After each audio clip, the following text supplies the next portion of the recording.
Clive Lloyd, Carol Hodges, Kate Cross. What a roll call.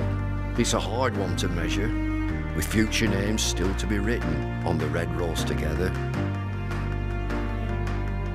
We're all about people. It's what the Red Rose really means. Yeah, the ones signing autographs, but the ones behind the scenes. Our community, grassroots, the ones that feel tethered. Whether you're from here or belong here, we're the Red Rose Together. And what about this place?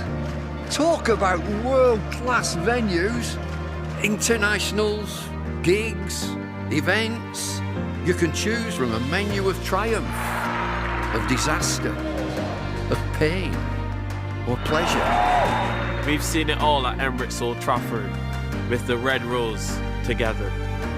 Red ball, white ball, lightning and thunder. Have you ever sat back? Have you ever just wondered how far we've come? The storms we've weathered, or how far we'll go as the Red Rose Together.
You made a strong start second time round. Is that kind of the minimum you were hoping to see from your side when you were asked to follow on? Yeah, look, I think we let ourselves down first thing with the bat.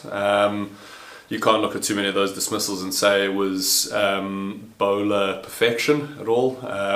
We made errors with the bat and put ourselves under pressure. So we had to fight back. We're in a nice position coming into tomorrow. It's still a good surface. We got batters in the lineup that can go and bat long periods of time.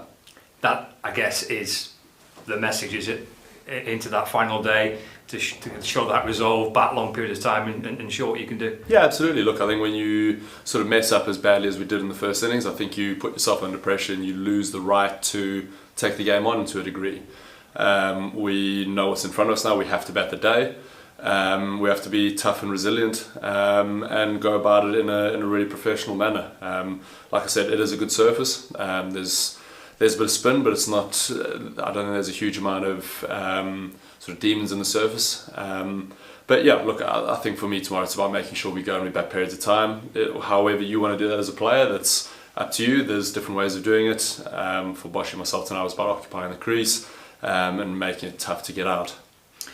If you can leave with a draw, with your backs against the wall, and you've obviously they've had a good 3 days, haven't they? And earn a draw from this, you can have good draws, can't you? And that would be a good draw, I think, wouldn't it, from the position you were in at 270 behind in first innings? Yeah, definitely. I think from the position we're in, it's definitely a good result. But I think we need to make sure we're playing better cricket for periods of time. You can't keep coming into fixtures and trying to scrap out a draw. I think the draw in Middlesex is very different to this one. This one's a scrappy draw. That one is a draw as a result of having played really good cricket for 4 days and wanting to win the game.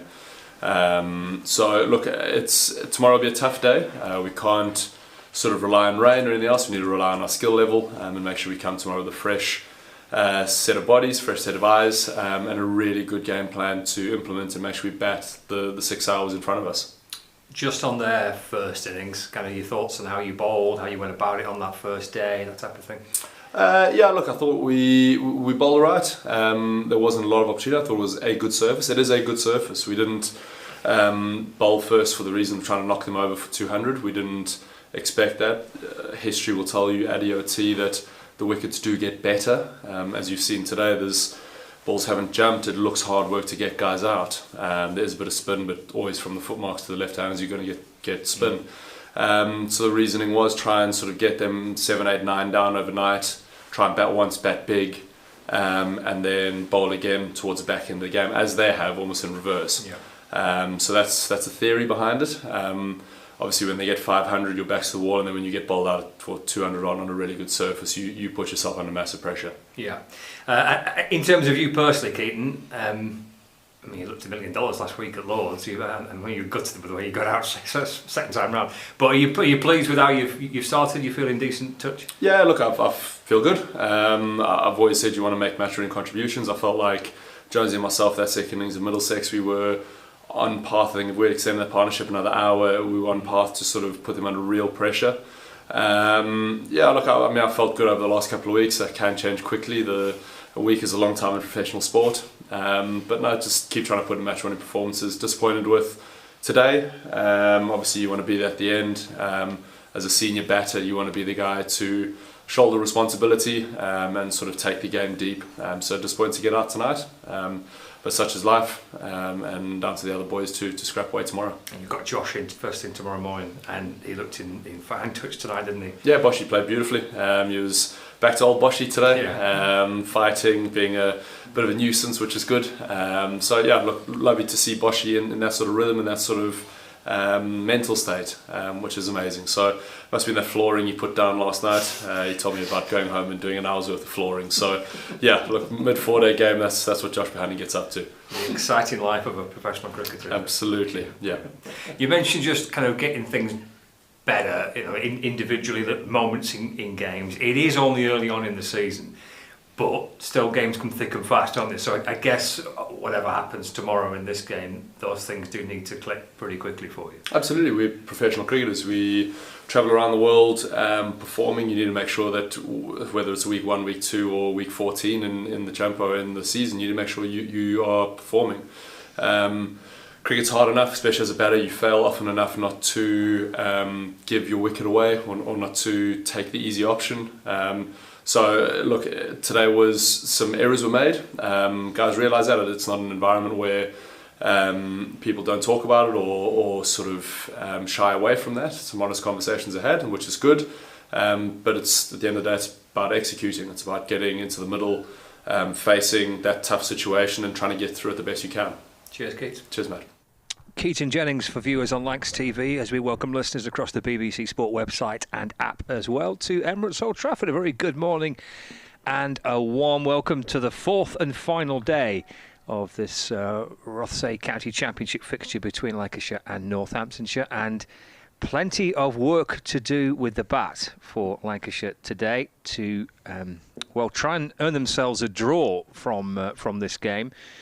For Northamptonshire, still very much in the driving seat and looking at a possibility of a first win here at Emirates Old Trafford since 1999. It's been an excellent game for these Northamptonshire lads so far, and they'll be hoping to sign off with a bit of style at some stage today. We shall see how the fourth and final day unfolds. Lancashire have Josh Bohannon to resume alongside the night watchman Anderson Phillip, with plenty of batting still to come. Andrew Radd is alongside me, and morning, Radders, set for an interesting final day. It is, yeah. Morning, Scott. Morning, everyone. It is, and from Northamptonshire point of view, quite simply the chance to make a bit of history. As you say, they haven't won here a championship match for 26 years. They've only won 4 times here ever. Bearing in mind they've been coming here since 1907 in the county championship, so it's a bit of a hen's teeth job. And as I pointed out to Darren Lehman, 2 of the 4 wins they've had here in the past, in 1965 and 1976, they went on to finish second in the county championship. So it's a bit of a gold standard for Northamptonshire winning here at Old Trafford. And Luke Proctor, obviously, as a Lancastrian, would dearly love, I know he would be absolutely chuffed to bits to lead the side to victory today, but as you rightly say, there is a lot of work still to do. What I did enjoy is the fact that it's been an absolutely glorious morning here in Manchester until about 10 minutes ago when it's clouded over. Yes. But Northamptonshire probably won't be all that upset about that. Especially, I suspect not. No. Well, especially with the second new ball due in probably about 23 overs, so probably about an hour and a half thereabouts, and that could still be, of course, a very crucial little phase of the game, couldn't it? Absolutely, yeah. They've made use so far of this current ball, with prizing 2 wickets out, and potentially, crucially, late on, Keaton Jennings having got to 49, a very thin edge through to McManus, the keeper off Calvin Harrison, who might have quite a big part to play again today, the leg spinner for Northamptonshire. He's bowled a lot in the innings. He's bowled a lot from the James Anderson end, and it looks like he might start off as well this morning from that Anderson end as well, which is not particularly a big surprise, I don't think. No, I don't think so. Interesting talking to Justin Broad last night, who had a pretty good day yesterday. Had a hand in 5 of the dismissals in the Lancashire first innings, 3 as a bowler and 2 as a fielder, and 2 really excellent catches. And he said, and it's nothing terribly startling, but he said, it's a question of patience, and they've just got to keep plugging away. Luke Proctor, I thought, did a pretty good job yesterday, just shuffling his pack of bowlers, trying something a little bit different. But as you say, I think we're going to see a lot of Calvin Harrison today, one way or another.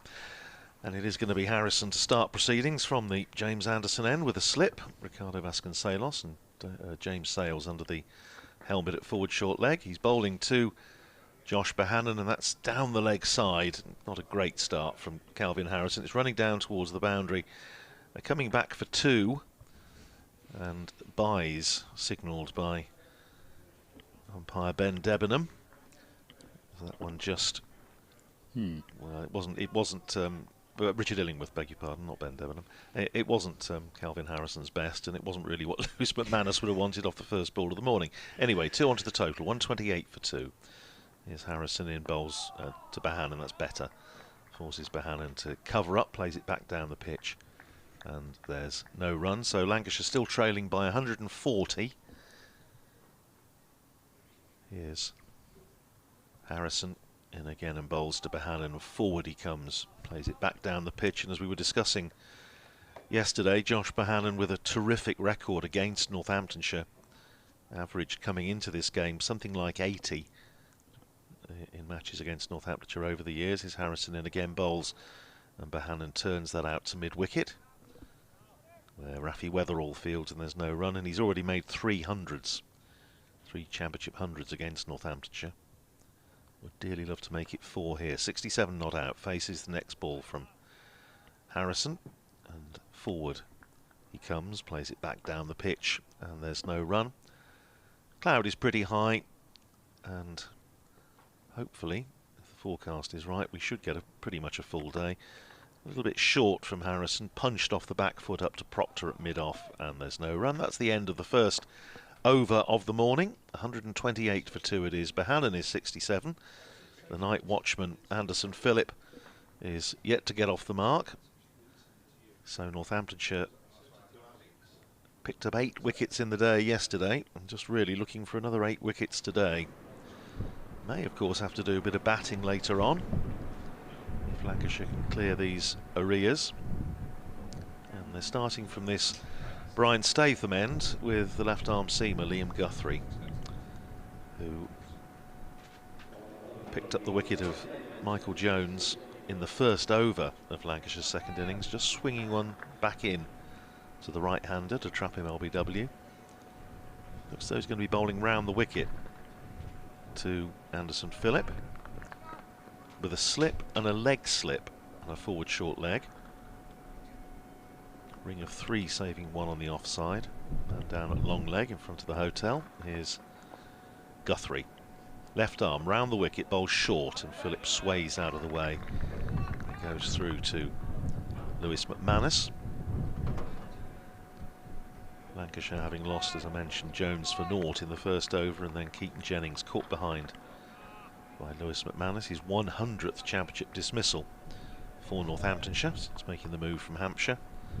Off the bowling of Kelvin Harrison for 49, big wicket, prompting the appearance of Anderson Phillip as night watchman for the second time in the match. Here's Guthrie, and again bowls to Phillip. Outside the off stump, left alone. There's a bit of sunshine returns. Clouds pretty high. Just looked at the weather app before the start. It's suggesting it might be overcast, but I don't think there's rain in the offing, hopefully. I think it might be a different story for the next round of matches from what we were hearing, but get too far ahead of ourselves. Is Guthrie around the wicket, bowls to Phillip, and he just lays a bat on it, drops a bat on it, runs it down to backward point. Fielded there by George Bartlett, who was the only Northamptonshire fielder yesterday, favouring the floppy sun hat. This morning, everyone in the Northamptonshire cap, apart from James Sales under the lid, and the bowler Liam Guthrie, who, unlike Sir Geoffrey Boycott back in his heyday, doesn't bowl in his cap. Here's Guthrie, in and bowls down the leg side, and Phillip getting everything out of harm's way as it goes through to Lewis McManus. Quite a stiff breeze coming pretty much from the northwest, I would imagine, just stretching out the flags on the top of the point, on the top of the indoor, the old pavilion rather, and on top of the hotel. Quite cool morning. Here's Guthrie in, bowls and played up towards mid-on by Phillip, but Justin Broad comes across in front of his captain to field. Keep you up to date, of course, with what's happening elsewhere around the County Championship today. Guthrie, 1 ball left in the over.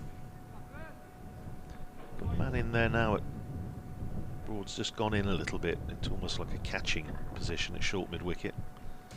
As Guthrie, he's in and bowls. No problem there from Anderson Phillip. Solidly in behind that, plays it up on the offside. End of the over, 128 for 2. Bohannon is 67. Phillip yet to get off the mark. Just those 2 byes in the first over. Lancashire still trail by 140. Yep, with a sizable task in front of them today. I thought it was a really interesting conversation with Keaton Jennings. I thought Keaton spoke really well last night. If for viewers on Lancashire TV might have caught that before the start of play, it's also on social media and on the BBC as well. Pretty honest assessment of the team and how Lancashire have kind of got to this position as Harrison comes in and bowls to Bohannon, full toss, which he's turned out towards mid-wicket. And there's no run, but I think he was almost saying in the interview last night, it's okay coming up and being honest and speaking about it. It's about delivering out there today from Lancashire's point of view. It's nudged away by Bohannon out to Weatherall at mid-wicket. And there's no run.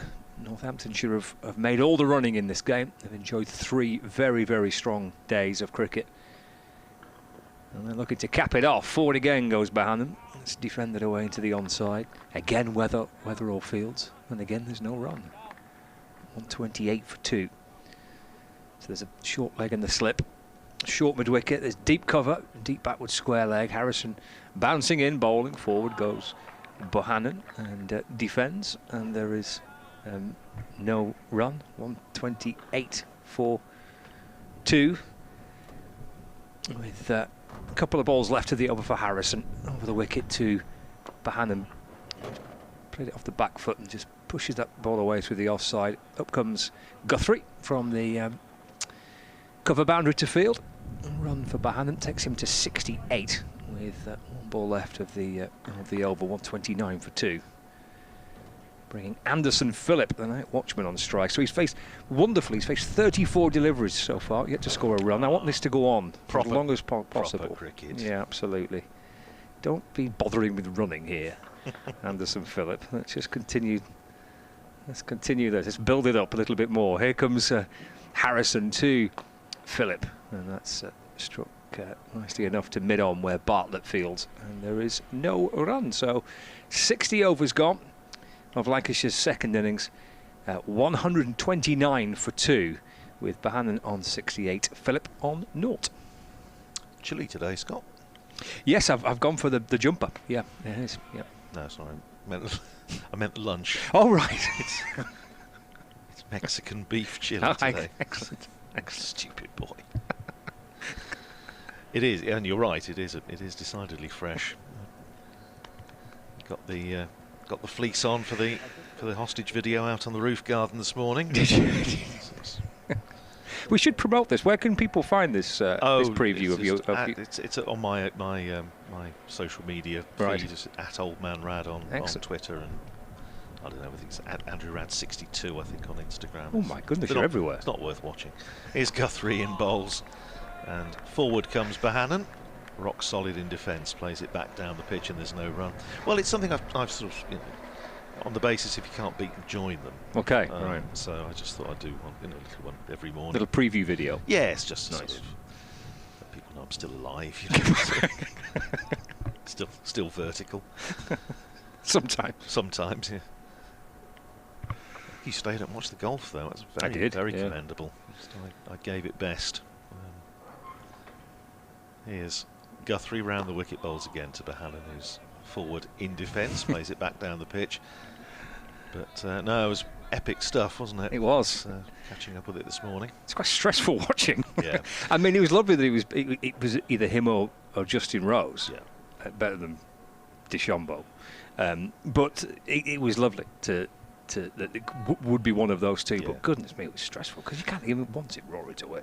Completely Grand Slam. That's why I must admit, that's why I went to bed, because I thought I'm not going to relax here at all. It's a bit too stressful for me. Here's Guthrie round the wicket bowl short, and Bohannon just ducks underneath it, taken by Lewis McManus. Bohannon's waving. Oh, there's somebody sit down. Oh, I see. Was the gist of it. Yeah. Find a seat. Talking about that remarkable record that Josh Bohannon has got against Northamptonshire, 300s already in the Championship against Northamptonshire, and well on the way, 2/3 of the way, just over to a fourth, averaging just shy of 80. Here's Guthrie, bowls to Bohannon, playing out square of the wicket on the offside, and there's no run, fielded there by George Bartlett, who, as I mentioned, has left the floppy white sun hat in the dressing room. Might be a bit breezy for that, actually. Catch hold of it. And George Bartlett last seen sailing over the building site. Guthrie it is. In his 11th over, 1 for 16. And bowls, and Bohannon drives beautifully away through extra cover for 4. Handsome shot from Josh Bohannon. Races away over the outfield to the front of the net area. 133 for 2 Lancashire, Bohannon to 72, and Lancashire still needing 135. But we're talking about survival, but at the same time, goes without saying that runs are important, and if Lancashire can clear these arrears, then every run then is a bonus. It's what Northamptonshire will then have to make them as the overs tick down. Could still be a very, very interesting finish later on in the day. Here's Guthrie in, bowls and turned away, but very well fielded at mid-wicket by James Sales on the matting that's covering the future strip on the square here at Old Trafford. End of the over, 133 for 2. Bohannon is 72. And Anderson Phillip gloriously is not out off 35 balls. Yeah, excellent. This is good from Josh Bohannon. This is very encouraging for him. It's a little bit of the old Josh Bohannon, what we saw kind of last night, and hopefully through the course of today from Lancashire's point of view. Going back to a season or so ago. Yeah, this is a very encouraging sight for Lancashire supporters to see Bohannon batting as he did last night, and hopefully carrying it on through the course of today. It's Harrison to Phillip forward in defence, and there is no run. So 133 for 2. 3 around the bat, 3 catches around the bat, silly point, slip, and a forward short leg. Harrison in, Phillip off the back foot. Don't think of a single, don't be running. Don't be running. Steady on. At least get to 50. This could be an Ollie Hannon-Dolby job, couldn't it? A couple of years ago, and he batted a very long time for none. Yeah, magnificent. Harrison in, that's left, and through to McManus. You can bat a bit we showed little bits of it last season actually. I think he got a 40 odd in the game last season in the back end of the campaign. Anderson Phillip. Let's push through flatter and quicker. Through to the smiling Lewis McManus, Northamptonshire's wicket keeper. 133 for 2. Leg spinner Harrison in, left by Anderson Phillip. And there's no run. He's 10 away from bringing up 50 balls without scoring. I mean, that frankly is the most important thing at the minute. Harrison in to Phillip. And that's left again through to McManus. Well, as long as he can hang around here, that's a job well done, isn't it, for Anderson Phillip? Completely, yeah. I was just looking up the longest time to get off the mark. Mm-hmm. And again, as we discussed yesterday when we were talking about some of these records, we would always want it to be in terms of balls faced, but going way back, necessarily they didn't always keep those sort of records. But somebody here who batted in a match between Baroda and Bengal in Kolkata 20 years ago, 120 minutes without scoring a run. Terrific. At the start of their innings. Wonderful. Guthrie bowling to Josh Bohannon. 2 slips in. Round the wicket, down the leg side, clipped away by Bohannon, down to long leg, where Rafi Weatherall fields in front of the hotel. 1 more to Bohannon. He goes to 73. Lancashire to 134 for 2. So they are halfway to clearing off the arrears, which are 268 on first innings. I have a horrible feeling, 41 balls now for Anderson Phillip. A horrible feeling he's going to spoil this. Well, I hope not. Might do. Hubris will get the better of him. Here's Guthrie in, bowls, that's better, outside the off stump, leaves it alone. Slow scoring in terms of balls, which, I mean, it is staggering when you think that the most number of balls faced, Sir Leonard Hutton with his 364 at the Oval in 1938 faced 847 balls. Astonishing, isn't it? The sort of patience and application. Glenn Turner up there as well. He could hang around. 759 balls in a Test match. Guthrie in, bowls, and Phillip just opening the face, running it down to backward point. There's a bit of sunshine makes a welcome reappearance. Before we go any further, I must say a very good morning. I'm hoping he's listening. To Robbo the chef. Oh, hello, Robbo. I had a chat with wonderful conversations that you have at 6:30 in the morning in hotel dining rooms about fried eggs. But Robbo he recognised the voice, and he said how much he enjoys our commentary, which was very kind of him, and was saying that I should give him a mention. Here's Guthrie switching to over the wicket, and that is edged away by Anderson Phillip, who has spoilt everything by edging a boundary. There's no third man, and it's run away down to the front of the point for 4, so Anderson Phillip is off and running. 4 to him, 138 for 2. The deficit is 130. It turned him round, and he didn't go at all where he was attempting to play it, but nevertheless, it's 4 runs, 138 for 2. He was telling me that he'd had, talking recently to Peter Beardsley about, I think he'd been at the hotel. Okay, right. Chatting about the 1990 World Cup. And terrific. But, morning, Robbo. Here's Guthrie in. Bowls short to Phillip, who ducks underneath it, taken by Lewis McManus. How were the hash browns this morning? Hash browns were excellent. Lovely. It's my excuse for getting down early, because I just don't want to miss out on the pick of the cream of the hash browns. My wife's always said that's the fastest she's ever seen me move, actually, when a new tray of hash browns appears.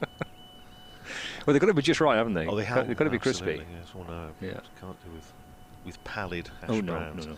Here's Guthrie in again. Forces Phillip onto the back foot, but plays it very solidly.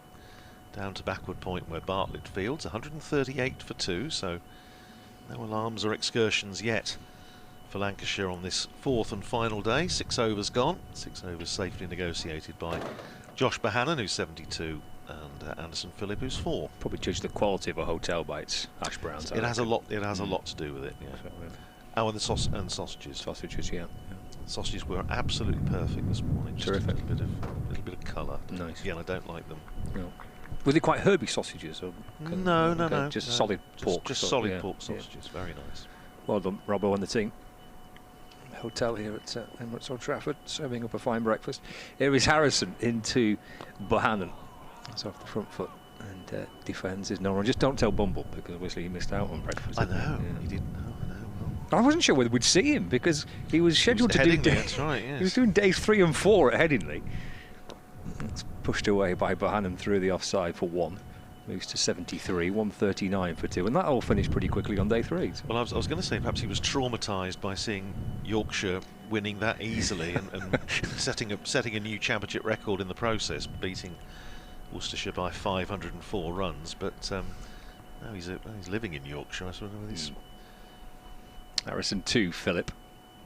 It just pitches and spins away from Anderson Phillip's forward push, no run. I was going to say divided loyalties, and I'm sure that's not the case at all. I can't imagine that being the case. No. He just loves a bit of county cricket, doesn't he? Yeah. It's flicked away down towards fine leg.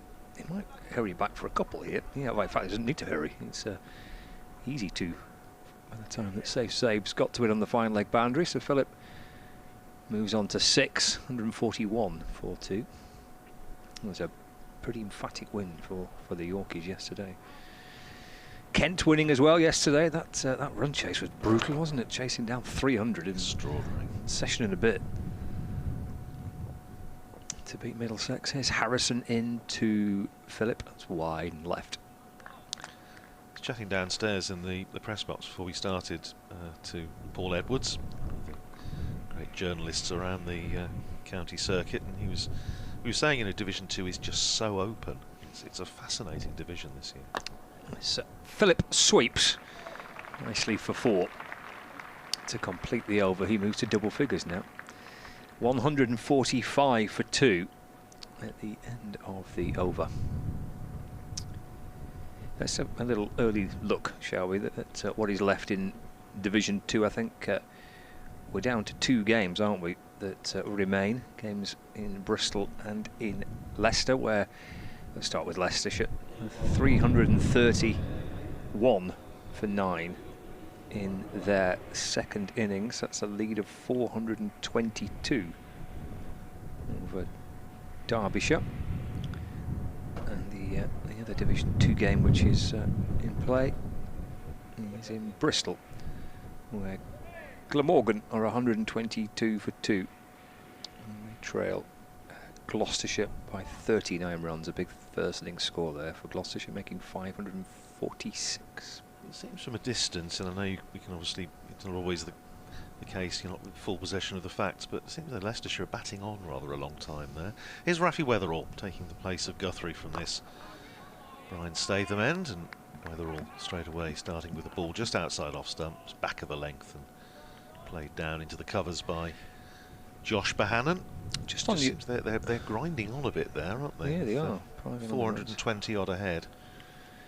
On the point about Division 2, now, we had Darren Lehman came to join us for a little bit, didn't he, yesterday, which was excellent. And we were just chatting about Division 2 and the strength of Division 2. Paul Allett's with us today. I think last time Lancashire were in Division 2, I think Paul was director of cricket. So we'll get his view on it as well.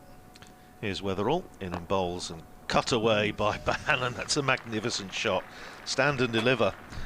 And he's just cracked that away through backward point for 4.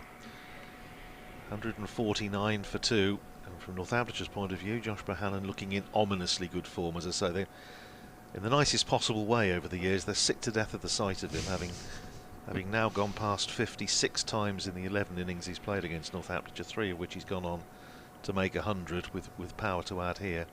77 not out now, 149 for 2. But I was saying to Darren on commentary yesterday, Lancashire, since they won the title in 2011, they've been relegated 4 times now. On the 3 previous occasions, they've gone straight back up. I think they've won the Division 2 title on those 3 occasions as well. And it's watching them in those seasons, there was quite a sizable gap difference to me between Division 1 and Division 2 in those seasons. Here's Weatherall in and bowls very full, and forward comes Bohannon, pushes it up to mid-off, no run. And on the other hand, we're 2 games in. Lancashire played Middlesex in this week against Northamptonshire. But just looking at the squads and looking at the teams and looking at the people involved in the counties in Division 2, I think the Division 2 standard, I think, is much stronger than it was the last time Lancashire in it, and the previous few times Lancashire in it. They looked like a pretty big gap. Lancashire got relegated, but really kind of powered their way through Division 2 previously. Don't see that happening this time around. It's a tight division. Here's Weatherall in bowls full again, driven nicely but straight to extra cover, where Bartlett fields and there's no run. It's a conversation I remember having on the opening day of last season with our colleague Adrian Harms down at Sussex, because Northamptonshire started at Hove last year. And we said almost exactly the same thing. You look at the squads and you think there's no pushover there. There's no game that you go and you think, well, okay, we would sort of turn up and take the points and go home. We're going to have to scrap for every point in this division. That is absolutely as it should be, and it's going to make it a fascinating season. Here's Weatherall in bowls full again, pushed up to mid-on this time by Bohannon, and there's no run. You don't want a big. You shouldn't have a big gulf, should you? Yes, no. You're in Division 1 because you're stronger teams, and don't get me wrong. I'm certain that if Surrey got relegated, if you put Surrey in Division 2, I don't think they'd have too many problems getting out of it. But the point being, I think there should be a nice. The gap shouldn't be huge. No, it shouldn't be. I'll come on to that in a second, because there's an obvious fly in the ointment. His Weatherall comes in, bowls full again, and pushed out into the covers by Bohannon, fielded by Bartlett. That's the end of Rafi Weatherall's first over of the morning. 7 overs for 10, 149 for 2. Bohannon 77. Phillip is 10. Lancashire trail by 119. And that is the fact that they don't play the same format. Well, that's very Divisions true. 1 and 2, Yeah, because you know, it's the luck of the draw who you get to play twice and who you get to play once in Division 1. Yeah. Here in Division 2, it's a purer competition in that you play. With 8 teams in it, you play everybody twice, home and away, which is, as it I'd have thought, the sensible way of doing it. But because you've got 18, of course, the Division 1 is 10 teams, and so it is luck of the draw. You might get to play Surrey twice, you know, any of the stronger team, Essex twice, Hampshire twice. Yep.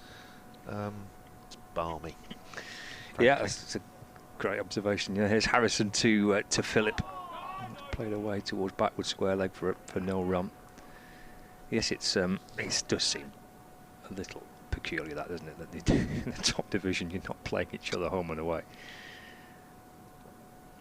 149 for 2. Harrison is too wide and left alone by Anderson Phillip. Look at I know that Worcestershire got walloped at Yorkshire, but the way that they battered last week at Taunton, Look at how Sussex have performed this week so far. Getting left and through to a keeper, and there's no run. Yorkshire, I'm sure, will be fine. But the two teams that have gone up last season, Yorkshire and Sussex, they've been pretty good starts. Sussex have piled on the runs against Somerset and bowled them out cheaply.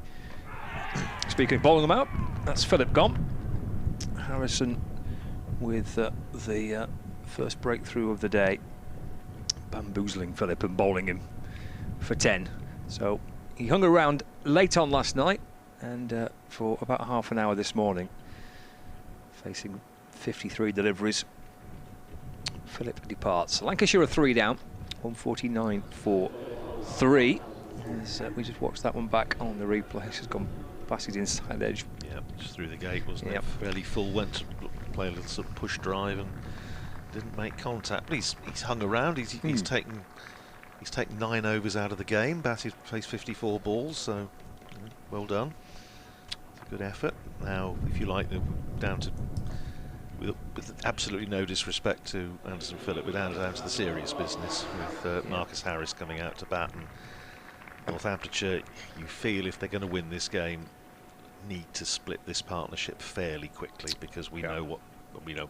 Talked about Bohannon, but also we know what Marcus Harris is capable of, and the terrific start he's made to this season, and the way he was out in the first innings, having batted beautifully for 43 and hit another cracking shot that just happened to pick out Justin Broad, who took a very, very good catch at mid-wicket, and that was a serious bonus for Northamptonshire at the back end of the day's play there.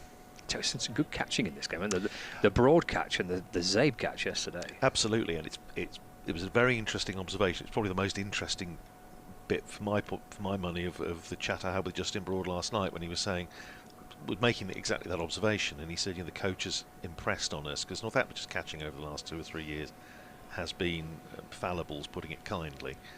But he said he is impressed, Darren Lehman is impressed. You need to take those half chances, those 3/4 chances, and so far that's what Northamptonshire have done in this game. You say the 2 from Broad, the Zabe one as well, which was a corker. That's something Northamptonshire haven't been doing, so that's a positive already. So Harry's facing for the first time. He's skipping away down the pitch actually to Harrison. That's dropped into the offside, no run. Well, those chances that they've taken, and those catches that they've taken, I guess they need to repeat that today, don't they? I mean, anything that they can try and conjure up, they've got to make the most of. Marcus Harris waiting, just going back and steering the ball away behind square on the leg side for no run. So Calvin Harrison, I reckon's in for a decent stint today.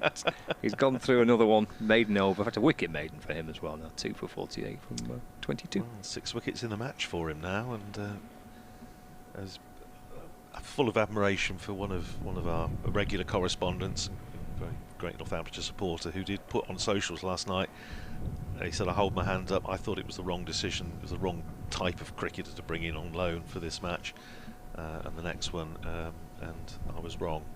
Darren Lehman got it absolutely right in bringing him in, as he made clear when he came and spoke to us yesterday, for this match. And it's been a pretty good pick. Whether all it's going to be to bowl to Josh Bohannon, with a bit of sunshine in evidence, is whether all in and bowls, and Bohannon's on the defensive, pushing it up to mid-on where Proctor fields, and there's no run. Yeah, for Bohannon, I guess you just carry on, don't you? But this, as you said, this is kind of where the meat of it's going to be now.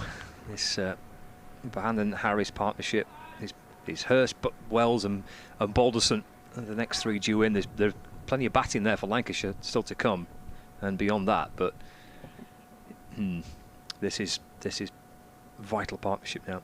Whether all in and bowls to Bohannon, turns it away out into the onside for a single. There's a man back at deep mid-wicket out on the boundary, and so Bohannon picks up a single, brings up 150 for Lancashire, 150 for 3, so the deficit now 118, which I suppose, I was trying to think, if you go on the basis of sort of average scoring rate in this game, Lancashire would look to clear those, what about, certainly no more than an hour into this afternoon. So we've got, what, an hour and a half this morning. And then we have to start balancing runs and overs remaining, and that's when it starts to get really interesting. Here's Weatherall round the wicket, bowling to Harris, and Harris is pushing that back down the pitch, and there's no run. Weatherall looks to be running in nicely this morning. I thought in the first innings, and whether it was just that early, admittedly unofficial warning about running on, it just seemed to affect his rhythm, I thought, in his bowling on the first day. He bowled perfectly well, but just not quite running in as well as I know he can. But he looks in decent fettle this morning. Running in to bowl to Harris, and he beats Harris with a beauty. Little bit of extra bounce, bit of extra pace from Weatherall, and that, as we've said in this game so far, Scott, that's what Rafi Weatherall has brought to the Northamptonshire attack since he came through last year. It was a bit of something of a meteoric rise. It's a lovely story that he, at the end of the previous year, at the end of 2023, in October of that year, the end of the season, he received the Northamptonshire Age Group Player of the Year award from Luke Proctor. Here's Weatherall in, bowls and pushed up to mid-on by the left-handed Marcus Harris. Procky was there, dishing out the awards to all the age group players, and Rafi got the Age Group Player of the Year. And the following year, he was playing under Proctor's captaincy in the in the first home championship match of the season, which was nice. Yeah, it's nice. It's very talented lad. Running away from us, bowl to Harris, edged in front of first slip, and it's run away for 4. Going past Ricardo Vasconcelos. So Harris is off the mark, not quite as intended. It bounced well in front of slip, but he did find the edge. Vasconcelos not managing to stop it either, and it raced away down to the front of the old pavilion for 4. 154 for 3. Deficit now 114. Yeah, a couple of moral victories there for the bowler, beating Harris and finding the edge as well. Good stuff. Yeah, 8 overs, no wicket for 15. Rafi Weatherall in this innings, having picked up a couple of wickets in the first innings, Marcus Harris and Matty Hurst. I mean, the way that Harrison's bowling from that Anderson end just allows, doesn't it, Proctor to keep the seamers rotated from the Brian Statham end. As Harrison's in to Bohannon. It's pushed away into the onside, and there is no run.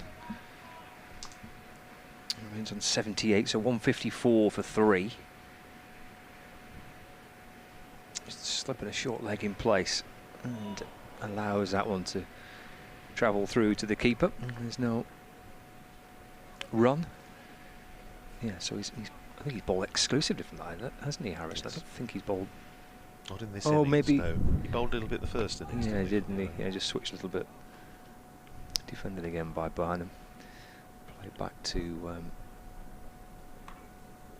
Calvin Harrison, and there's no run. In again to Bohannon off the front foot in defence.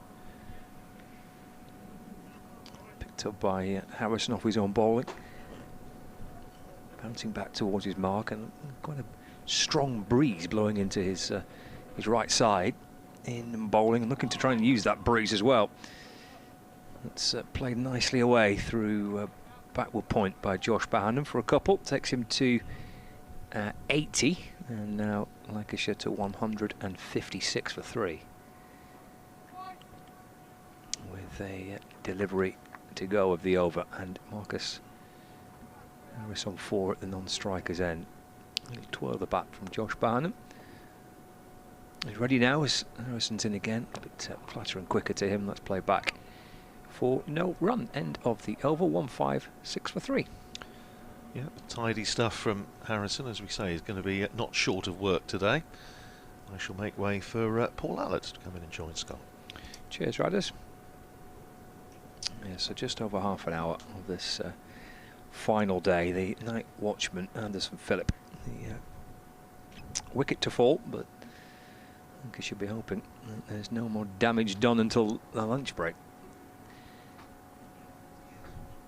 A day of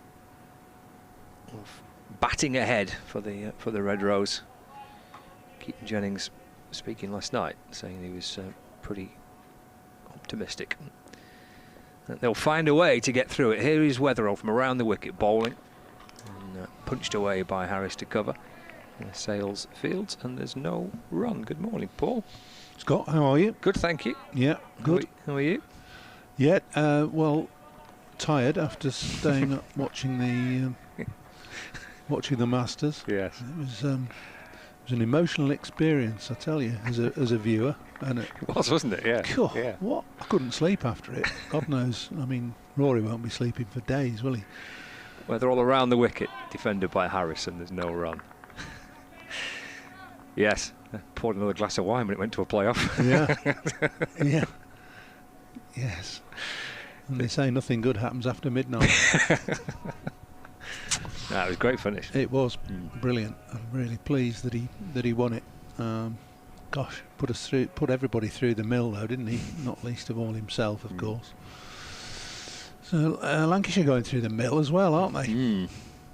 There's Weatherall to Harris, played off the back foot, and Guthrie at backward point fields, and there's no run. 156 for 3. Yes, still trailed by 112, and 7 wickets remaining. 80 odd overs to bat. Well, it's a strong and concerted rearguard action that's needed, isn't it, today, after the disappointments of the first 3 days, really, conceding nearly 500 runs and then being bowled out. Not where Lancashire wanted to be, and there'll have been a bit of soul searching, I would imagine. Weatherall to Harris, that's turned to mid-on, and there's no run. And maybe 1 or 2 words spoken. That it's always regarded as difficult to take wickets here at Old Trafford, and you look to try to bowl when the best time of taking wickets is perceived to be, and that was Friday, putting the opposition in. Didn't work. But then if you've conceded runs, you've got to go out and score them as well. Weatherall in, driven nicely for 4 by Harris. He's overpitched, and it's firmly put away by the Australian for 4 through the offside. Good shot. There's been some positive cricket this morning from Josh Bohannon, and now Harris has come to the crease. Had a nice little half-hour respite, didn't he? Was protected by the night watchman, which is always good when the night watchman can bat for a period through the morning after he survived the evening, and that was a really good batting performance for half an hour by Anderson Phillip. Final ball of the over, played calmly off the front foot in defence by Harris. A solid looking forward defence, mind you. He's on 8, Bohannon on 80. Lancashire are 160 for 3 at the end of the over. Yeah, first target for Lancashire, of course, is to get down that trail by total of 108. Get past that, and then every run after that counts double, basically. It takes time up, and it means that should Northants get a chance to bat, then it'll reduce the amount of time they've got to chase down whatever total it is. I would imagine that the word in the Lancashire dressing room will be just bat, keep batting. They want to bat all day. They won't mention the all day bit because that tends to be a little bit too far in the future. As Harrison's just pushed into the leg side by Bohannon. When you mention that the all day bit, is it or becomes like it's a little bit? It's just too big to comprehend the just idea. go out and bat, don't you? Go out and bat and look at it in stages. Becomes a bit cliched, this look at it in half hours or hours or whatever, but it's a sensible approach. Pick your milestones, pick your partnerships. It's good to bat in pairs. Harrison to Bohannon forward in defence, and there's no run. And Keaton Jennings said last night, and he said, do it your way, which I thought was quite an interesting point. He said Bohannon and, well, whatever way you think is best is what he kind of said. Yeah, but don't get out. One of those, isn't it? Yeah. He's obviously don't slog it down deep mid-wicket's throat and then come off and say sorry. No, there was a bit of that going on in the first time. Here's Harrison to Bohannon. Oh, he's gone back. Pushed through a little quicker from Harrison. Bohannon's done well to keep that out. Going back, just got one or two of the fielders close in, excited. It's a deep mid-wicket, deep backward square leg.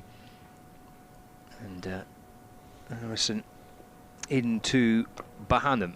Just chopped away through the offside for a single. Moves to 81, 161 for 3. So find a way to do it, whatever works for you. Well, that's good. It's a little bit of the modern way, isn't it? Play your own game, and make sure that game fits with the circumstances. I mean, there's always that caveat as Harris nudges that into the leg side. That's the end of the over, isn't it? Yep. 162 for 3. And Josh Bohannon, of course, who's had 3 disappointing innings so far this summer, now on 81, so all that's behind him. 81, good innings. He needs 181 would be nice, wouldn't it? You know, if you're going to keep batting. Harris will play his own way. I don't think there's any problem with these two playing their own way.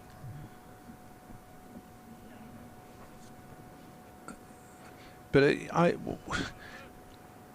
the cynic in me says, well, when you play your own way, it gives you an excuse if you get out. You know what I mean? Well, that's the way I play. Yeah. I mean, it's the modern mantra. It's the way I play. Is Weatherall driven straight by Harris, stopped by Weatherall off his own bowling? No run. Yeah, well, the way you play is dictated by the circumstances in the game to a degree. And on a day like today, on a good flat pitch, these pitches here at Old Trafford last 8 days, not 4. So it's a good pitch. There's a little bit of, obviously there'll be a little bit of help for the spinner out of the bowler's follow-throughs, but the main surface of the pitch is as good as it's ever going to be. And the prime objective today is to draw the game. Weatherall to Harris. Popped away to the offside, no run. And you can do that by being positive, of course, because you're looking to knock off the deficit, which is 106 at the moment. So knock that off. That's a positive objective. And then see where we go from there. 162 for 3. Weatherall to Harris. Forward defence. Played to mid-on, no run. Yes, so it's playing your own way, but with respect to the circumstances and the situation of the game. And I think that's a reasonable caveat to add.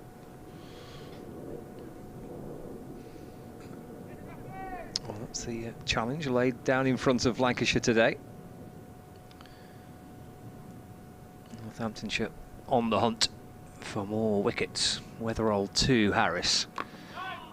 Defender just turns it away to the onside. There's no run. Bartlett comes up from mid-wicket to field. 162 for 3. I like the look of Weatherall. He's only a young lad, isn't he? 21, I think. A Cumbrian lad who's obviously escaped the clutches of Lancashire and Durham. Here he is again. Into to Harris, leaning forward, pushing it into the offside, no run. Yeah, but he's tall and lean. He's got a good run up. Accelerates well to the crease. Stands up tall in delivery. And he's got decent pace.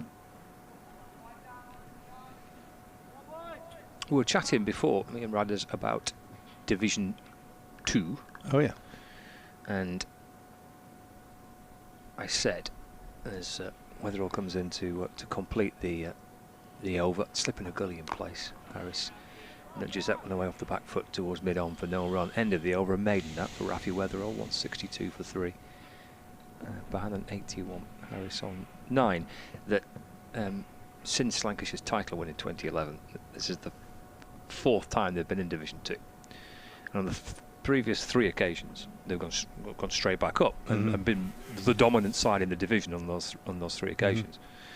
And actually, and you were obviously here, felt like there was quite a big gap between Division 1 cricket and Division 2 cricket. I wonder whether maybe that's not the case. That gap is narrowed potentially. And well, I hear what you're saying. I've not seen enough of Division 2 in the last few years to know whether the gap has narrowed.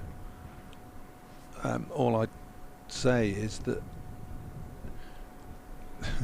the gap between Lancashire playing in the 2nd division and playing in the 1st division should be enormous. Lancashire should be in the 1st division. Yes, absolutely. With the resources that they've got.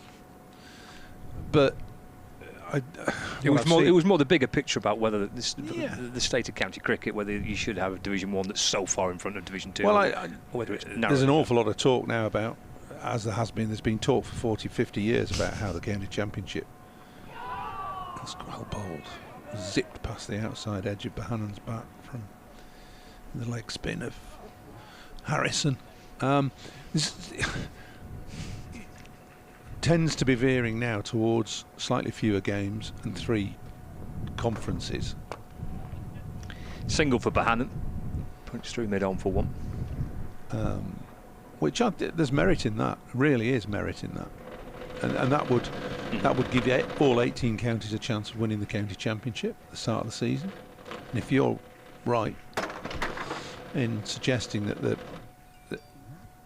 there is a narrowing of the qualities between 1st and 2nd division, that would enhance that, make it good. Harris defence. And I just think that, I mean, it's Tim Bostock who's championing it with others, of course. I noticed that he stated that forward again goes Harris, no run. Or it's been stated that the county championship can become the IPL of red ball cricket. I think that's a slight exaggeration, but it would add interest right the way through the summer, and all counties would be involved. Is that how this plan worked? I thought it was the 3 conferences, and it would be 2 of the conferences that would compete for it, and the 3rd would try and win promotion. Might be, yes. 4 goes Harris, and that's end of the over, no run, 163 for 3. I mean, I might have misread that, but I thought that's what the so what's that? You play each side in your own conference, home and away. That's 10 games. Yep. And then where do you play your other 2? Are they from another conference? Yeah, I'm scratching my head as well. I'm a bit. Yeah, because it was 12 games, wasn't it? And then there was another one. A 13th if you got to either to the final. Yeah. Or you were playing off for promotion or relegation. Yeah. So it would be from the 3rd conference, if you like.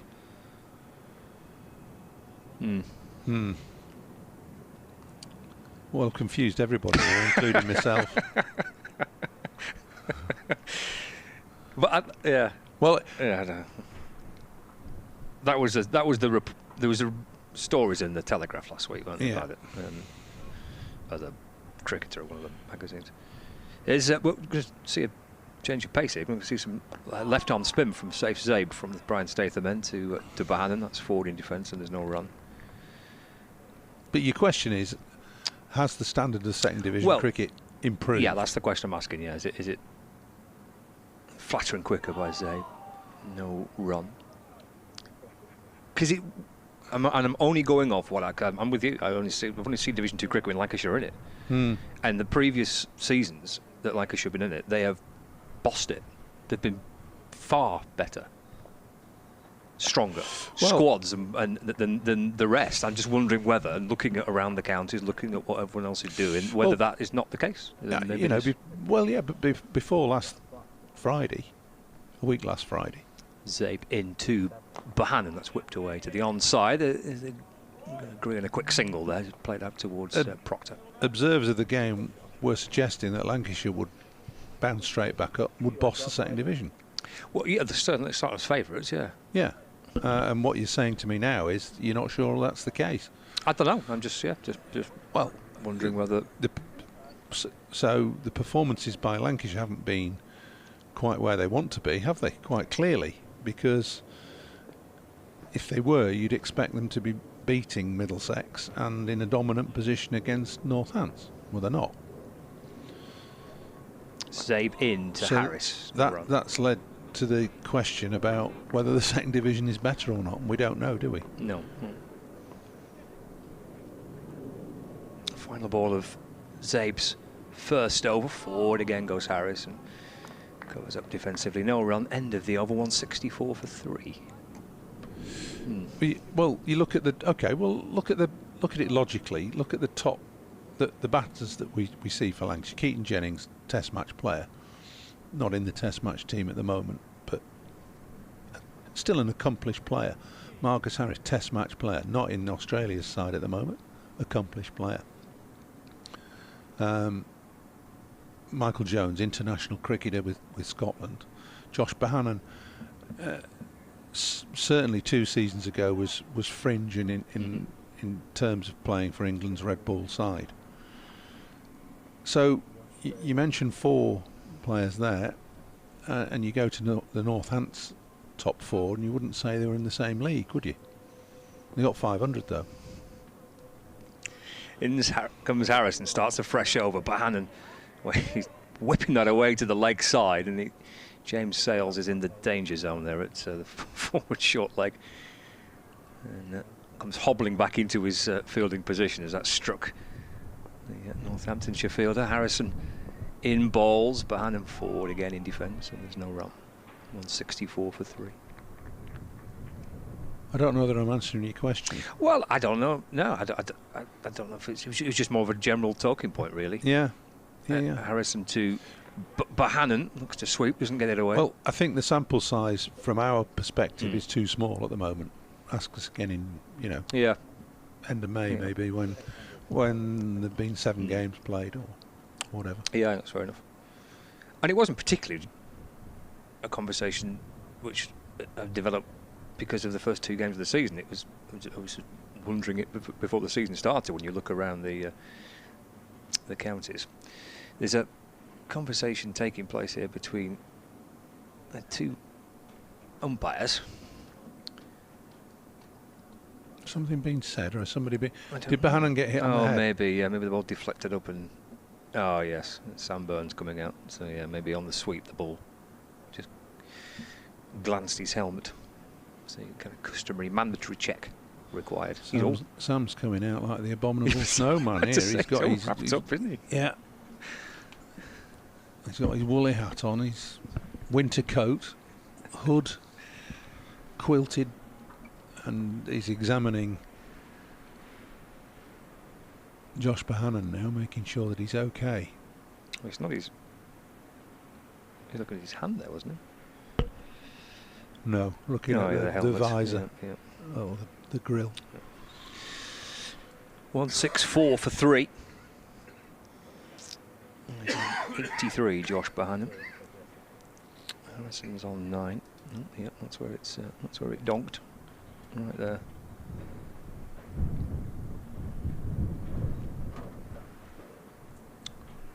It's a thorough examination taking place.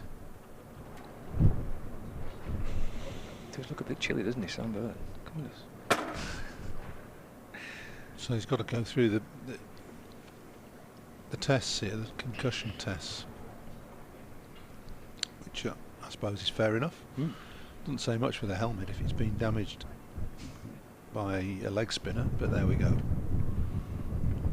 It's not being damaged because he's putting it back on. Sam Byrne gives thumbs up to umpires and all concerned. Josh Bohannon's fine. Off we go. 164 for 3. Yeah, I'm sure if you search online you can find the suggestions for the latest proposals as to how the county championship might look. There was a pretty detailed article. I think it was on the Telegraph. It was in the Telegraph, wasn't it? I should be able to find it, really. Harrison into to Bohannon. It's defended. And Harrison fields off his own bowling, just bouncing away to his right-hand side. No run. 164 for 3.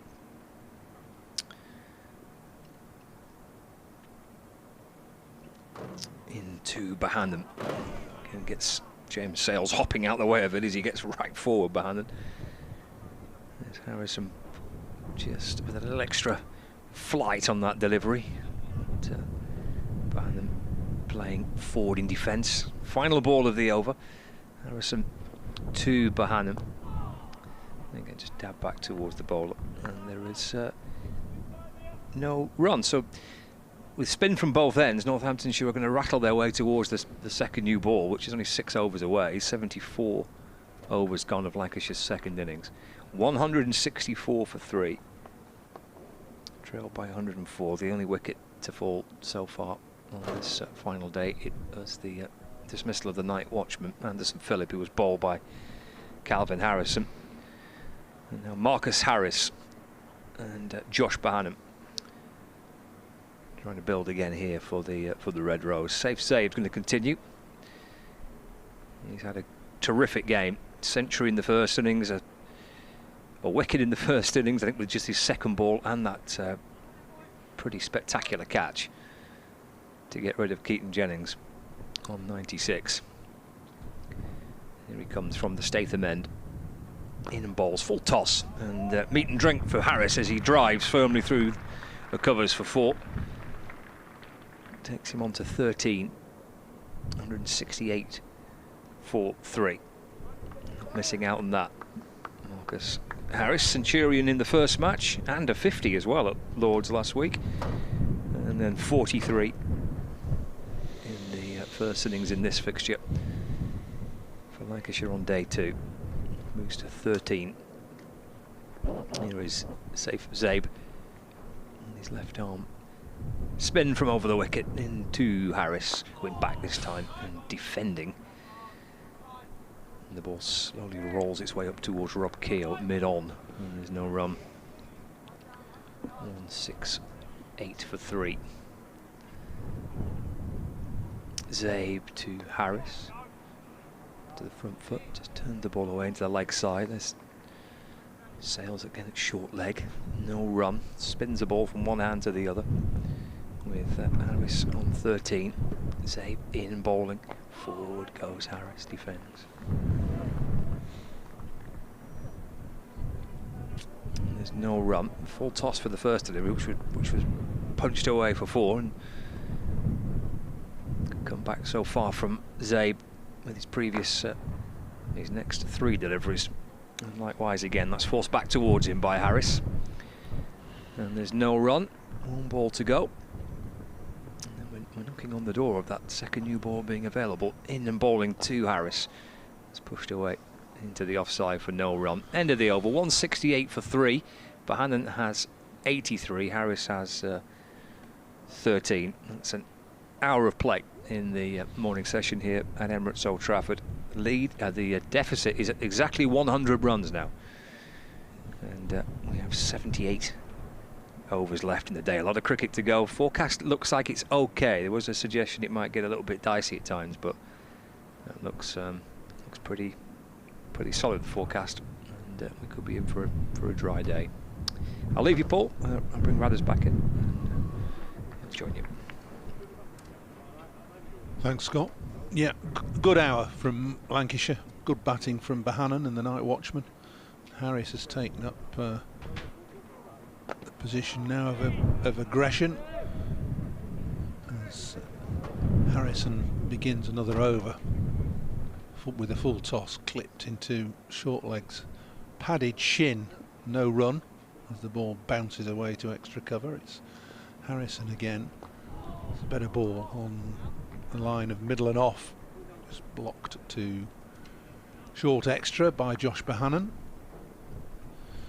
Not seen much spin this morning. Not much turn off this pitch as Harrison bowls another. He's clipped through mid-wicket by Bohannon. Fielder on the boundary. Comes round.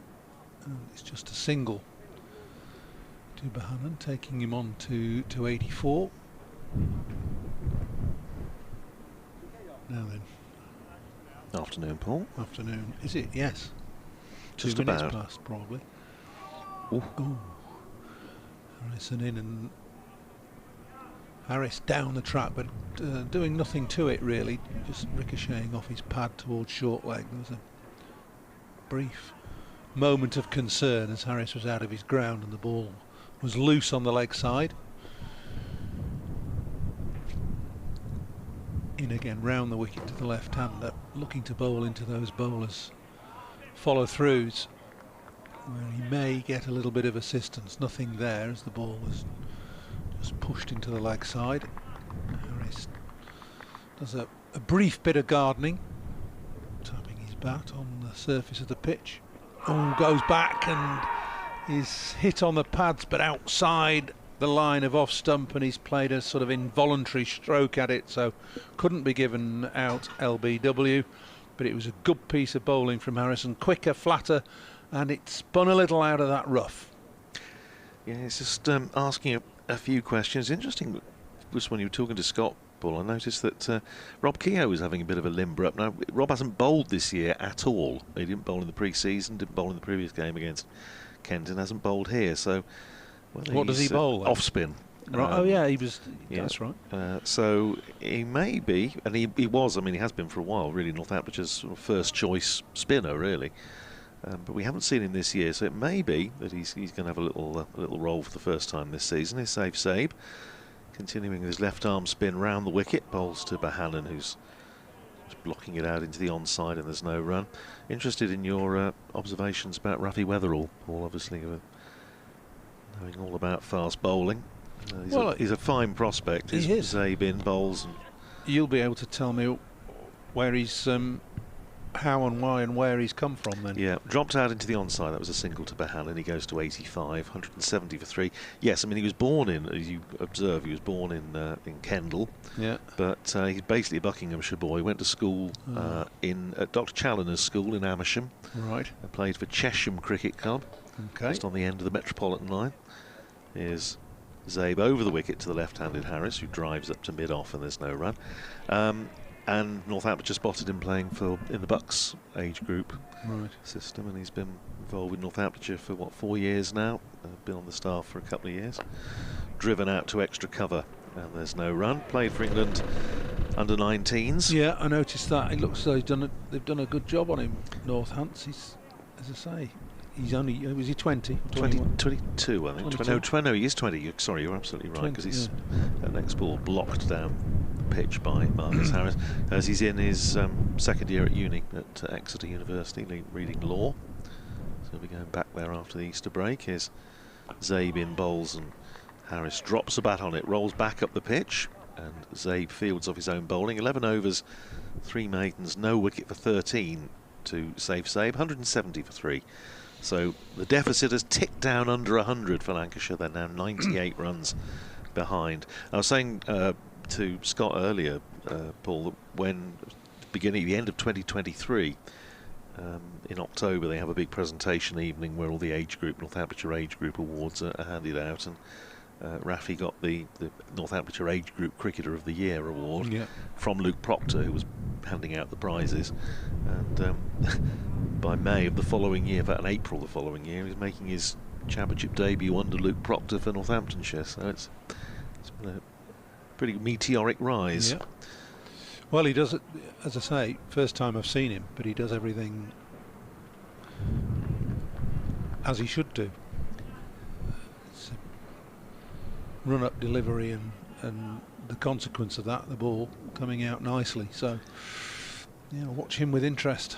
First ball from Harrison to Bohannon, driven up to mid-on for deepish mid-on for a single, 171 for 3. Harrison round the wicket to bowl to the left-handed Harris, who is dropping a bat on it, but Manus comes round from behind the stumps to retrieve. So after this, 2 overs to go before the second new ball is due. I've seen also Justin Broad limbering up, so maybe he's going to take it.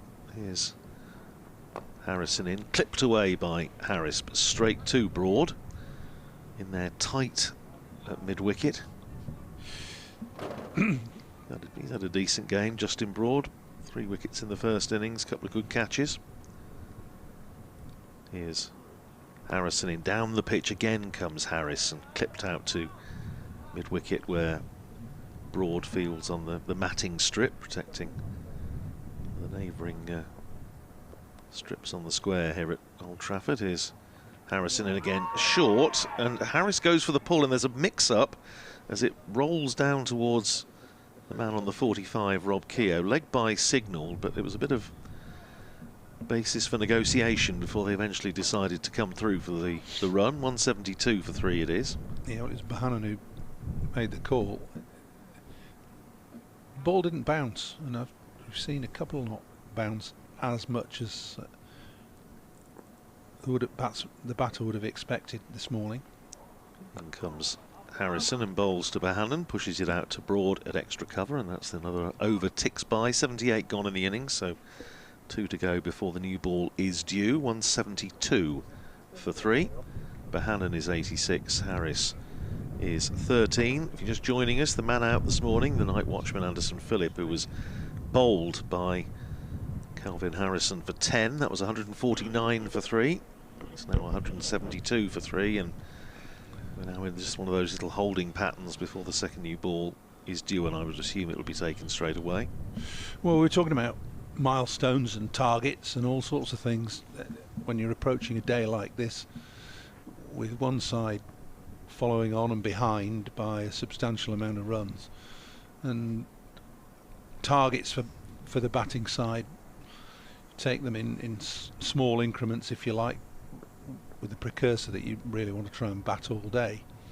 Here's Zabe over the wicket, bowling to the left-handed Harris, who runs it down to backward point, and there's no run. And within all that, of course, there are hurdles to overcome, and the first hurdle has been overcome, batting the first half hour, the night watchman taking time. Zabe in again, and Harris defends, no run. Yeah, taking time out of the game, so that was good from Lancashire's perspective. And now Northants will be thinking that the second new ball, this is our chance, make a breakthrough or 2 here before lunch, and that will set a very different tone to the game. Yeah, just a change in the field, bringing man over just to get in, possibly just into Marcus Harris's eye line a little bit. Is he going in straight at? No, he's not. I thought he was going to go in straight there on the drive. Well, he is going in on the drive, but just a sort of a short extra cover. Zabe is in, bowls to Harris, drops a bat on it, and it rolls out to Bartlett in that fielding position. Yeah, I like it. Bit of invention. The sort of 2 short catches now. Extra cover is more. Oh, he's now moving. Well, I did like it for, yeah, for one ball. And well, now you've got a slip and a. Oh, he's going even closer, sort of silly mid-off. Yeah, slip, silly mid-off. Man on the just fairly tight in there at mid-wicket, but also the forward short leg, James Sales, who's been under the lid for a while. Is Zabe, bowls to Harris, who's on the back foot covering up, plays it back down the pitch, no run. No, it's interesting field adjustment, because I've not really seen much from Harris that would suggest that he's going to hole out to short, silly mid-off. Zabe in, and that has just held its line, just turned a little bit into the left-hander. He was looking to drive past the silly mid-off, and it came off the sort of inner portion of the bat down the pitch. So a little bit of encouragement for Zabe. He's in again, bowls, and this time Harris solidly playing it on the bounce to silly mid-off. End of the over, 172 for 3. So 1 over to go before the new ball is due. The Northamptonshire Brains Trust, the 3 main coaches, are having a lap around the ground. I tell you, Darren Lehman's, I don't know if he's got one of these watches or whatever that tell you how many steps you've done, but he did a lot of laps yesterday before he came up to see us for a bit. But And obviously getting there. There they go. Not got a stride in, though, have they? They're ambling. I think they're ambling. Yes, they're watching on the Lancashire TV stream. You can see there Darren Lehman in those fetching shorts. Rory Kleinveld and Greg Smith, batting coach, just rather more wrapped up against the cold. And now we are going to see, for the first time this season, Rob Keogh have a bowl from the James Anderson end. The Northamptonshire cricketer to have a double 100 and a 9-fer in his CV, closing in on 10,000 runs in all competitions for Northamptonshire in his 14th consecutive season of Championship cricket for Northamptonshire, closing in also on 300 appearances, so one club man. He's going to be bowling to the right-handed Bohannon with a forward short leg and a slip, short mid-wicket, and here's Keogh over the wicket, bowls, and it starts off with a short ball that Bohannon tries to pull, and the reaction, Paul, would suggest to me that he might just have got a little nick on that, because I think James Sales was ducking for cover, and it dropped harmlessly in front of him. Here's Keogh, and again that's turned a little bit shorter, but it has turned. Well, and it's played by Bohannon out to short mid-wicket. Yeah, and the breeze will help him. It's got a bit of drift. The breeze is helping the ball drift away from the right-hander. That's spun again quite sharply from outside off stump. Short, and it was punched away out to deep extra cover for a single. Guthrie fields, Bohannon to 87, 173 for 3. Keogh just having a chat with his captain, very much the senior pro in the side, Rob Keogh. Testimonial last year. Very open, very honest interview I did with him at the start of the season, which he said that he had a few issues last year that were holding him back a bit. Cut away by Harris down to backward point. There's a field and there's no run, and it was portrayed as a back injury. He missed some cricket last year, but he said it was really a few mental health issues.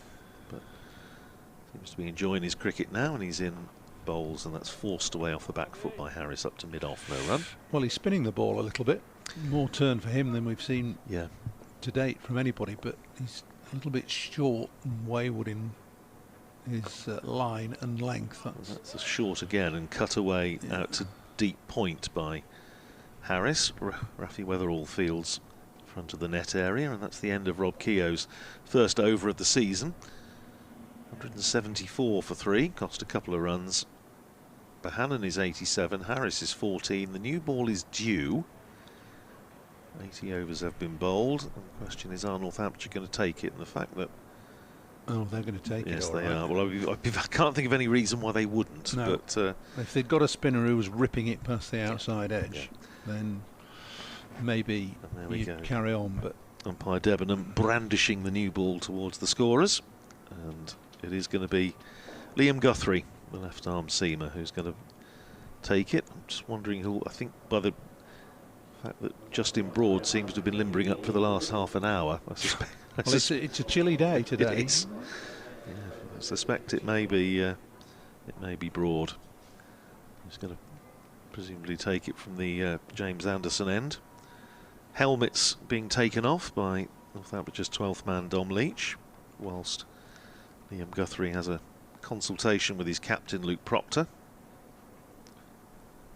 Well, Proctor's taken the new ball as well, hasn't he? He has. In the game, the previous game against Kent, and in the first innings here. Yeah. Opening the batting, opening the bowling. My ball, and I'll do what I want with it. Club cricket, yeah, I tell you, get your match fees worth. 2 slips in. Guthrie with the second new ball, bowls and driven crisply by Harris, but well fielded in there at extra cover by Justin Broad, and there's no run. 2 slips in, backward point, extra cover, mid-off, mid-on, mid-wicket, and a deep square on the boundary, and a long leg on the boundary down in front of the point. Interested to see if Guthrie gets any swing. There's a stiff breeze blowing left to right, so taking the ball away from the left-hander. Bowling to Harris. Yeah, just a little bit of shape. And pushes that out into the covers where Broad fields, and then immediately continues his limbering up. It's interesting the point that Justin Broad was making last night, Paul, and I think you'll appreciate this as someone obviously that's worked with professional cricketers in a sort of coaching capacity, about catches. And Northampton's catching over the last couple of years has not been great, it must be said.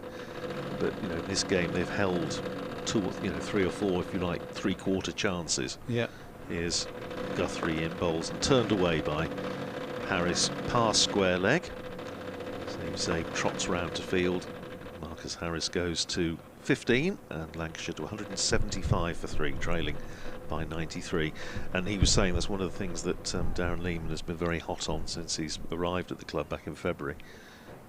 Those three-quarter chances, they've got to start taking them, and they have done in this match, and it's made all the, It does. I mean, it's pretty simple, really, isn't it, when you think about it? If you take a three-quarter chance or a half chance, it gives a buzz to the side. It makes the bowlers far more appreciative. There's a spring in the step of everybody. Next ball from Guthrie is very full, and Bohannon drops a bat on it, rolls out it to extra cover, and there's no run. I've spotted a Knight of the Realm, Paul. Yeah, he's through there, Jim. Yeah, Sir James. Yeah, one of the neighbouring boxes. Well, I sent him a congratulatory WhatsApp message on Friday, not expecting a response at all. Just well done, Arise, Sir Jimmy, all usual guff. And he came back almost straight away saying thanks, which I thought was pretty good, because I wouldn't have been the only person. No, I suspect not. From Guff to Guthrie, and that was outside the off stump, left alone by Bohannon. No, it's just a great thing for the game, and I think that was the point that Richard Thompson, was the BCB chair, made. That it's just recognition on an individual level, obviously, and those that have worked and been his, support, family, friends, coaches, and all the rest of it. But it's just terrific for the game. Here's Guthrie, and then bowls to Bohannon, plays it out to mid-wicket, where Justin Broad fields and will, I imagine, keep hold of the ball and bowl from the far end, the James Anderson or Sir James Anderson end. 175 for 3. Bohannon is 87, Harris is 15.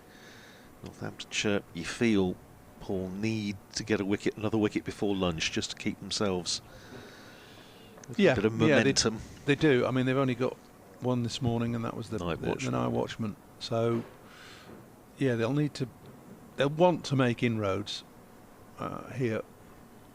One would be good before lunch. 2 would be perfect, really. It is indeed going to be Justin Broad peeling off various layers. Well, I'm glad it is, because he spent 40 minutes warming up. Would have been a complete waste of energy if it wasn't him. It'd be a bitter disappointment if it wasn't. I was very interested in hearing what you're saying with Scott about this business of milestones and in this sort of situation, and bringing it down to 50, 150, and so on. Player you will have played international cricket with, the great AJ Lamb, was a great one for that, and still, when you talk to him about it, says, in terms of partnerships and whatever, and match situations, great one for chunking it up. Yeah, keeping it simple as well. That's good.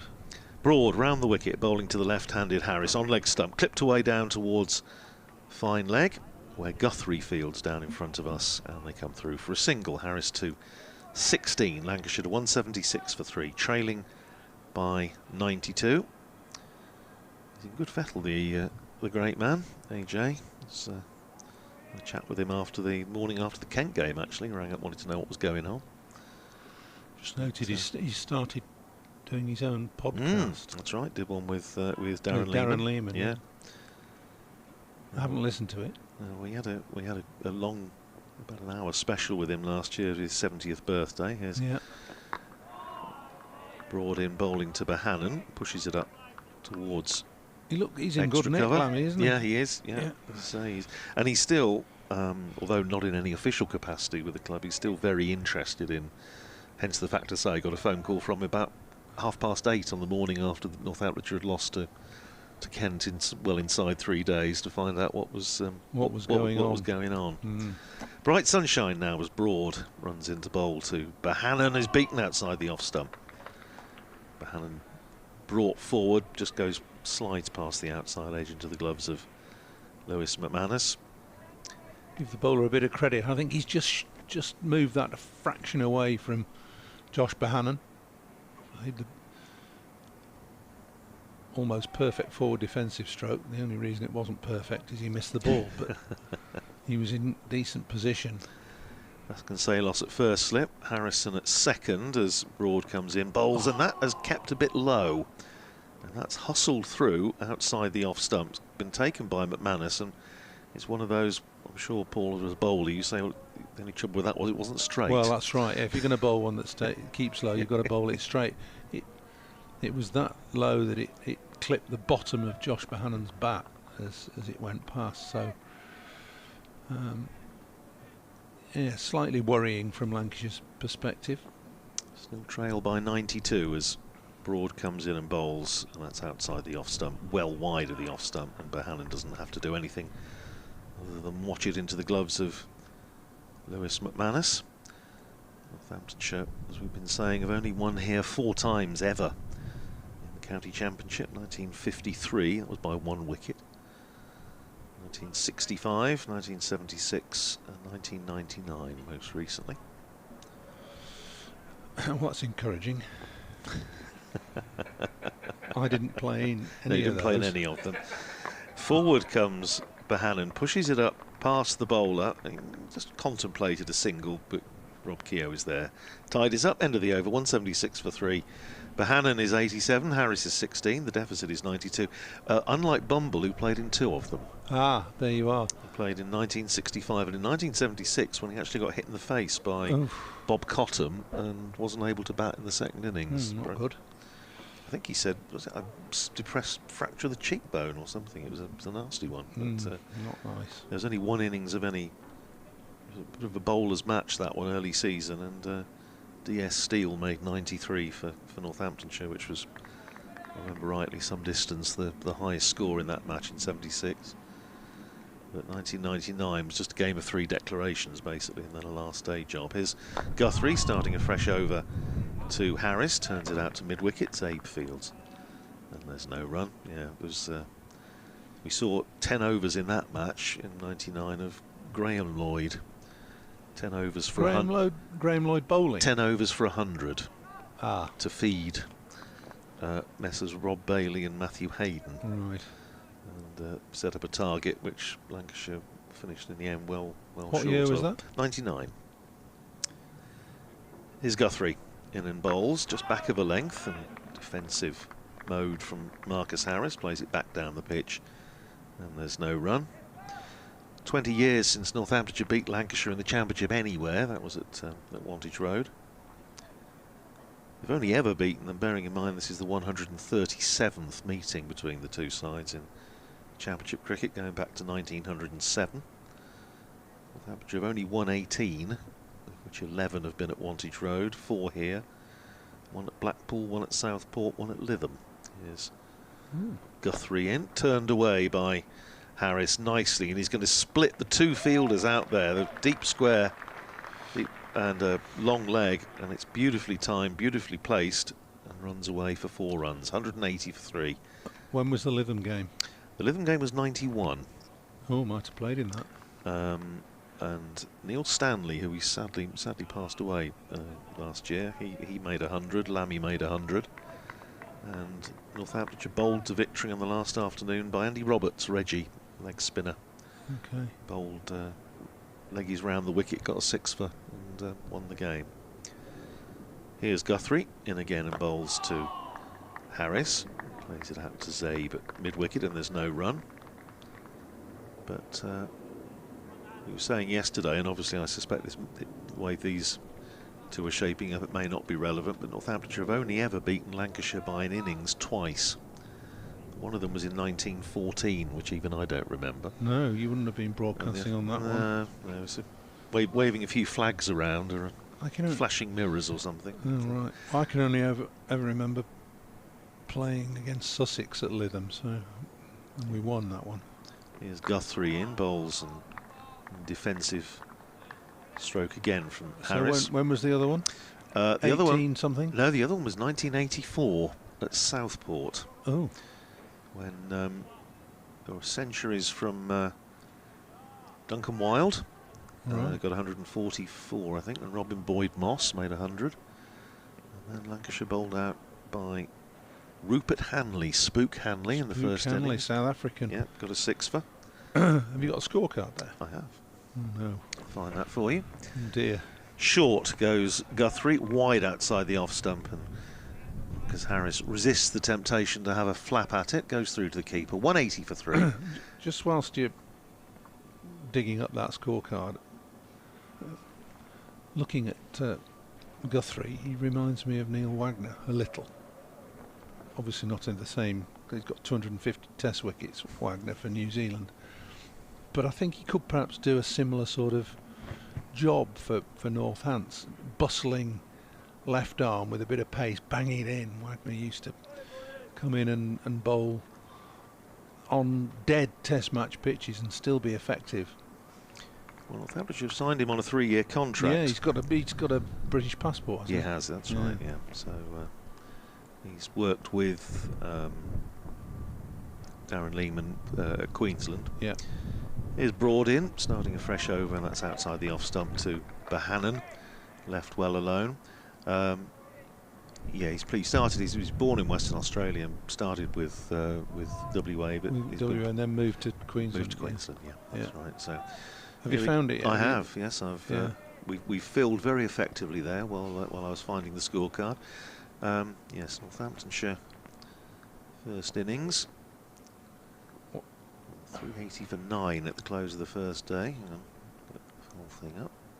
Here's Broad. In and bowls and driven by Bohannon up to mid-on. Fielded there by the substitute Dom Leach. So Northamptonshire 380 for 9. They declared overnight at the close of the first day. A Wild 144. Boyd Moss 105. Les McFarlane was playing, well known in Northamptonshire cricket circles, for being the terror of Northampton Racecourse for United Social. Patrick Patterson played. Blimey. Mike Watkinson, Steve O'Shaughnessy, Jack Simmons, and the late Ian Foley were the bowlers.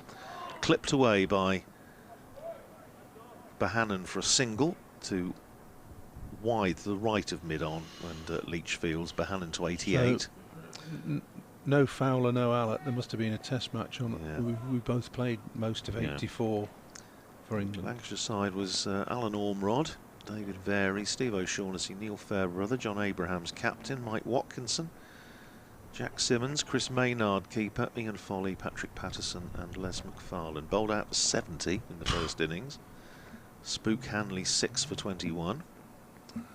He had a bit of pace, didn't he? He did. Round the wicket comes Broad, and Harris playing that up to mid-on, no run. Yeah, he was. It's unfortunate because he was recommended. I think both Jeff Cook and Wayne Larkins had played with him out in South Africa, and he came over when he was probably a little bit past his best, because he'd been, playing domestic cricket probably in South Africa about 10 years by then, and he struggled with fitness playing 3-day cricket, better than anybody, day in, day out. And it was a little bit of as Broad comes in and realises his run is not as it should be, and he's got to reload and go back to his mark. So he didn't play a lot, but then second innings bowled out for 280, despite 75 from O'Shaughnessy, 65 from Fairbrother. Here's Broad in, short, cut away, 4 runs, short, wide 4. As Harris, it's just meat and drink to him. He goes to 185 for 3. Yeah, there was an Australian flourish about that, wasn't there? Don't bowl short and wide to me on a pitch that's got very little pace. He was up on his toes, plenty of time, and wristily cut that through square cover for 4. Harris to 24, his 5th boundary. 185 for 3. Broad round the wicket bowls, and that's clipped away by Harris, and a good bit of fielding down on the boundary. Down to our right by Liam Guthrie, and they come back for a couple. 2 more to Marcus Harris starting to move ominously well from Northamptonshire's point of view. 26 to him, 187 for 3. Second innings bowled out by DS Steele in his last season. Yes.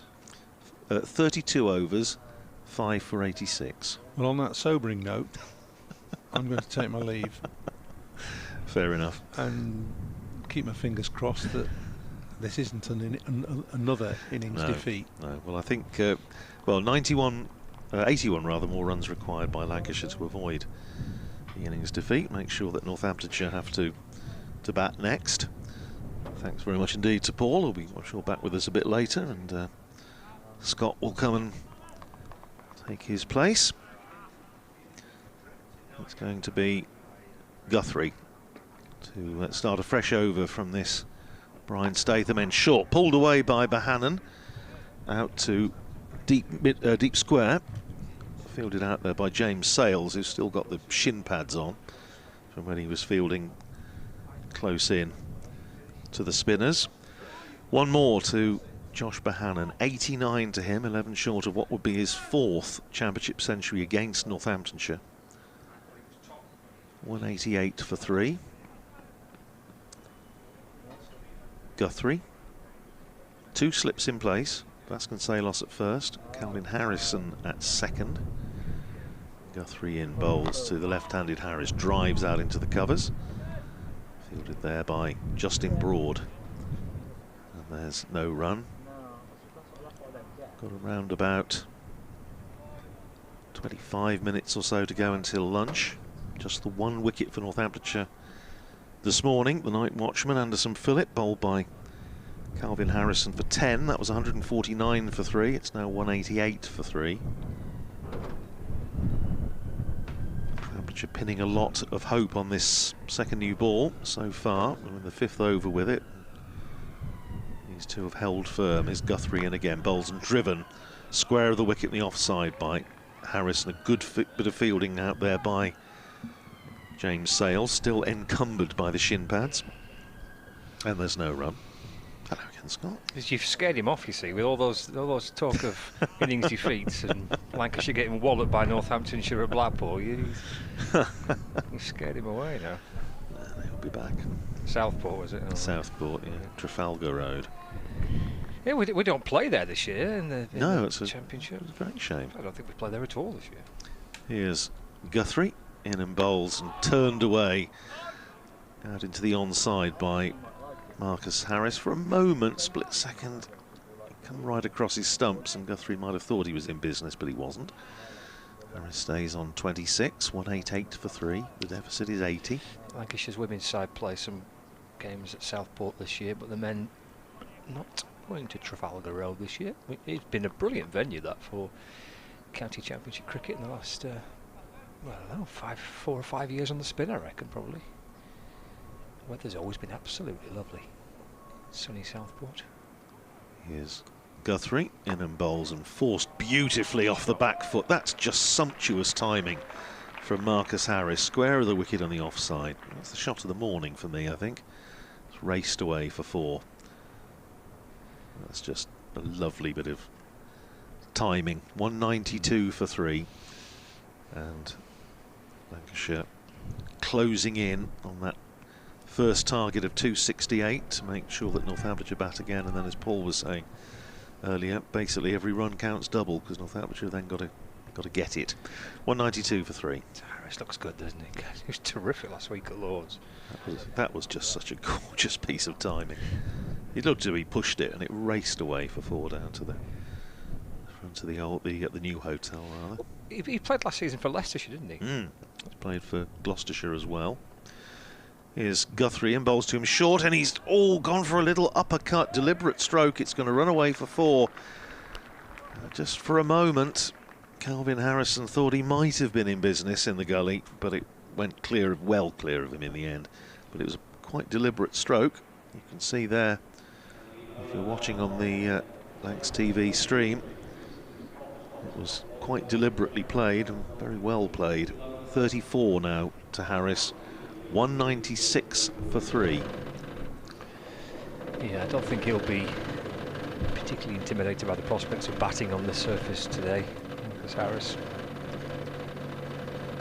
don't think so. A great deal of pace on it, and a player that's coming into the game in terrific form with great runs last week at Lords. Looked good in the first innings in this match as well. Well, we're going to see a change of bowling after Justin Broad taking the new ball from that far end, the James Anderson end. We have Rafi Weatherall coming back into the attack. 10 overs for 19 so far, so it's been pretty tidy. He played 7 games last season for Leicestershire. Marcus Harris scored 388 runs at an average of 43. He would have opened the batting, I presume, last year for Leicestershire. Got a triple century last season. 214 in a game last season. Half his runs in one match. A funny feeling. I think he played against Northamptonshire. Memory serves, he got out for naught, but I may be imagining that. It was Weatherall then from the Anderson end to Bahanen. Bring up James Sells from the deep backward point boundary. Bahanen moves into the 90s. 90 not out, 197 for 3, bringing Harris on strike.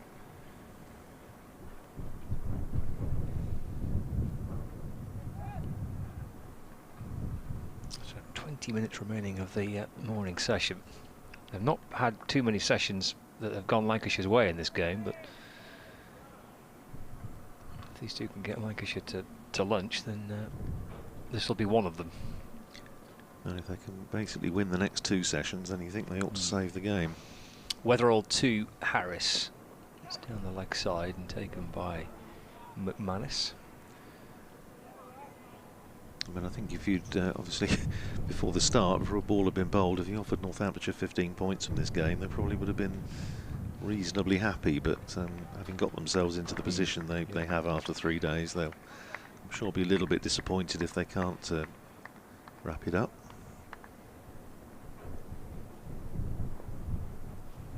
There's Weatherall from the Anderson end, balls to Harris, half shuffling forward and pushing calmly up towards mid-off, and there is no run. For what it's worth, looking at a Division 2 table when you're only 2 games in, but yeah, only one side with so far with 2 wins from 2, which is Kent, having gone to Northamptonshire in the opening round and won, and then that pretty impressive run chase against Middlesex yesterday, guided away by Harris square of the wicket. Safe save feels on the point boundary. Harris to 35, 198 for 3. So I wasn't imagining it. It was at Grace Road last year. Okay. He was out, caught McManus bowled Sanderson naught in the last ball of the first over, rather like Michael Jones in this innings. I had a funny feeling.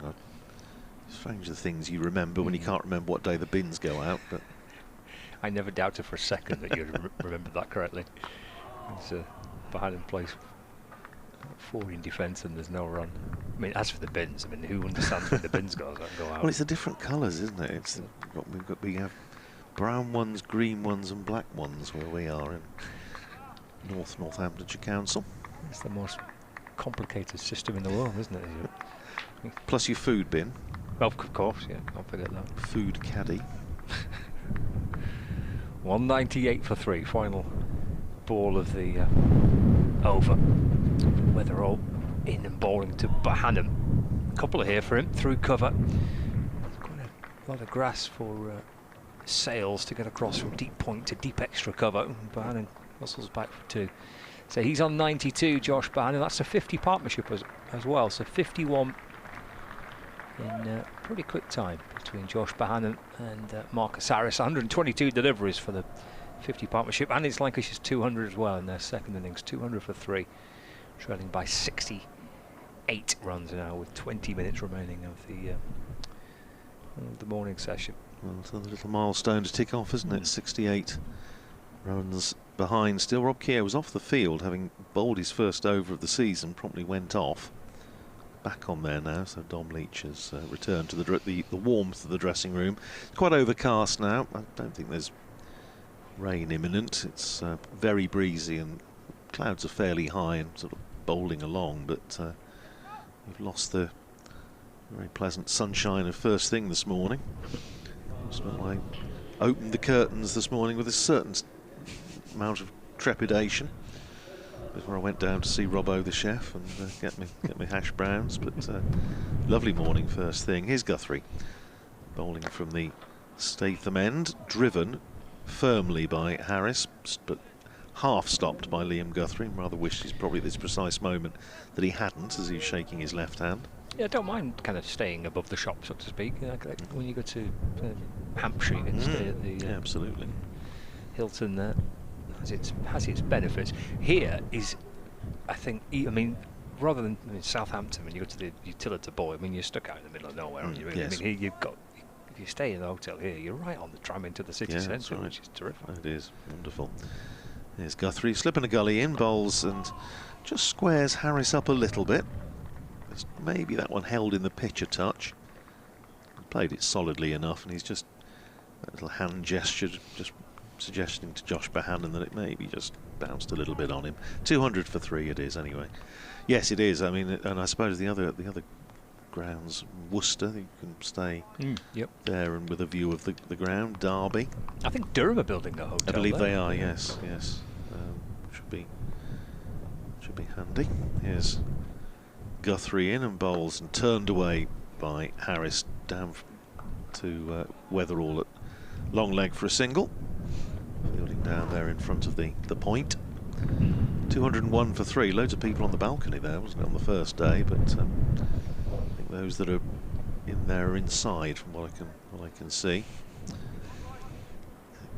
I think it's one of those days where if you possibly can sit inside, unless you've got several layers, unless you've got a duffel coat or something, then you're probably better off. There's still a few sitting in the seats at the front of the old pavilion. A little bit of sunshine returning right on cue as Guthrie is in, bowls to Bohannon, clips it away out towards deep mid-wicket. Fielded out there by James Sales. Sends in his return. Oh, could be buzzers, no. Past McManus, past the first man backing up, but fortunately, from Northampton's point of view, not past the second man backing up. That's George Bartlett. 202 for 3. Bohannon is 93. That's, well, 7 more runs for a 4th century against Northamptonshire in the Championship. In the nicest possible way, Northamptonshire are sick to death at the sight of him. Here's Guthrie in and bowls, and forward comes Harris, pushes it up towards mid-off, but intercepted by Justin Broad, coming across from extra cover. Keaton Jennings was saying that Josh Bohannon was putting some new flooring down the other night, so obviously that's worked a treat for him. He's laid a new floor and he's got his season up and running. But what a weekend! Night on the tiles. Here all week. Well, good for him. Obviously a man of many talents. Clearly, yeah. Here's Guthrie in, bowls outside the off stump, carved away by Harris. Free-flowing stroke out to Sales on the point boundary. And that's a single off the last ball of the over, so Harris keeps the bowling. 37 to him, 93 to Josh Bohannon, 203 for 3 Lancashire. Trailing by 65 runs with a quarter of an hour to go till lunch. Elsewhere in the county championship, in Division 2, so Derbyshire are batting. They're 52 for 1 against Leicestershire. So they require a further 397 runs to win. Leicestershire need 9 wickets. They've picked up 1 so far. It's a fairly conservative declaration, that, isn't it, you feel, from Leicestershire. And in Bristol, Gloucestershire are up against Glamorgan. And Glamorgan in their second innings are 171 for 3. So they lead Gloucestershire by 10 with 7 wickets remaining. And Division 1 games, well, Yorkshire won yesterday, they beat Worcestershire. But some interesting games bubbling up there as well, as Weatherall comes in to Harris off the front foot in defence, and there's no run. In particular, Sussex against Somerset. Somerset 199 for 6. So Sussex are 4 wickets away from victory, with Somerset still requiring 396. Although Captain Tom, who's not captain anymore, is 90 not out. Tom Abel. Okay. So he's making it tough. Okay, I was reading that Sussex have not won a Division 1 fixture for 15 years. Crikey. I think I read that correctly. Weatherall into to Harris. It's defended, there's no run. So Sussex in a strong position against Somerset on the sunny south coast. Hampshire needing a further 264 runs to beat Surrey at the Oval, with Nick Gubbins 50 not out, and Surrey requiring 6 more wickets for victory. Nottinghamshire 309 for 8 in their second innings. They lead Essex by 289 runs. It's whipped to mid-on by Harris, but there's no run. So 309 for 8, Nottinghamshire in their second innings, leading Essex by 289. And Warwickshire need 255 more runs to beat Durham, who declared 276 for 8 in their second innings. Warwickshire 84 for 2, requiring 255 runs for victory in the North East. I think Alex Davis has got some runs there. Weatherall to Harris, just nudged off his hip down to fine leg for a single. Yeah, Alex Davis actually out now, got to 50, but then an LBW victim to Ben Rain. So Warwickshire 84 for 2. 84 for 3 now. Ooh, Sam Haynes just got out, just watching it on the screen next to me. Caught behind off Matty Potts, bit of a waft, and edged through to the keeper. Be a good win for Durham if they could close that one out. The live text commentary feed on the BBC Sport website and app is up and running, with all the scores filtering through as well. It's 4 for Bohannon here. Nudged away off his hip. It takes him to 97. He's 3 away. Josh Bohannon, with time to get them before the lunch interval. 10 minutes until lunch. 97 not out. A familiar position for Bohannon to be in against this particular opposition. 208 for 3. Weatherall in bowls. Bohannon forward, looking to drive. The ball comes off the inner half of the bat and deflects out to mid-wicket, and there's no run, so he'll just have to wait in the high 90s for the time being, because that's the end of the over. 208 for 3, with 10 minutes left of the morning session. It's lost the sunshine for the time being, but Leach is coming out on the field as substitute in place of the captain by the look of it. Interesting that Luke Proctor hasn't bowled so far today, so whether he's just a little bit of a twinge or something. But, for the time being, you have to see Justin Broad back into the attack.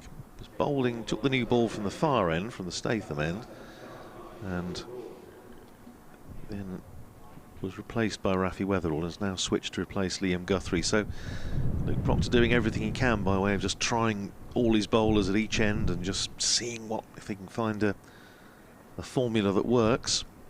He's off the field at the moment, so Lewis McManus will be in charge. As vice-captain, Calvin Harrison is starting to limber up in the gully, so one imagines he'll come on for the obligatory over of, or 2 overs of spin before lunch, but I think he might bowl quite a lot this afternoon. The airliner goes either into or out of Manchester Airport, above the cloud. Here's Broad, round the wicket, bowls to Harris, down the leg side, taken by McManus. Saw a big one this morning, didn't we? 380 going over. Yep. Out of Manchester, I think. Yeah, from your favourite position of the roof garden. Oh, yes. You got a good view of the, yes. The flights going in and leaving. Also saw one quite late last night. You can just see the lights going into from my hotel room. You could see the lights going into Manchester, I think. Here's Broad in, bowls outside the off stump, left alone. And of course you have to then get the app out to find out where it's going or where it's been.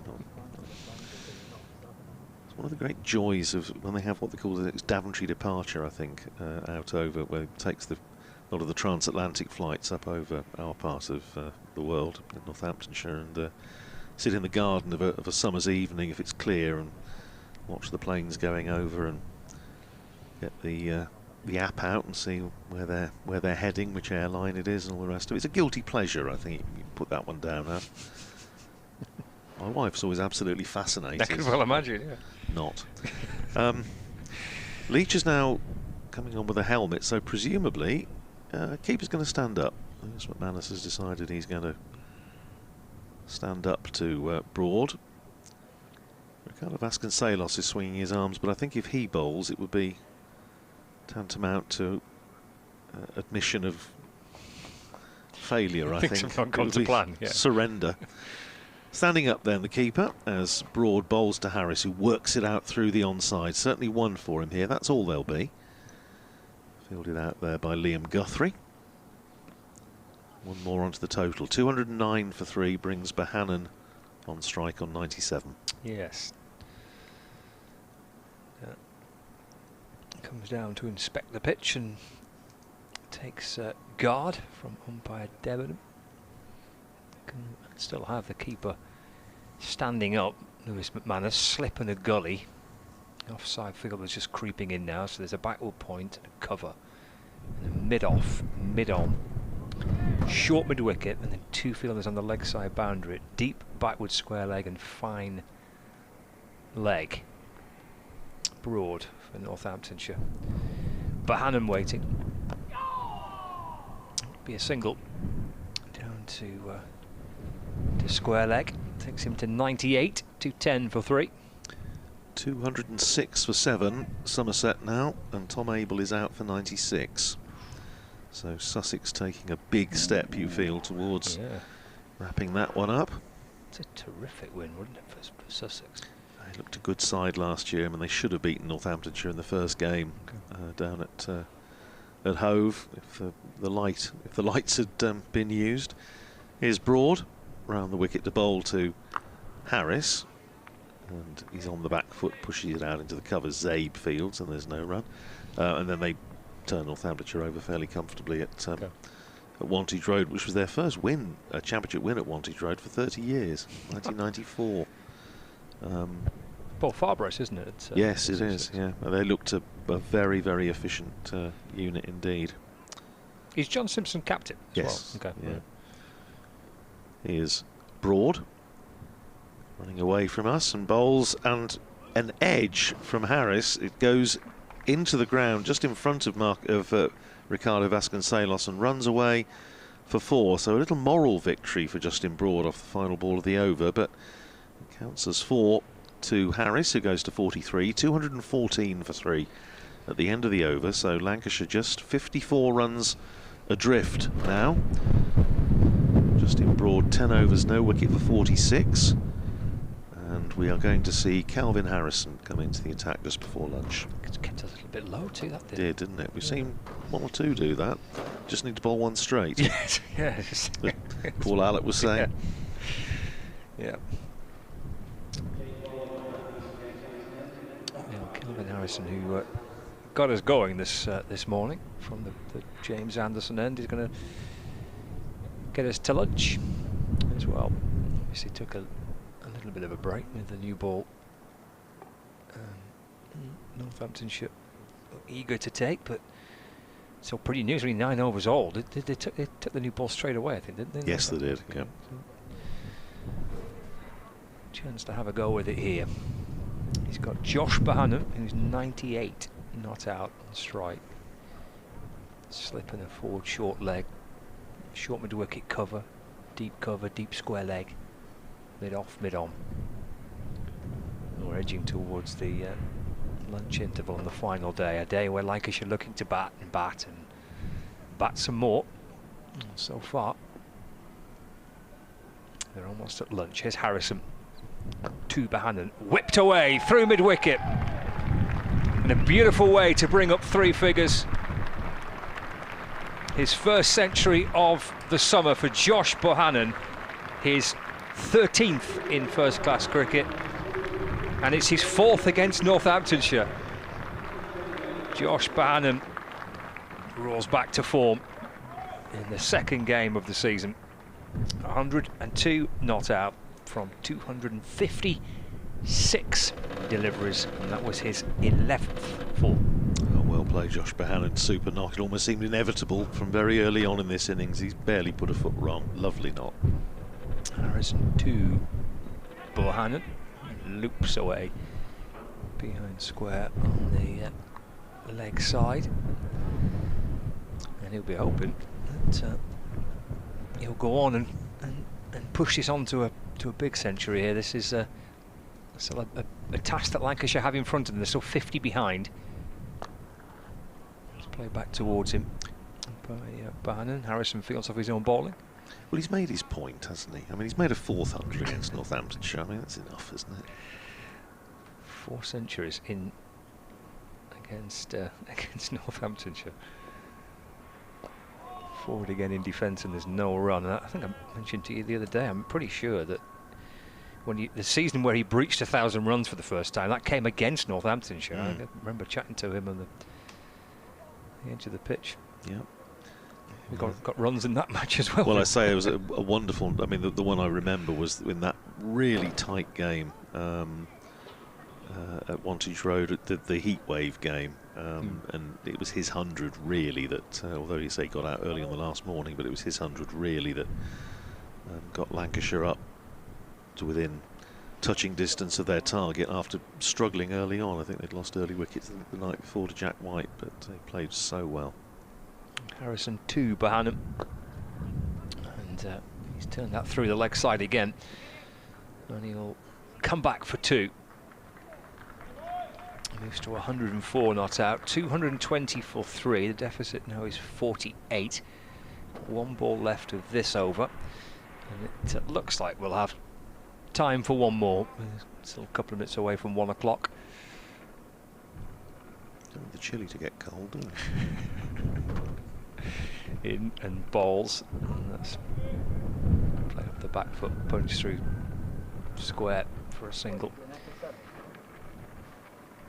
221 for 3 at the end of the over. You're never normally more than a day or 2 away from a chili at some point during the course of the cricket season. No, it's always round the corner as a chili cook, can't it?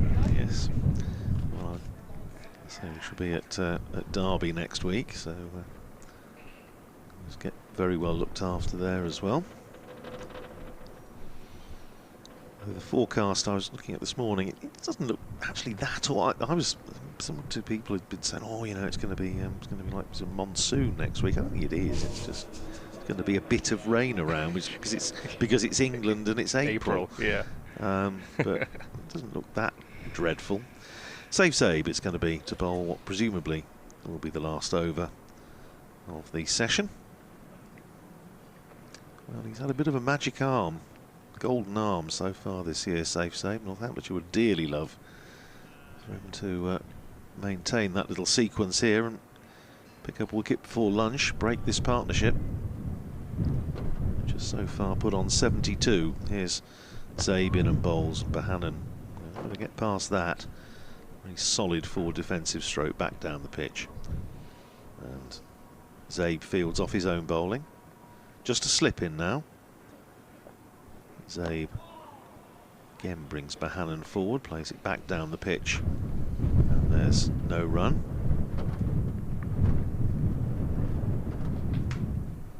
Here is Zabin again, bowls to Bohannon, forward, out into the covers this time. Fielded there by George Bartlett. Zabe just having a chat with Rob Keogh in there mid-off.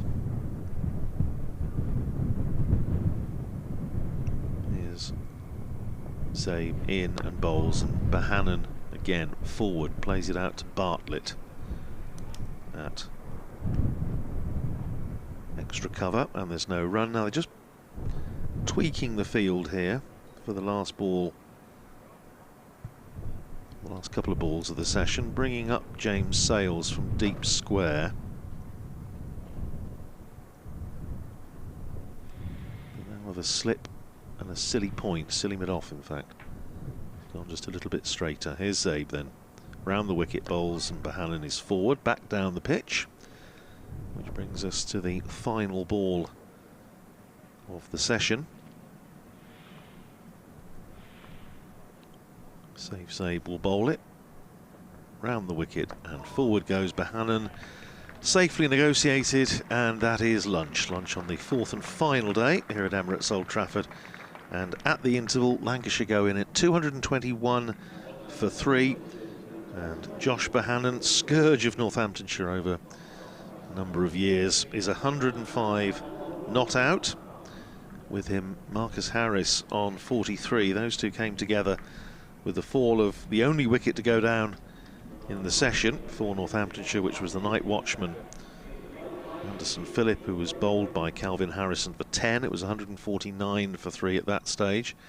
But these two have put on an unbroken 72 for the fourth wicket. Bohannon taking the applause, and rightly so, from the crowd here at Emirates Old Trafford. 105 not out for Josh Bohannon, 43 not out for Marcus Harris, 221 for 3. So Lancashire still 47 runs behind, with 2 sessions remaining. Second new ball safely negotiated. Josh Bohannon, I'm sure he has other things to do at lunchtime, but he will have, I'm sure, remember the fact that he's not only made 300s, now 400s against Northamptonshire, but at least one of them was a big one, 175. So plenty of power to add for him. Northamptonshire, of course, for their part, still thinking they're in with a good chance of winning this game, but they need, you feel, to break this partnership, certainly in the first, possibly the first half an hour or so of the afternoon session, if they're to give themselves the best chance. We shall see. Scott and I will be back, of course, after lunch to bring you every ball of the final day's play. Play will resume here at Emirates Old Trafford in just under 40 minutes' time. We will be back with you then. Enjoy your lunch, we shall enjoy ours.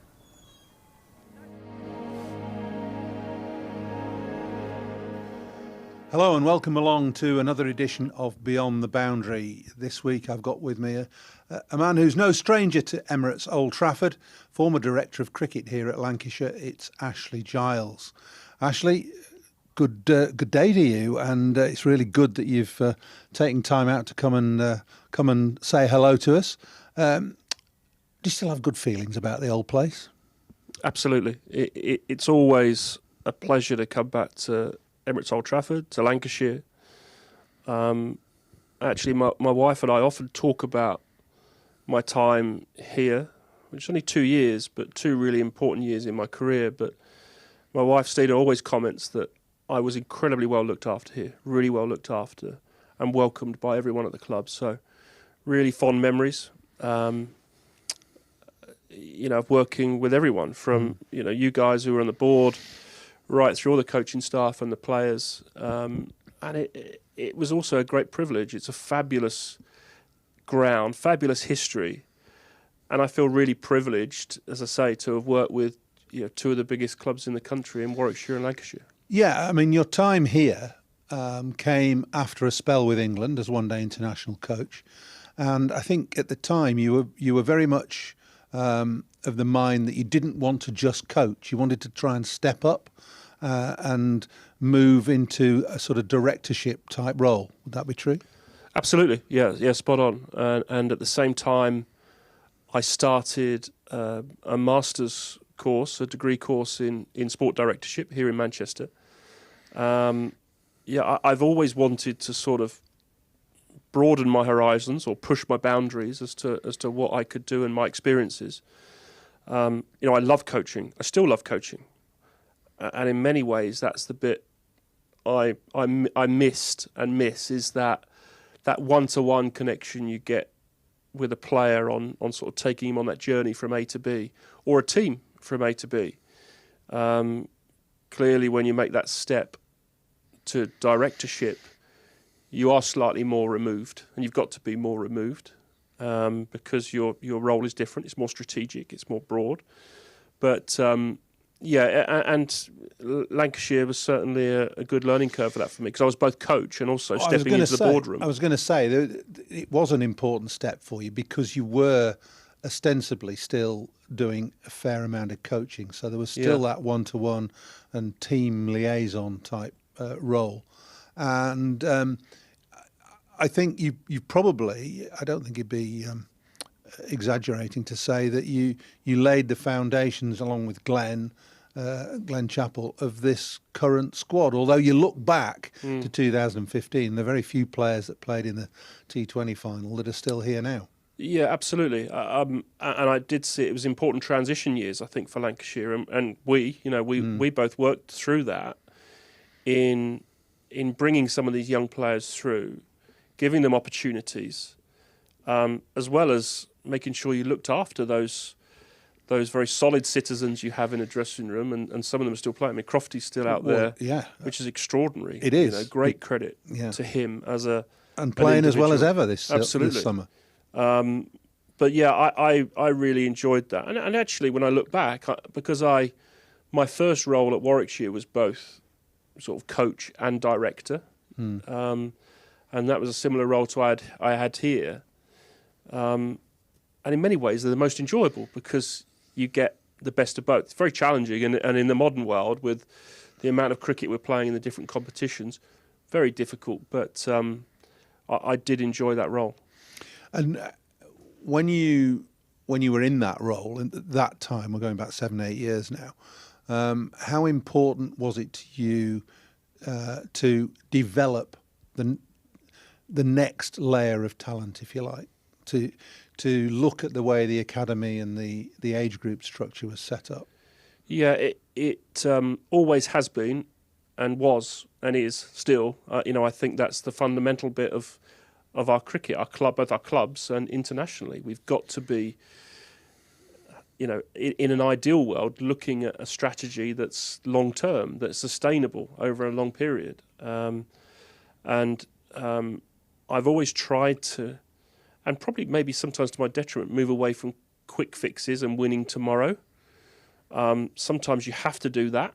You have to be aware of that. It's still not always possible. But I've always wanted to, I'd rather build over years than months, because I think that's better from a sort of legacy piece, to leave something behind. Even if when you're gone, that structure remains and grows. And hopefully Lancashire's got a bit of that. I hope, and I certainly think looking at the Warwickshire squad as well, that I went back to, I suppose what we did, myself and Jim Troughton, and then now Paul Farbrace coming in, have built a squad that has had success and hopefully will over a long period. Well, I think you're quite right with Warwickshire, but I think you're also right with that Lancashire have done that, and that it's been a club policy to develop academy and their own talent, and that's self-evident when you look at the sides that are playing now. But when you were in charge, I think probably the two standouts that came through in your time here were Liam Livingstone and Hasib Hamid. Yeah, and both fantastic players. You you championed Liam a little bit, didn't you? You got him into the side, and batted him lower middle order initially, and in a very different role. And Hass was is a different customer altogether. Yeah. But I hope one of the things I did, because Lancashire has got such a wide net of talent and available talent. It's a huge area, isn't it? A huge area. The whole of the Northwest. And there's a huge amount of talent that's always come through your academies and youth systems.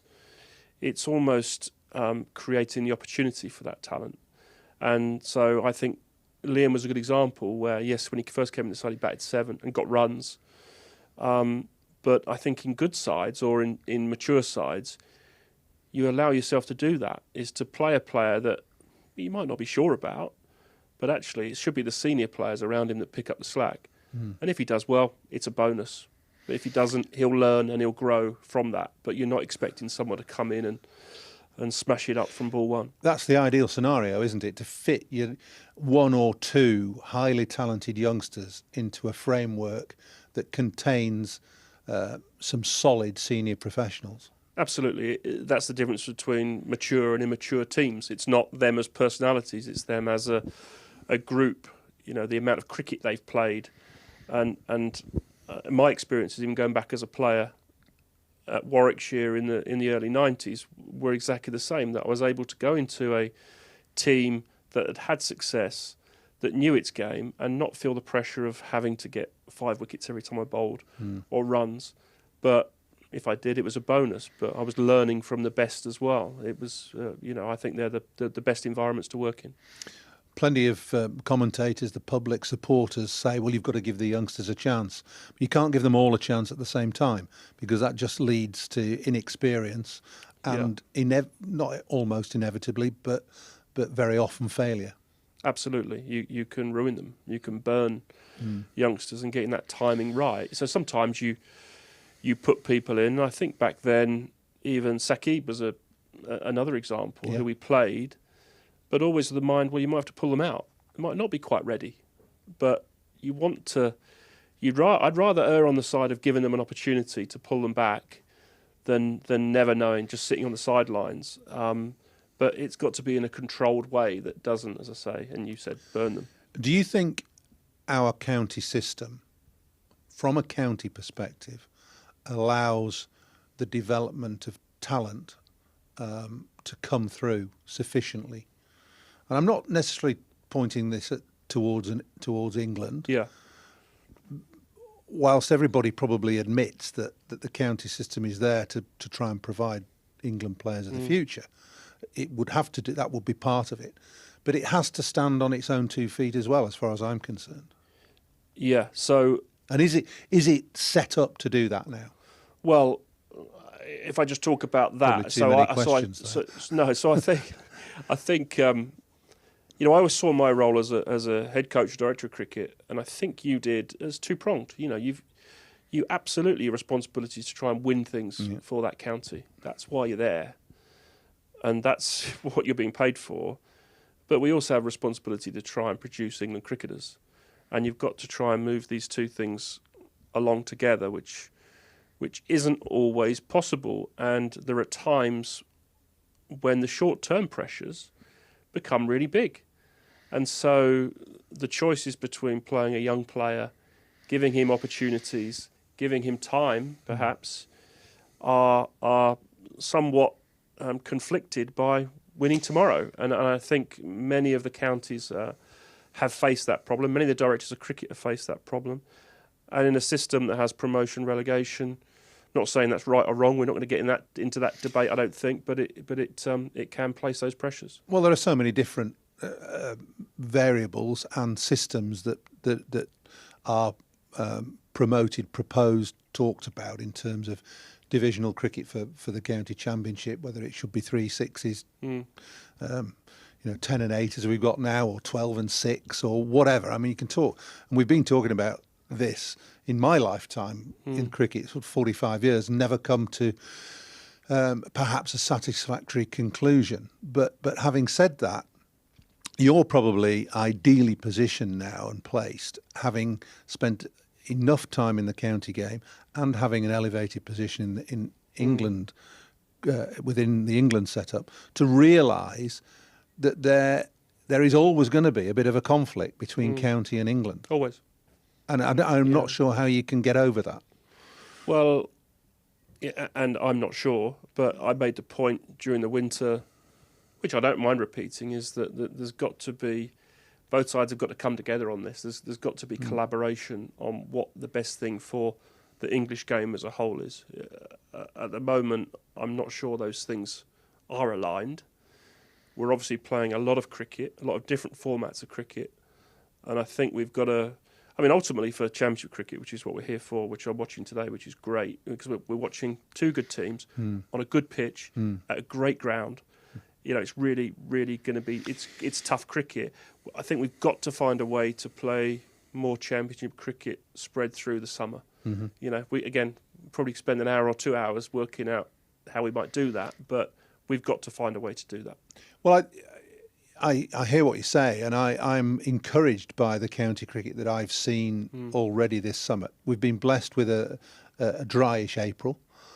And the only thing that I will say that you would perhaps need that we haven't had so far is a bit more pace in the pitches. I think the pitch has been pretty good generally, runs scored, and it's hard work for bowlers to take 20 wickets in a match. Yeah. So you've just said it. We're Lancashire, Warwickshire, 1 and 2 in the county championship last year on a test match pitch, basically. This is the sort of cricket that the selectors should be looking at and making decisions from, in my view. Yeah. Would you agree with that? Yeah, absolutely. This feels to me to be the top, and this wouldn't be the only game in the country, but this is the sort of top end of cricket. I think your point around pitches is a good one, the pacing pitches. And I think if we spread 4-day cricket throughout the summer a bit more, we'd have more variance or variation in that, and you'd probably have more pace later in the year. There's no doubt the weather actually in April is pretty good. Generally. It's generally pretty good. And we've got some very good groundsmen who can prepare very good pitches. But they're still going to lack some pace at this. You know, you'd have to be a magician to get them rock hard and flying through at this point.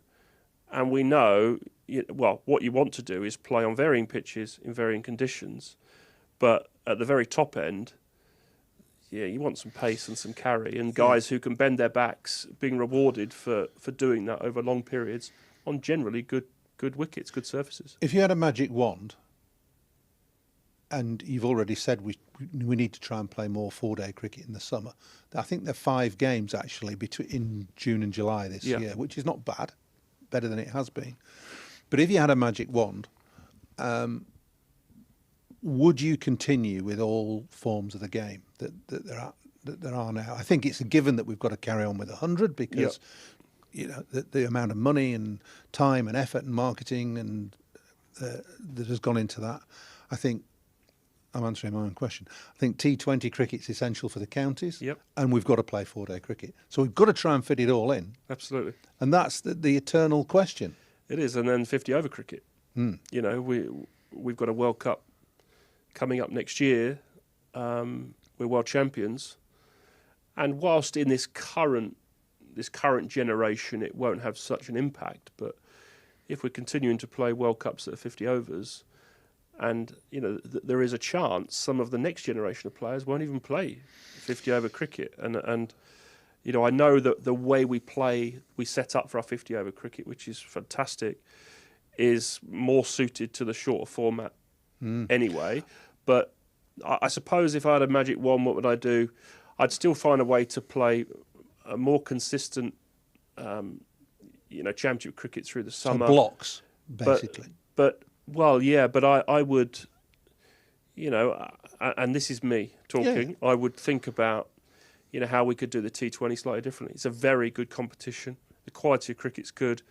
But could we play that? I know it goes against this, what we moved to in not swapping formats all the time. But maybe a more appointment to view once a week, Friday or Saturday night. Let's just make it clear here. There's no agenda in this discussion. This is Paul and Ashley having a chat. So it's personal views.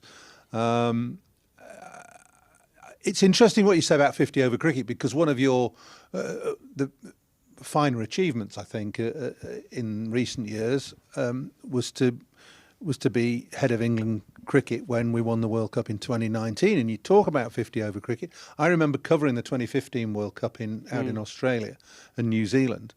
And prior to that, it was thought and mooted that this might be the last World Cup of 50-over cricket. Yeah. And it was New Zealand coming along and McCullum playing the way he did and challenging the norms of 50-over that reinvigorated the game, which was great. Yeah. And that probably sparked England, because we'd been perennial failures from way back in the 70s. We'd never won it. So it's time we did, and we did. So basically, did that consume your thoughts in your England role at the time? Well, year one, certainly. That was my first year in the job, was leading into the World Cup. And you know, most of that preparation had been done by Strauss, Morgan, Bayliss leading into that. But I felt great pressure in getting that over the line. You know, we went into that as favourites. There was a period through that tournament where we looked like we may not even make semi-finals. And so, you know, my job then is almost just trying to support, pull everyone together, make sure we're staying on track, which I know, you know, Owen Morgan and well, Owen's going to do. Trev was still very relaxed, but my He job always is to appeared very support that. relaxed, Trevor. Yeah, incredible. And I think that sort of came to head before the India group game at Edgbaston, and I think the guys sat down and said, you know, what are we worried about here? You know, we know there's the expectation. We know we all have those personal worries about what might not happen, and we've been on that journey. Let's just play the way we've been playing and go out and play with that confidence and in an aggressive way, and can't fault them. It's obviously a bit twitchy, and looking at strategy, you know, that strategy that was probably over 5 years in the making, or 4 years in the making, we still only won on the last ball of the tournament of a super over. On a countback. On a countback. So that's how tight it is. So that had to be the strategy, and it, you know, but whatever, I guess, I'm not going to say too much about it. Whatever one hand gives, you lose something. Well, I was going to come on to a more general point, really, about prioritising, whether you're in charge of a county or you're in charge of an international team. There is so much cricket played. Yeah. There are so many different tournaments, so many different series, so many different forms of the game, that the hardest thing, I think, must be to treat each game, match, series with equanimity. Yeah. It's impossible because you have to have a priority at some point. Yeah, so firstly, from a county point of view, and this is just my experience again, would be to, you know, we start every season with the high hopes, we challenge for everything. And then I think as the season ebbs and flows, you know, sometimes you're surprised. So for us, when I was at Warwickshire, you know, the 11 season, the way playing Championship cricket, finished runners-up to you guys, to Lancs, and then 1 in 12, was a bit of a surprise the way we took this uptick. But our white ball cricket dropped off. I think the way, you know, us winning T20 in 15 here, we struggled through some of the group stages, but peaked at the right time. And you know, you sort of put your foot on the throat. With England, absolutely, we've had to, you know, Test cricket, however we've played, whatever results have been like, has always been you know, one of our priorities. It's just the conditions we faced on and off the field with COVID and everything else, and the opposition we faced on the field have been really challenging. But certainly in white ball cricket, after the 19 World Cup, we made the choice with 2 T20 World Cups coming up to make that switch to prioritise T20 cricket, to be able to challenge for a T20 World Cup or a World Cup. We knew we wanted to go into it as best in the world. So whereas I think when I came on, we were 3rd in the world in T20 cricket, 3rd or 4th. We got ourselves to number 1 in the world, got in a good position. Our 50 over went from 1st in the world to 2nd in the world, but that was a strategic decision that we didn't have a 50 over World Cup for a few years, focus on T20, and so we're happy with that. And, you know, barring a couple of overs that went wrong in the UAE, we played some really good cricket in that World Cup and could have been double white ball champions. But so in that terms, yeah, there's a lot of thought goes into the prioritisation. Do you think that in England we have this? It's a preoccupation, but do we have too much emphasis on Australia and the Ashes? Or is it right to do that? It's clearly you know, an emotional series, a very important series. And you played in one of the best Ashes series of all time in 2005. And, yeah, it has. You know, I played in 81. Yeah. So, you know, both iconic series amazing. in a way. And yeah, huge historical importance. but because of that, they almost become watershed moments. You know, the fallout from the last series, again, we won't go into too much, but generally happens around World Cups and Ashes, because they're deemed as the most important thing. There's emotion, there's the history, etc., etc. And now, you know, we live in an environment that is just craves 24-hour news, and sometimes, you know, there's got to be change. There's something's got to happen, but there is a lot of importance placed in those series, and I think going back to something we talked about just a minute ago, it's becoming more and more difficult. I think in any sport, and cricket, and particularly county cricket, was probably immune from that a few years ago, to set your target about building long term. I've got a 5-year plan. Well, you might not get 5 years. You've got to win next year. Instant success. Yeah. And that leads you to making some decisions that maybe you wouldn't in other cases. It's an interesting point. I mean, the public demands success. Players want success. They're not in the game a long time, are they? You know, they don't want to be necessarily part of a side that's going to win in 5 years, because they might not be playing then. Yeah. So it's a very difficult balancing act. Having said all that, you put yourself, I think, where you wanted to be. Your aim through your formative years at Warwickshire, then as an England one-day coach, and then with Lancashire and then Warwickshire, you wanted to be at the top of the tree. Yeah. You won't have any regrets about that, even though things perhaps haven't worked out quite as well as you would have liked. Absolutely. I've always set about what, you know, and again, you look at where you've come from, your journey in cricket, all the things you've achieved. I look at mine. I still feel very privileged to have worked in the environments I've worked in and do the jobs I've done. And I wanted to work at that level, of course. The last 2 or 3 years have been the most challenging because of some of these circumstances we talked about, particularly with COVID, and challenging not just for me, but for everyone involved in that system, whether it be, you know, the board, chief exec level, the coaches, players, everyone. It's been incredibly challenging, and at the county level as well. But no regrets. I think, you know, I'm sort of 3 months down the line of coming out of that role now. It's I've actually had a nice chance to reflect, and I feel fresher for it. You know, I think there's some challenging times ahead for everyone still, but it's I love cricket. It's, you know, it's an amazing environment to work in, but you know, we'll see what the future has in store. So, having been at the top of the tree in terms of coaching director of cricket work, what does the future hold for Ashley Giles? Does he want to try and continue in that? Does he want to move into perhaps another sport, or would you be happy perhaps getting back to grassroots and saying, I'm just a coach now, I'd like to have another go at coaching?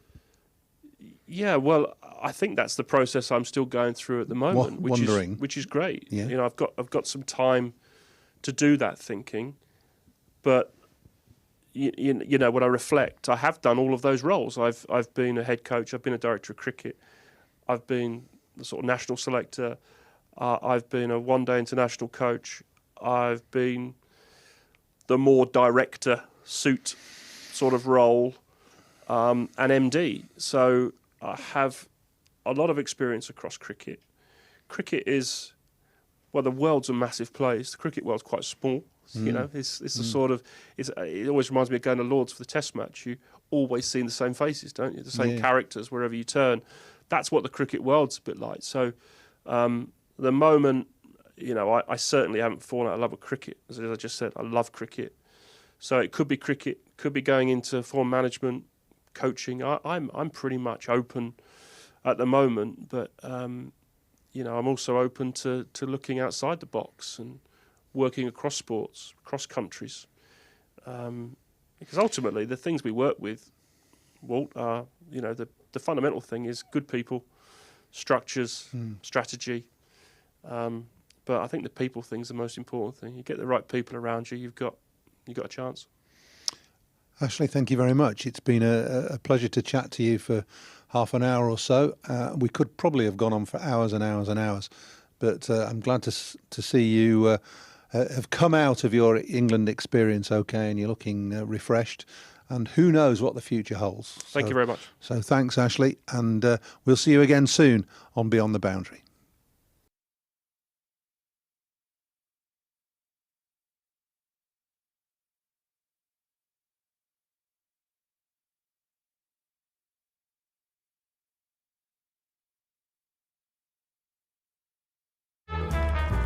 L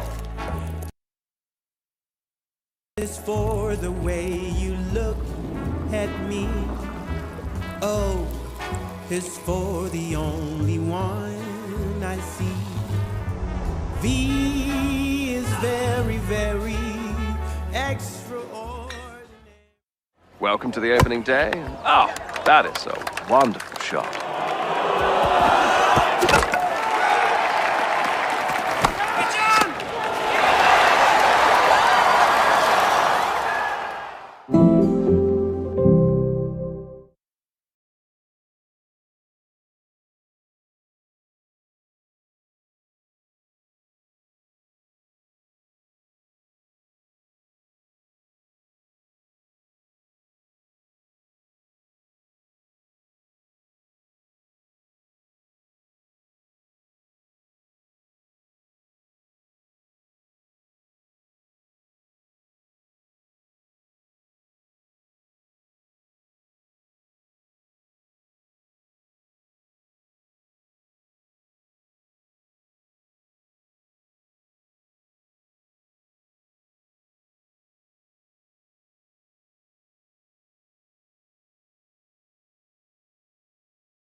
This is a call for hungry dreamers and hard-working self-believers. Success is down to more than just luck and talent. It's striving to be the best, breaking the boundaries and never giving up. Are you ready to become your best self? Are you ready to unlock your greatness? So what are you waiting for? This is Education Evolved. This is UA 92.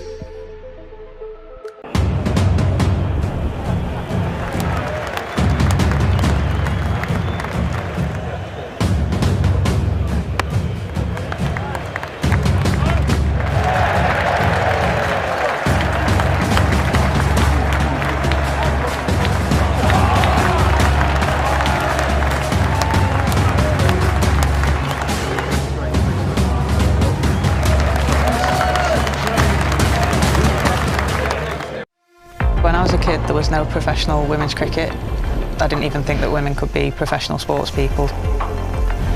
Especially early on, it just didn't really seem like there was a career in it. To support myself around cricket, I had to work at the petrol garage. I was the only girl, so I stood out.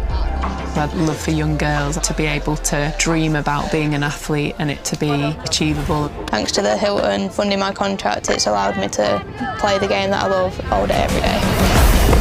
We're like an engine and we need to be fueled with the right gas. Without funding, we can't be visible. You can't be what you can't see. As a team, it feels like we're breaking boundaries. Thunder and Lancashire always want to put women's cricket at the forefront, and now I think that's really shining through. It's mad to think that without the Hilton funding, like, we wouldn't be playing cricket every day, training. Well, we could be, but we wouldn't have any money. We wouldn't, yeah, true.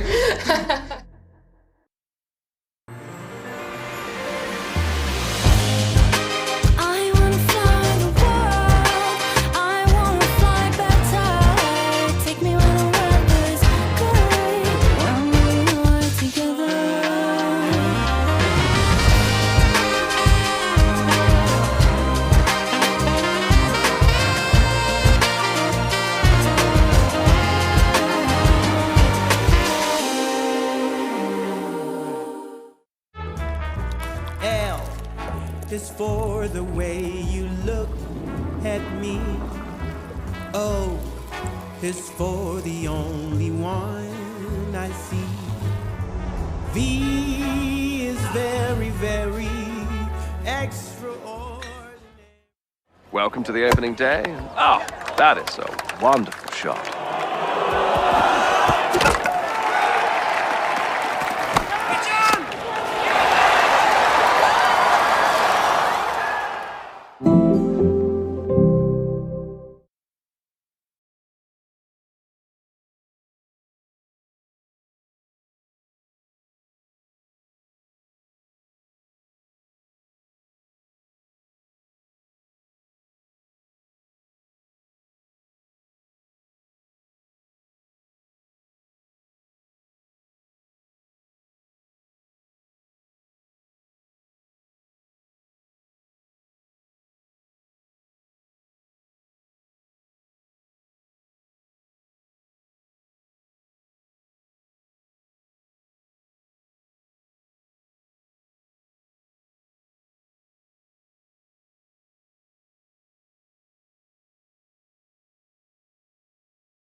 This is a call for hungry dreamers and hard-working self-believers.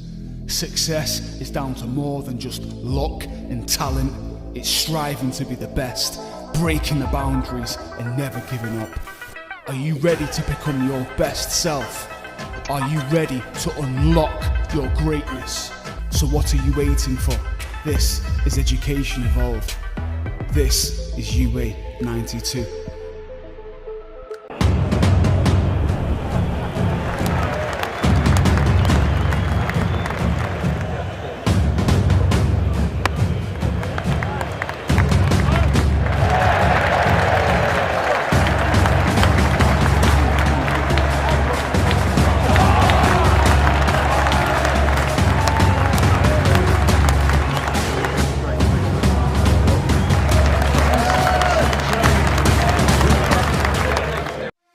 When I was a kid, there was no professional women's cricket.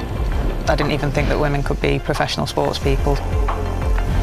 Especially early on, it just didn't really seem like there was a career in it. To support myself around cricket, I had to work at the petrol garage. I was the only girl, so I stood out. I'd love for young girls to be able to dream about being an athlete and it to be achievable. Thanks to the Hilton funding my contract, it's allowed me to play the game that I love all day, every day. We're like an engine and we need to be fueled with the right gas. Without funding, we can't be visible. You can't be what you can't see. As a team, it feels like we're breaking boundaries. Thunder and Lancashire always want to put women's cricket at the forefront, and now I think that's really shining through. It's mad to think that without the Hilton funding, like, we wouldn't be playing cricket every day, training. Well, we could be, but we wouldn't have any money. We wouldn't, yeah, true.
Is for the way you look at me.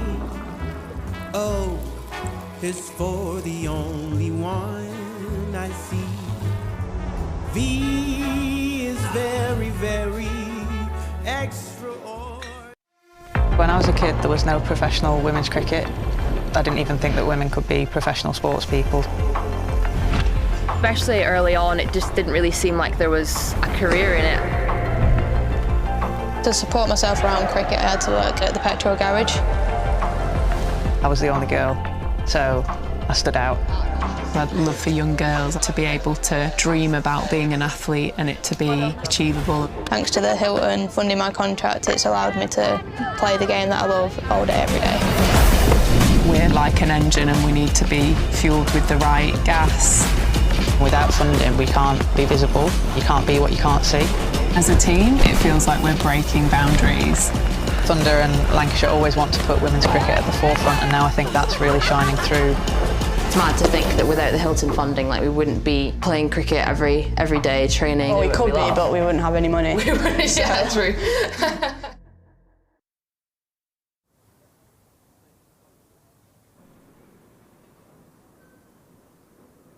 Good afternoon and a warm welcome back. 2 sessions to go of this County Championship fixture, the Rothesay County Championship fixture at Emirates Old Trafford between Lancashire and Northamptonshire, down to the final 2 sessions of the game, with Lancashire still trailing 47 runs behind, 221 for 3, but Josh Bohannon is unbeaten on 105, and he's enjoying a partnership with Marcus Harris, which is worth 72 runs. Harris is 43 not out. Scott Reed and Paul Allett with you to kick off the afternoon session, and Josh Bohannon, Paul, batted beautifully in the morning there for Lancashire.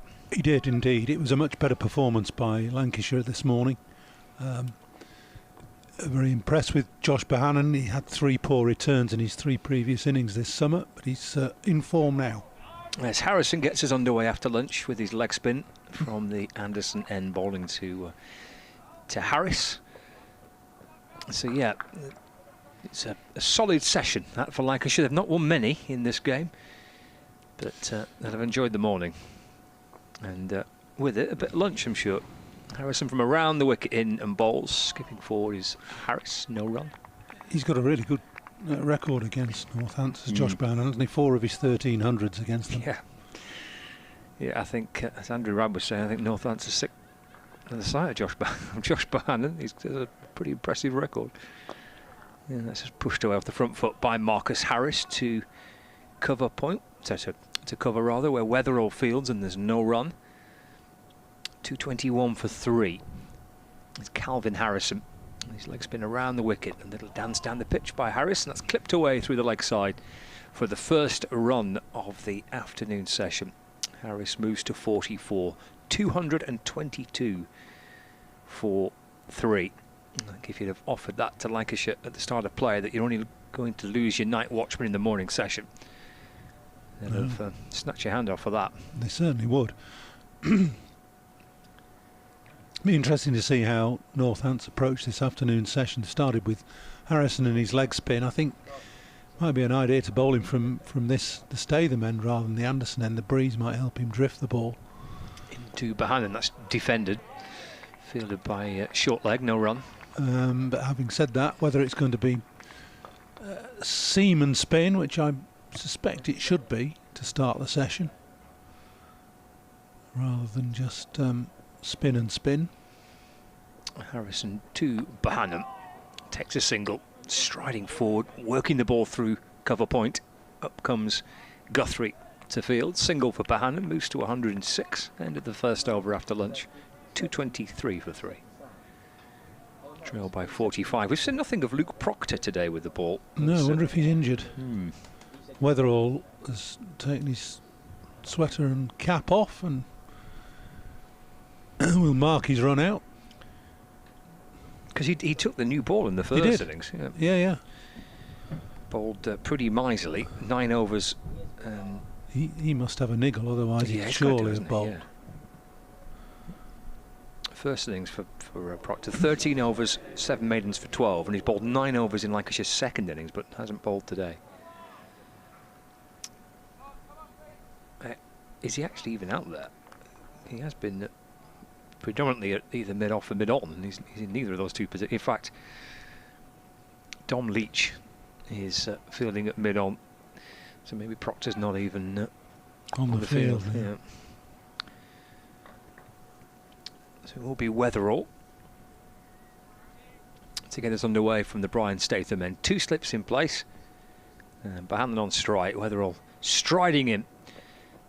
Bit of width and carved away by Bohannon through backward point, and 4 runs to take him to 110 not out. It's a lovely shot from Josh Bohannon. It's it illustrates just how good this pitch is still. First ball from Weatherall in his spell after lunch, and it's just short, a little bit wide. Bohannon in good form now, seeing the ball well. Just eases it through backward point for 4. It's a good sight for Lancashire supporters, this, isn't it? Watching Bohannon bat through both yesterday and this morning. It's a lovely shot off the back foot as well, timed nicely, just punched away through the covers. And 4 more successive boundaries for Bohannon, moves to 114. And Lancashire now within 37.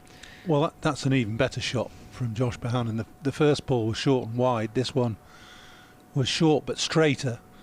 And to play a back foot drive just a few balls after lunch, really good. Straight bat, punched through between extra cover and cover. He's still not happy with his teammates standing up on the balcony. They'll all be coming out after lunch, won't they? They've just had the pudding, the jam roly-poly onto the balcony. Weatherall to Bohannon with his bottom hand off the bat. He works the ball away through the leg side for a quick single. 115, yeah, reaching his 13th first-class century. He's now got over 5,000 first-class runs, averaging coming into this game 43 in his first-class career. 85 games since his debut match in 2018. Weatherall immediately going round the wicket to Harris. I question this a little. It's Weatherall's into Harris. Run through point for a single. 233 for 3. Only on the basis that on a pitch that's giving you nothing, it's not giving you any movement off the seam. There's very little swing, even though the ball's relatively new. You create a natural angle by bowling over the wicket to the left-hander. The ball goes across the left-hander, and there's almost a knee-jerk instant reaction from bowlers these days to go round the wicket to left-handers. They'll have researched it. The statisticians would have told them that there's more of a chance, or possibly the left-hander is weaker to bowling around the wicket. Possibly, I don't know. It may be that the bowler feels better bowling around the wicket to the left-hander. He's back over it to the right-hander Bohannon, and he's hammered away through the offside for 4 more. Struggling with his line and length to Bohannon is Weatherall, and that's the 3rd boundary in the over. 237 for 3. Really good start from Josh Bohannon. He's capitalised on 2 wayward balls. The one that went for 4 through a forward of cover point was not a particularly poor delivery. It was just a luscious stroke. That one was full and wide, and got the treatment it deserved. Hit high and hard over cover. A positive start for Lancashire and for Bohannon. They've made the most of a couple of loose deliveries post-lunch. He's 119 not out. 237 for 3. There's Weatherall to complete the over, and Bohannon defending. Back to the bowler, and there's no run, but a successful one for Lancashire. 3 fours, a couple of singles in there as well, and a deficit 31 now between the 2 sides. Lancashire have wiped away almost that 270 that they were facing when they were asked to follow on yesterday. Well, yeah, that's encouraging. We were talking a bit this morning about targets, weren't we? And one of the targets that Lancashire would have had would be to wipe that deficit away. Now down to just 31, with just 3 wickets down. One of those wickets, the night watchman. So Lancashire will find themselves in a more comfortable position. They have to keep concentrating. A long time left in this game yet, 60 overs.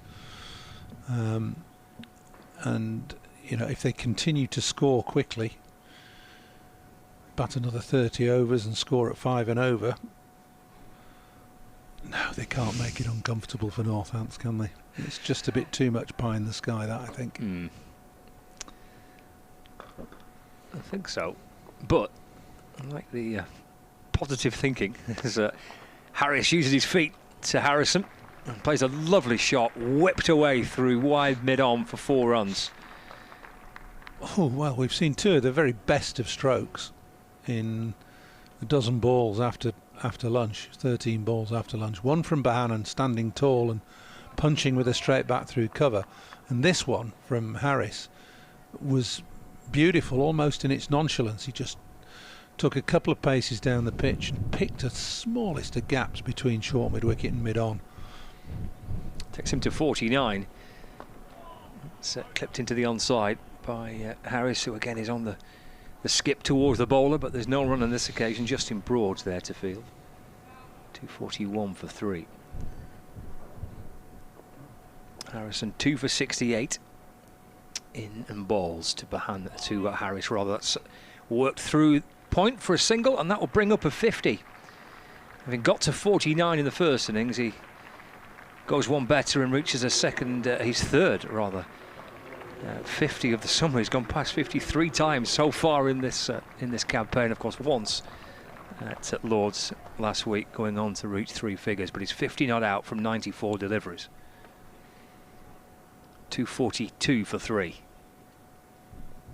Felt like a significant partnership when they came out to, when Harris joined Bohannon this morning, as that's defended by Bohannon, and so far it's been hugely effective for Lancashire, trailing by 26 runs.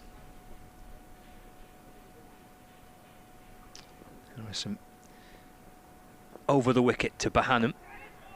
Tries to catch it, the ball flashes out towards square leg, and Bohannon takes a single. 120 not out, 243 for 3. Yeah, a little bit of bounce, but there was no chance really. It was a genuine stroke from Bohannon. Went shoulder high past short leg and quickly at that. Final ball of the over, Harrison 2.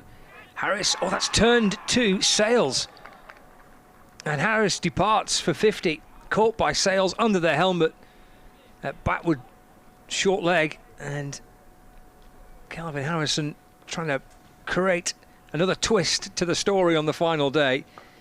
Look, beautifully set, Marcus Harris, but he's gone, and Lancashire lose their 4th wicket, 243 for 4. Well, that's a really good piece of bowling. It's an even better catch because this has gone quickly. Harris uses his feet, flicks it off the middle of the bat, and sails at short leg, stays low, stays down, keeps his eye on the ball. It's clipped firmly to him. I mean, that really is quality short leg catching. Harris will be disappointed because there was just an air of nonchalance really about the stroke. Little flick, a wristy flick, but it's a brilliant catch and thoroughly well-deserved wicket. Calvin Harrison got clipped through mid-wicket earlier in the over, bowled a similar sort of ball, plenty of flight, a little bit of spin, and got his reward now. From it looking comfortable for Lancashire, it's just what happens when you take a wicket. That Northants will think, they're still behind us, and we've got the breakthrough we wanted in the 3rd over after lunch. It brings out Matthew Hurst to join Josh Bohannon. Further backs up the work that Northamptonshire have done all game in the field. The catching's been terrific. I mean, they've taken some catches that probably no right to take. Safe Zabe's catch to get rid of Keaton Jennings, for example. But whether it was Broad or Jennings, on that occasion, Sales, the catching's been outstanding. On And in those 3 examples, all 3 really crucial wickets. The broad dismissal of the catch to get rid of Harris in the first innings, Zabe to get rid of Jennings, and then again there Sales with Harris the victim. So good work being done by the Northamptonshire fielders.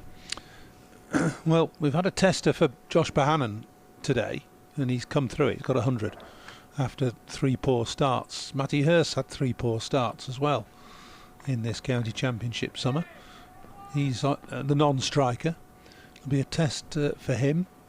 He's got 2 sessions to bat, basically, as Weatherall begins another over. Into Bohannon, who's solidly in behind it and defends. And there's no run. Spent a little bit of his winter away with England Lions, Matty Hurst. In Australia, playing Australia A.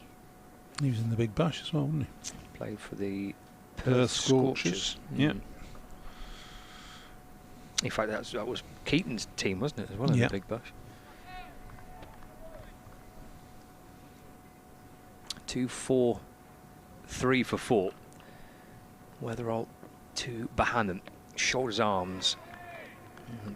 Ball through to McManus. Well, that changes Bohannon's approach, maybe not. He's put a couple of bad balls away, hasn't he, and hit that lovely back foot drive, but... Yeah, it always tends to just set you back a little bit, doesn't it? Especially in this sort of situation. I mean, still 25 in arrears. Don't want to lose 2 wickets quickly, and certainly not the 2 batters who were in and part of a big and good partnership. Be interesting to see how Weatherall comes back after a slightly wayward first over. He's looking good though now. Into Bohannon plays forward in defence. No run. Just looking at that England Lions side that he was involved with. Matty Hurst. And Alex Davis as the captain. Ben McKinney, who started nicely for Durham this season. He's got some runs, hasn't he, in the first couple of rounds.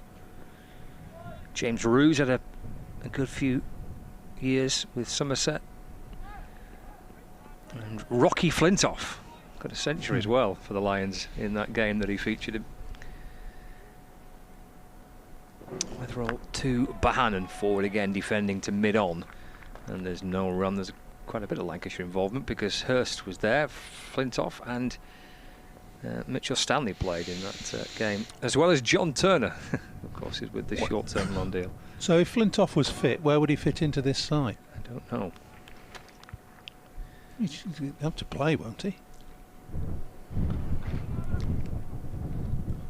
Well, he'd have thought he'd have to play.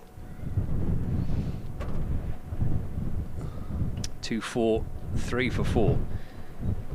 Weatherall to Bohannon, driven straight. Weatherall does well, low to his right to stop the ball off his own bowling, and there's no run. And there's probably 4. And he not got to that.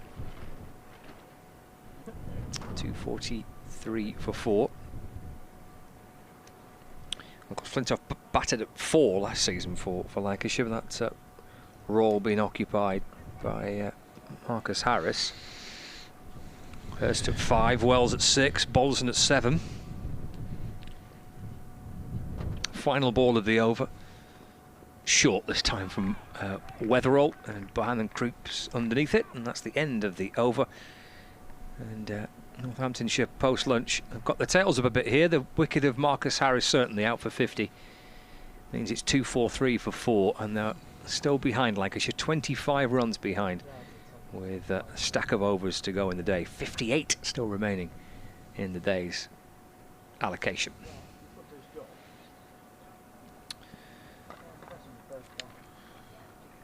We'll leave the Flintoff quandary hanging in the air, shall we? It's one for the selectors. It's a tricky whoever one. They are. Yeah, it's a tricky one. I don't know how long he's out for. No, I don't.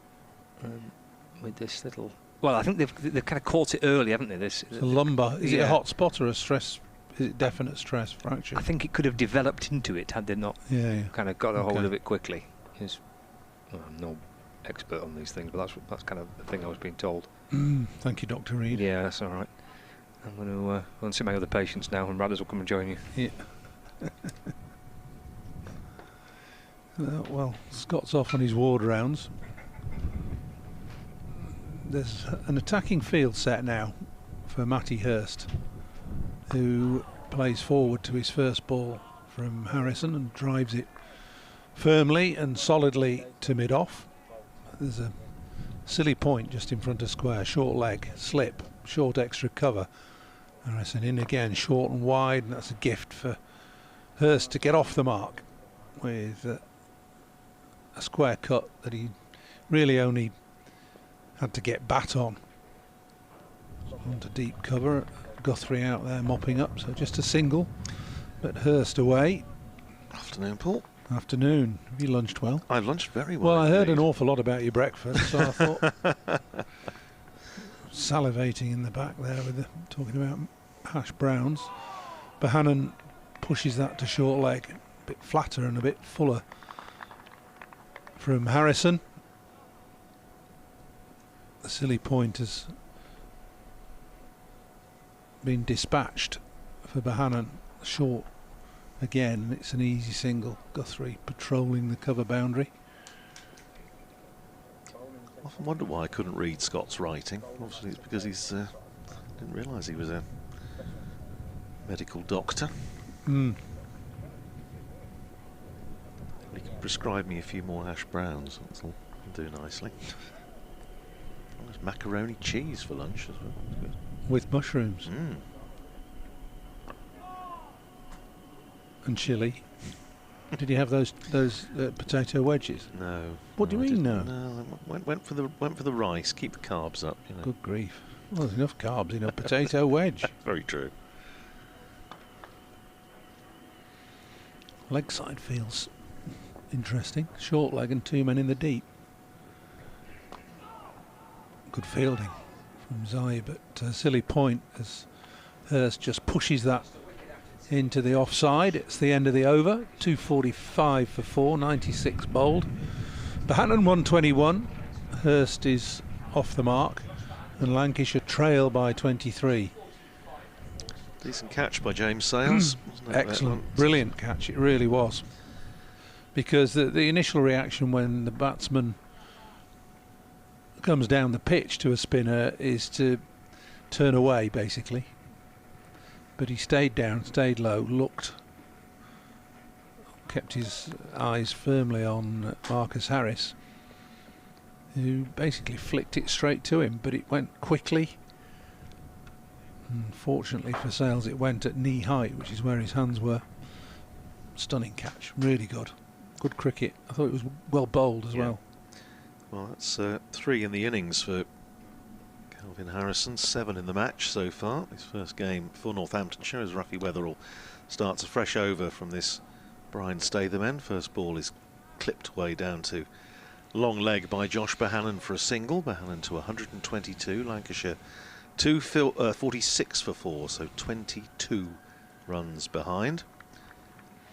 Now, come on, you've got a new batter in, got a relatively new ball in your hand.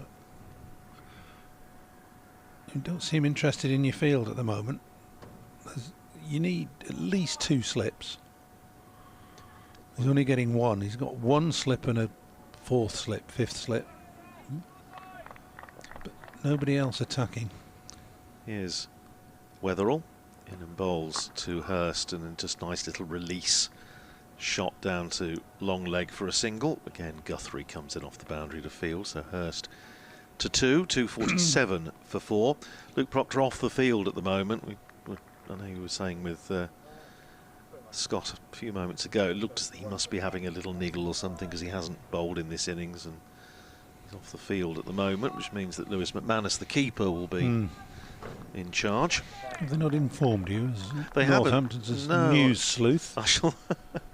I'll drop them a message off comms next. Here's Weatherall, and on driven crisply by Bohannon, but straight to the substitute fielder Dom Leach, who's in there at mid-on, and there's no run.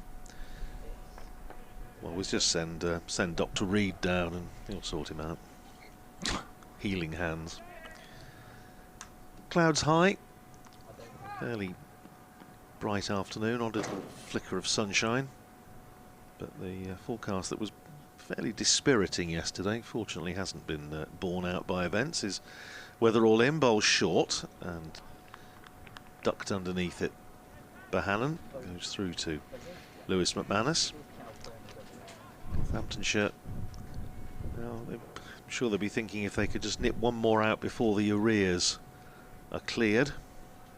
The 21 runs required to make sure that Northamptonshire would have to bat again, and the ghosts of Southport 1984 will be well and truly exorcised. Not to mention Northampton 1914. The other occasion that Northamptonshire won by an innings against Lancashire. Here's Weatherall striding in bowls, and that's kept low. And that has missed off stump, I suspect, Paul, by not a great deal. No, if you're going to bowl those, you've got to bowl them straight, as we said this morning. It's the second one we've seen shoot along the deck. Oh my goodness, that has gone. Yeah, it's quite a shortish delivery, isn't it? And it's gone through a third stump height, something like that. Didn't miss the off stump by very much at all. And, well, that will make Northamptonshire, I think, believe that with still 56 overs, whatever, left in the day, they could still fashion something out of this. But we're bringing up a man who was sweeping on the cover boundaries, moving up now into the ring, presumably to stop the single for Bohannon so they can have a go at Hurst at the other end. Short leg in as well. Yeah. Here's Weatherall in bowls, and Bohannon, it's short, and he ducks underneath it, goes through to Lewis McManus, and Northamptonshire have got what they wanted in the sense that they'll have Matty Hurst on strike for the start of the next over. 2:47 for 4, so Lancashire 21 behind. Bohannon, what a terrific knock, 122 not out, 289 balls, 14 fours. His fourth against Northamptonshire. And Matty Hurst, who made 16 in the first innings before he wafted a wideish one from Weatherall and was caught in the gully by Vasconcelos. It'll be Calvin Harrison to start his 33rd over of the innings. His 52nd over of the match.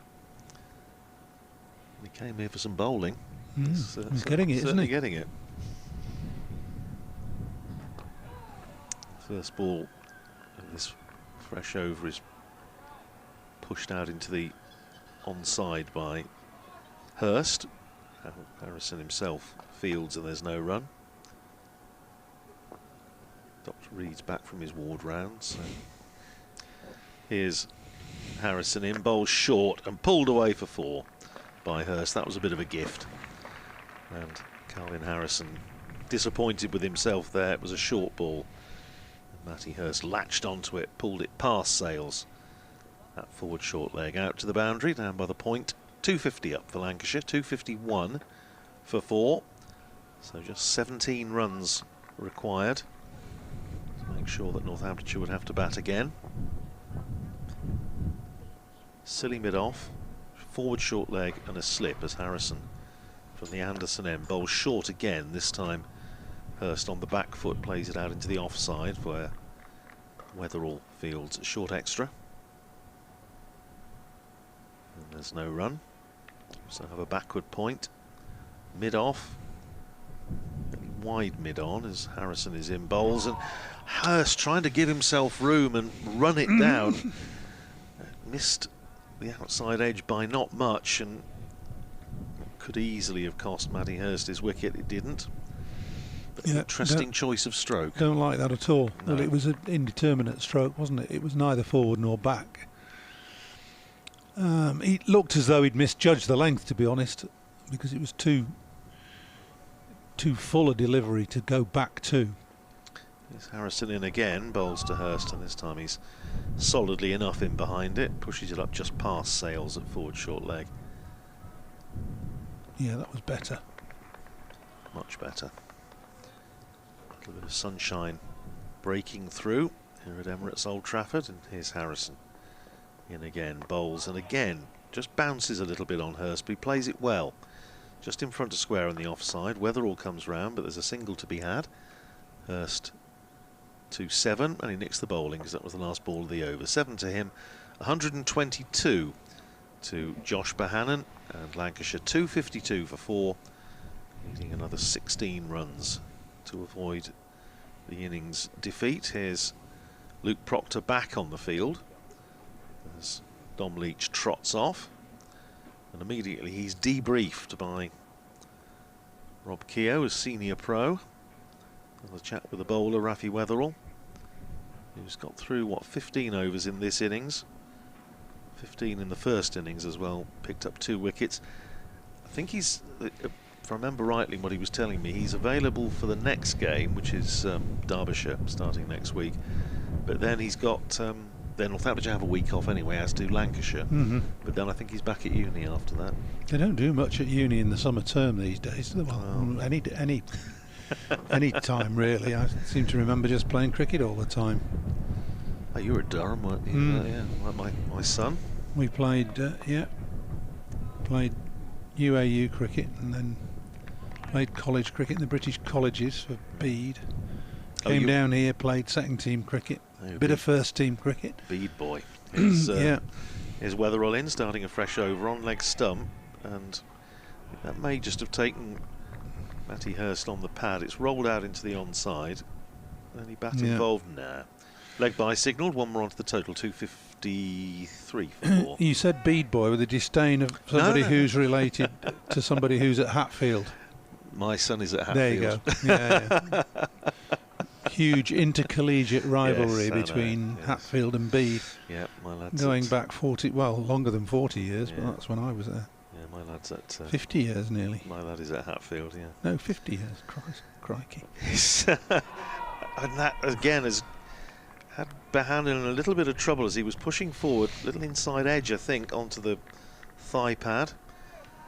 It's just the odd ball doing enough to keep the bowlers interested. Well, the more I see of Weatherall, the more impressed I am. He had a loosening over after lunch, which I'd be annoyed with as captain and coach, because it's an opportunity to get stuck into the batters early on in a session, but he got a hit for 3 4s. Here's Weatherall in. That's short and wide and clubbed away, but straight to safe say, but extra cover, and there's no run. But since then, he's bowled with, his pace is good anyway, but he bowls with energy and enthusiasm. It doesn't seem to worry him that he's got hit for a couple of 4s. Well, it's good to see him back on the park, because he missed the back end of last season with a back injury, and you know, we see young fast bowlers with back problems. He was a little bit concerned. It's almost a standard, isn't it? Yeah. They're going to get one. But he's worked very hard to get himself back on the pitch. Here's Weatherall in again, bowls, and that beats Bohannon outside the off stump. Goes through low to McManus, who takes it well. In the previous game against Kentpool, he picked up 3 wickets in each innings, and in each case they were in one spell. 3 wickets in 10 balls in the second innings, and 3 in a couple of overs in the first innings, and big sort of impact spells that changed the complexion of the match in Northamptonshire's favour, even though they ended up not batting particularly well in the second innings and losing pretty comfortably. But he's brought a fresh dimension to the Northamptonshire attack, and after a while somebody to actually put a bit of pace into things. Is Weatherall in bowls, and that's driven by Bohannon, but fielded off his own bowling by Weatherall, and there's no run. Something Northamptonshire have been crying out for a while. And what an opening bowler! Well, an opening bowler with pace. Yeah, well, every county's crying out for them. It's hard work bowling in the county system as a young, quick bowler. Obviously, no Ben Sanderson at the moment. No, he's a good bowler. Fine bowler, 550 wickets and counting for Northamptonshire. Here's Weatherall in. That's short. It's carved away down to third man. It's going to beat the man down there on the boundary, and it runs away for 4 runs. Deliberate stroke, I think, from Bohannon. Let's have a look. Yeah, absolutely. Yeah, I think so. I think he thought it's come back at him a little bit. I think initially he was looking to cut it squarer, and as it came back on him, he's just ramped it over the keeper. But again, credit to the bowler, because this is a flat pitch and he's still getting it to go through at head height with decent pace. nothing really wrong with inducing a stroke like that on a man who's at 120 odd not out. So good bowling, like it. Good. 126 to Bohannon, 257 for 4.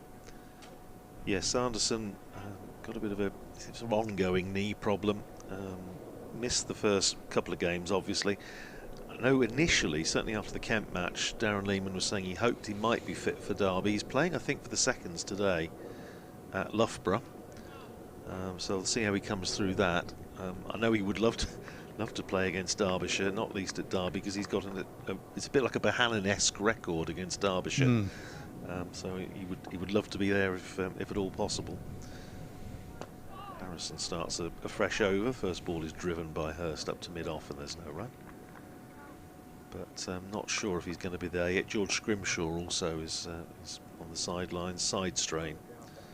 Here's Harrison turning that one just enough to have Hurst maybe just reaching for it a little bit, pushes it out into the covers where Broad fields. Harrison to his 34th over, 3 for 77 so far, in and bowls short. Back foot from Hurst up to mid-on, where Rafi Weatherall fields and there's no run.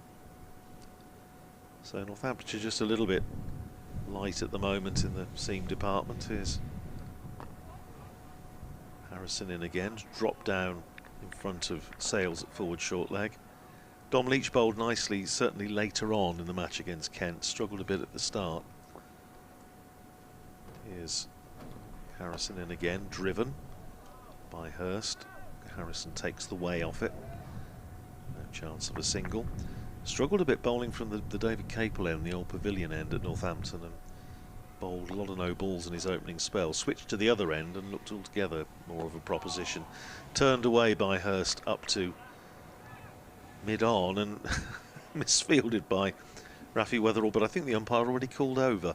257 for 4. Bohannon is 126. Hurst is 7. That's just spared Rafi Weatherall's blushes a bit there. Sunshine now, so a very pleasant afternoon. Lancashire 11 runs behind. 257 for 4. We have 53 left in the game. And Gus Miller, who's another sort of all-rounder, bowls a bit. He got one on the foot in one of the pre-season games and is ruled out at the moment. Certainly Sanderson, Northamptonshire will be very reassured to see him back in the side. Leading wicket taker in the Championship, something like 5 times in the last 7 seasons for Northamptonshire. So Weatherall to continue. 257 for 4. Weatherall striding in, bowls first ball of this next over to Bohannon, who drives, and Weatherall gets a hand on it, deflects it close to the stumps at the non-striker's end. They have come on Rafi from somewhere around the field. It's interesting, Paul, I think you and I were on together when Rob Keogh bowled his 1 over this morning. Yeah. First over of the season. It was never seen again. Got a bit of spin. He did. Here's Weatherall in again, and Bohannon playing defensively back down the pitch for Weatherall to field. It was a strange one, that.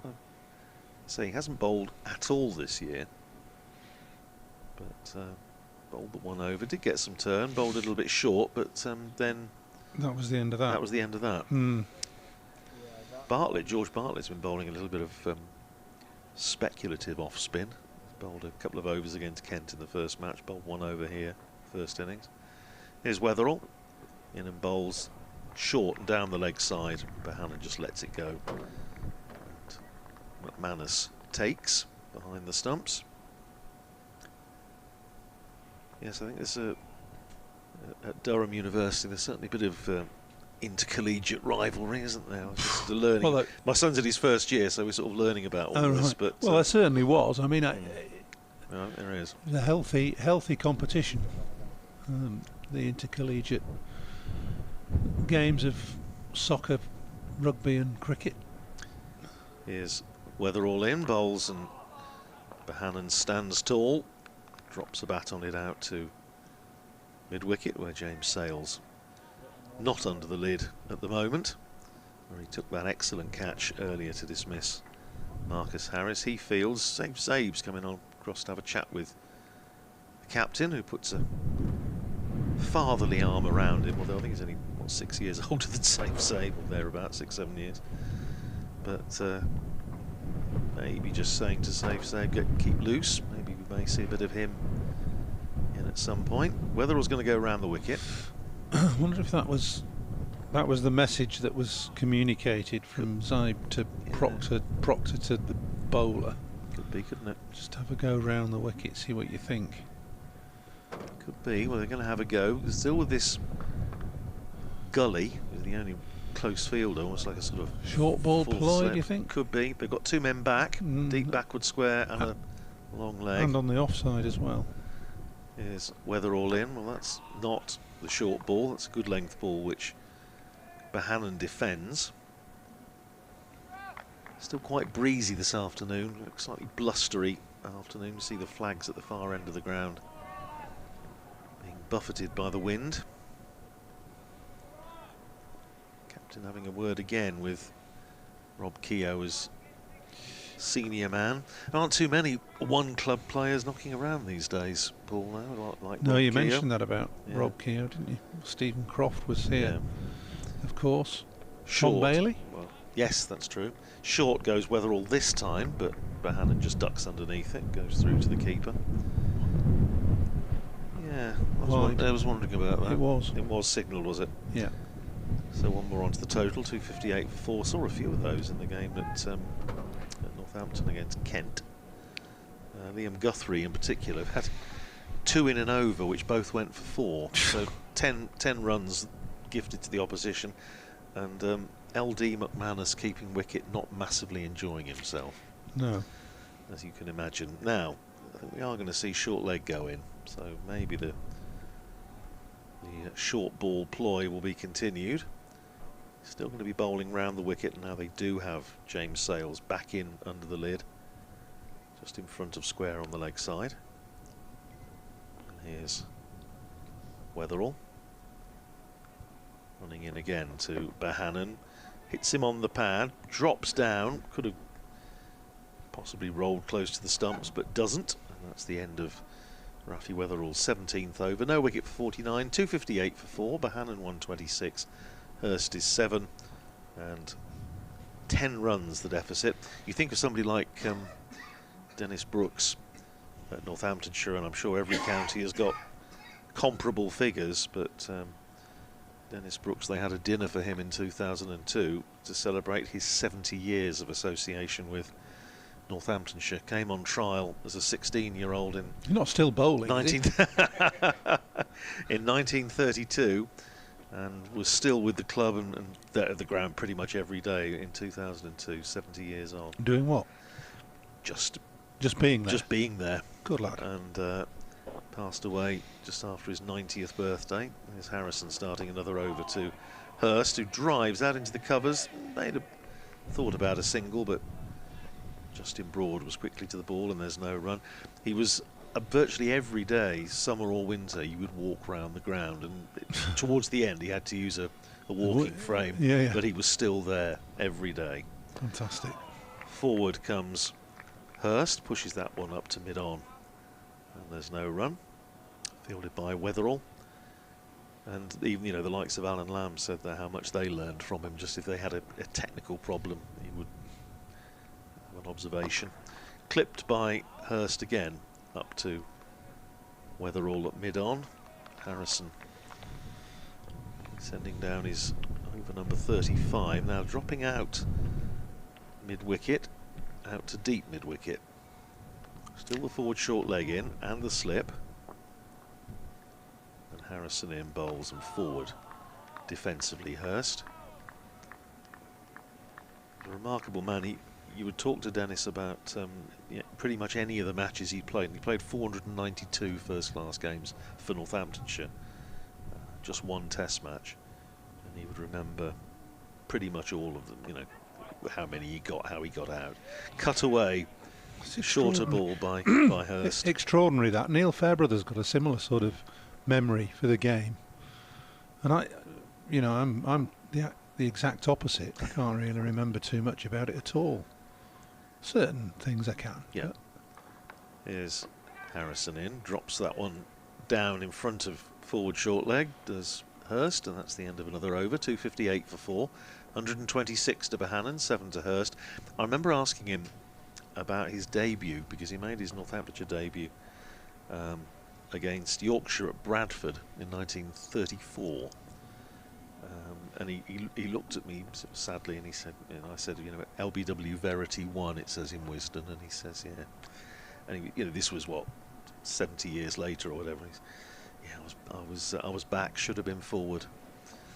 But he got 15 batting at number 8, considering obviously he opened the batting for most of his career. But he batted number 8 and got 15 not out in the second innings. And Herbert Sutcliffe came over to him and said, "Well played, young man." And he said it was a big right. Well, those are the sort of things. Those that your first game and whatever else, and your first innings, and one of the greats of the game coming and speaking to you. You can remember those sort of things.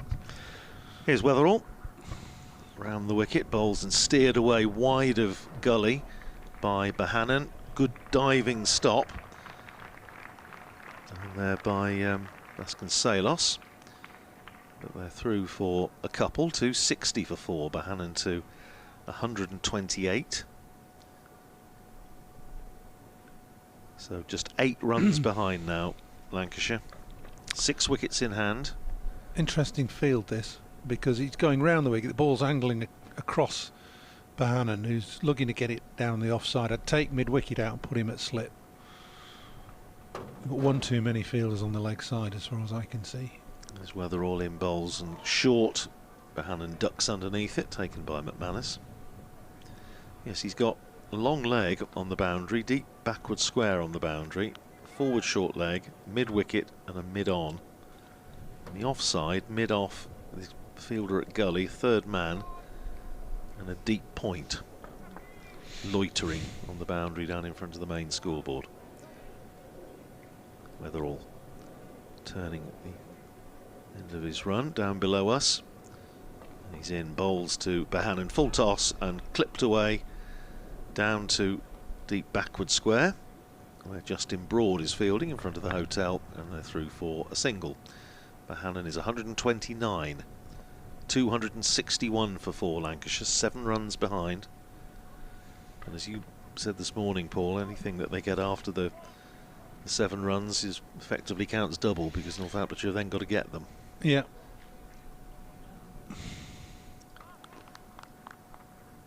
So a lot of work for Northamptonshire still to do. The wicket of Harris was a little timely boost, little fillip after lunch, but still a lot of work to do if they're going to win this game. As we've been saying all the way through, history's against them, really. Slip and a gully now, as Weatherall is in over the wicket to Hurst, who's on the back foot playing that out into the covers. Safe Zabe fields. And there's no run. So they've got Vasconcelos in there at slip. I get the feeling that the oppositions think that Hurst can't resist the hook of the pull. He plays it well, but it may prove to be his downfall, and there's 2 men back, deep backward square, deep fine leg. And mid-wicket who's gone a bit squarer. Here's Weatherall in and bowls to him, that's full. And it's driven up to Luke Proctor at mid-on. And there's no run. Who was your debut against, Paulie? Gloucester. Last cricket, Gloucestershire. Yeah. Here. Made my debut against Gloucester in the Benson and Hedges at Liverpool, and the County Championship at Bristol. When was the sort of 70s we're talking 78. It was a meteoric rise, wasn't it? You were playing for England within 3 years. 81, yeah. Steady going. Yeah. Here's Weatherall in, bowls and pushed up to mid-on again by Hurst, where Proctor fields, and that's the end of the over. 261 for 4, 103 overs down, 129 to Bohannon, 7 to Hurst. 50 overs now left in the day, and Lancashire just 7 runs behind. Yes, because that was, I suppose, that 8 for at Northampton in 1981 possibly caught the selector's eye, as they say. Well, yeah, I don't know whether it did that, but was it the first game of the season? Very early on, yeah. Yeah, it was. I'd been to Australia in that winter, and that did me an awful lot of good, bowling through the winter. Came back and I'd put a yard of pace on, and I suppose played I got straight in the first team then, and then never looked back really. As we were saying earlier in the match, that was Michael Holding's championship debut for Lancashire, but totally overshadowed by yourself, 8 for 48. It's going to be Harrison to continue in the here and now. 35 overs, 3 for 77. Just dispatching George Bartlett out to deep mid-wicket, still with a slip, Vasconcelos and short leg Sales. Harrison bowling to Bohannon, who clips that away past Sales, past his left hand out to George Bartlett on the boundary. One more to Bohannon, 130 to him, 262 for 4, his highest score against Northamptonshire, 175. So still on leg stump as Harrison bowls to Hurst, drops it down just in front of Sales at short leg. Harrison playing this match and the next one for Northamptonshire as part of his loan period. Onto the back foot goes Hurst and pushes that out. Where are you next game? Derby. 3 games on the road. Here, Derby, and then... Why is that? Something going on at Montage Road? No, nothing going on at Montage Obviously. Road. Much to the much to the chagrin of members. It's pushed forward the next ball defensively by Hurst, runs it down where Vasconcelos tidies up from slip. Yeah, so we've got here, then Derby next week, then miss a week as Lancashire do, and then Grace Road, and then home to Lancashire. Return match. Here's Harrison in again, bowling to Hurst. Pushes it up to extra cover this time, where just in broad fields. Harrison, the old pavilion behind him, bowls on drives, goes up to Weatherall at mid-on. Another over ticks by. 262 for 4, 130 to Bohannon, 7 to Hurst. Harrison 36 overs, 9 maidens, 3 for 78. Just half a dozen, that trail by figure. It's a degree of comfort for Lancashire, but not safe by any means yet. Got a long way to go. 49 overs. We're going to have a change of bowling from this Brian Statham end. We're going to have a bit of left arm seam from Liam Guthrie. Now, I remember your Test debut in 81 during that epic series, which will forever be associated with Ian Botham, but some other great performances in that series as well. Well, yeah, notably Bob's at Headingley. Headingley, of course. Yeah. Beefy's innings here was unbelievable. It was a better technical innings than the one at Headingley. And it actually had as big an effect on the match as the one at Headingley. Guthrie round the wicket, left arm to Bohannon, who playing that up to Zabe at extra cover. I always remember that, yes, the hook off, I think it was Lilly. Dennis Lilly, that he seemed to sort of get his head out of the way and disappeared down in the crowd, down to our right where we're sitting now. The old scoreboard down there, in front of what was Warwick Road Station. Guthrie running away from us, shoulders rocking from side to side, and that's short ball, and Bohannon ducks underneath it. Just 6 runs, just 1 stroke away from wiping off the arrears. Not suggesting he should do it with a 6, but what worries me slightly with the ground staffs, it was seen marching purposefully around the general direction of the covers. I don't think there's any rain in the offing. No, but, no. It always... No. No, this is balmy, glorious.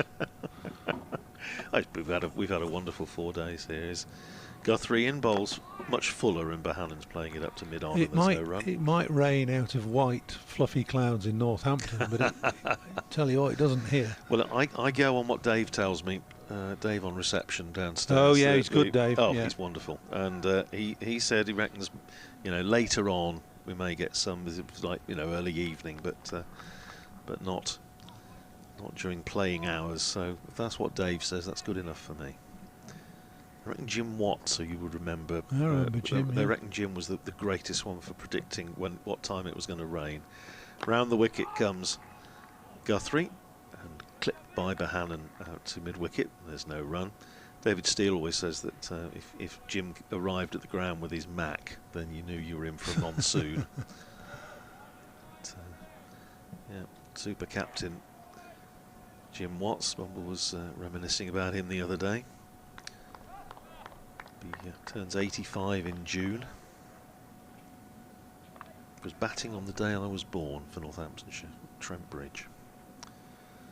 Here's Guthrie in again and bowls, and a lovely extra cover drive by Bohannon. Sumptuous stroke, lovely timing, lovely balance. Nothing not to like about that. 266 for 4. You could watch that all day long, couldn't you? Probably the shot of the match, really. That was a beauty. It was a textbook extra cover drive. Oh yes, beautifully balanced, head over the ball, check follow through, lovely. And you can tell he enjoyed it because he just held the pose there a little bit. Waiting for the photographers. There's a few snappers around the ground. I'm sure they'd have got that. That really was a lovely shot. 266 for 4. Bohannon to 134. Guthrie round the wicket, bowls short to him, and he just ducks underneath it, and it goes through to Guthrie. Well, Dr. Reed will have finished his rounds by now, and I can see him there. He's busily. He's writing up his notes. Scribbling, yeah. So I'll take my leave, and he can join in. Lovely, thanks, Paul. We'll catch up with you a bit later on. Bit of sunshine. So Paul can go and sit in the roof garden where I've done my my videos for the last couple of mornings.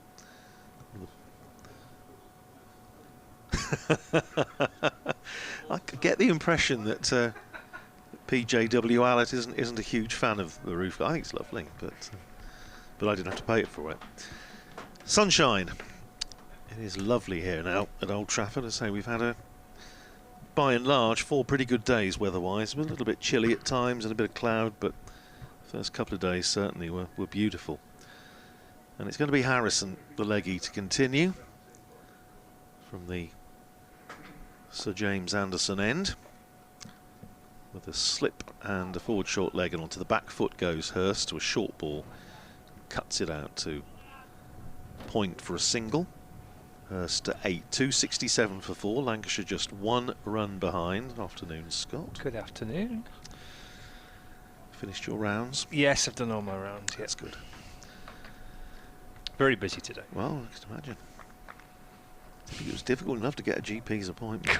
if you're commentating on cricket at the same time. Here's Harrison in bowls, very full, driven through extra cover for 4 by Bohannon, and that wipes off the arrears. Lancashire are in the black. To rapturous applause from around Emirates Old Trafford. Lovely way to do it. A couple of handsome shots from Bohannon in the last 2 overs. The one off Guthrie in the previous over, described by Paul Allett as shot of the match, and it's certainly well up there. Beautiful stroke. 271 for 4, so Lancashire are in profit.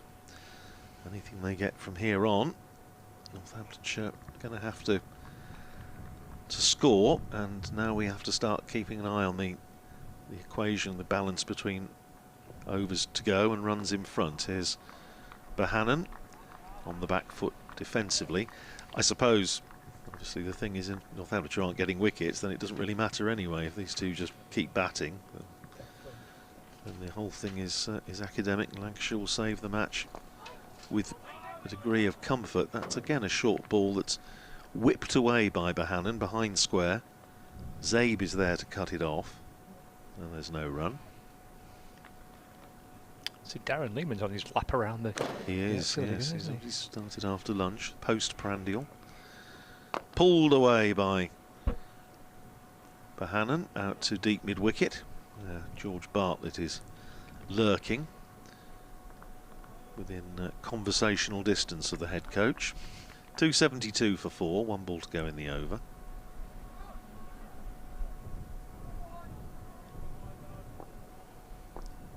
And Harrison is in and bowls to Hurst, who's watchful, playing it back down the pitch for Harrison to field. 37 overs, 9 maidens, 3 for 84. Calvin Harrison, so he's got through now, what, 56 overs in the game. 272 for 4, so Lancashire 4 runs ahead, 6 wickets in hand, and 47 overs to go in the day. And I think we're going to have a change of bowling from this Brian Statham end. Are we going to see a bit of twirl at both ends? Saw a little bit of safe save, didn't we, just leading up to lunch? I think we're going to see a bit more. By the look of it, there's a few councils of war going on out there at the moment. A few sort of Zoom calls or Teams calls or whatever. Hello? You're on mute. Unmute yourself. That was always fun, wasn't it? No, wonderful. The delay, I suspect, is more helmets are needed. So 12th man has trotted off to bring the various accoutrements required. As Liam Guthrie's back on the field, which means that Dom Leach is going off. Is Proctor out there now? He is, yeah, he was. Yes, he's got the ball now. Yeah. But obviously something not quite right, is Yeah, it? otherwise I'm sure he would have had a bowl. So bowler light at Northamptonshire. No, in fact, we're not going to see save, at least for now. We're going to see Guthrie continue. It looked like he was getting ready, didn't It it? did, yeah. Popped his cap back on, and he's twirling his hips around, so he's going to do a few gentle stretches. He's at mid-wicket, his safe save. It's a Guthrie left arm seam from the Brian Statham end with Josh Bohannon, 139 not out, 272 for 4, lead by 4 Lancashire. Here is Guthrie to Bohannon. Glanced off his pads, just a fraction in front of square on the leg side. He's hurrying back for 2, and Justin Broad's got a lot of grass to get across from behind square on the leg side. Threw himself off his feet. He did, didn't he? And he launched onto the ball and launched it in towards the keeper's end. And so enthusiastic was he to get the ball in and to do it quickly. I think he's just jarred his shoulder a little bit. 274 for 4. Bohannon moves to 141 not out. Let's go through to Josh Bohannon. And defended away in towards the leg side. And there is no addition to the score. Fielded by James Sales, who took a terrific catch off at short leg to get rid of Marcus Harris. And that was just the tonic that Northants needed early on in the afternoon, but Bohannon and Hurst so far have settled things down again for Lancashire. Short this time by Guthrie, and Bohannon crouching underneath it. Through it goes to the keeper.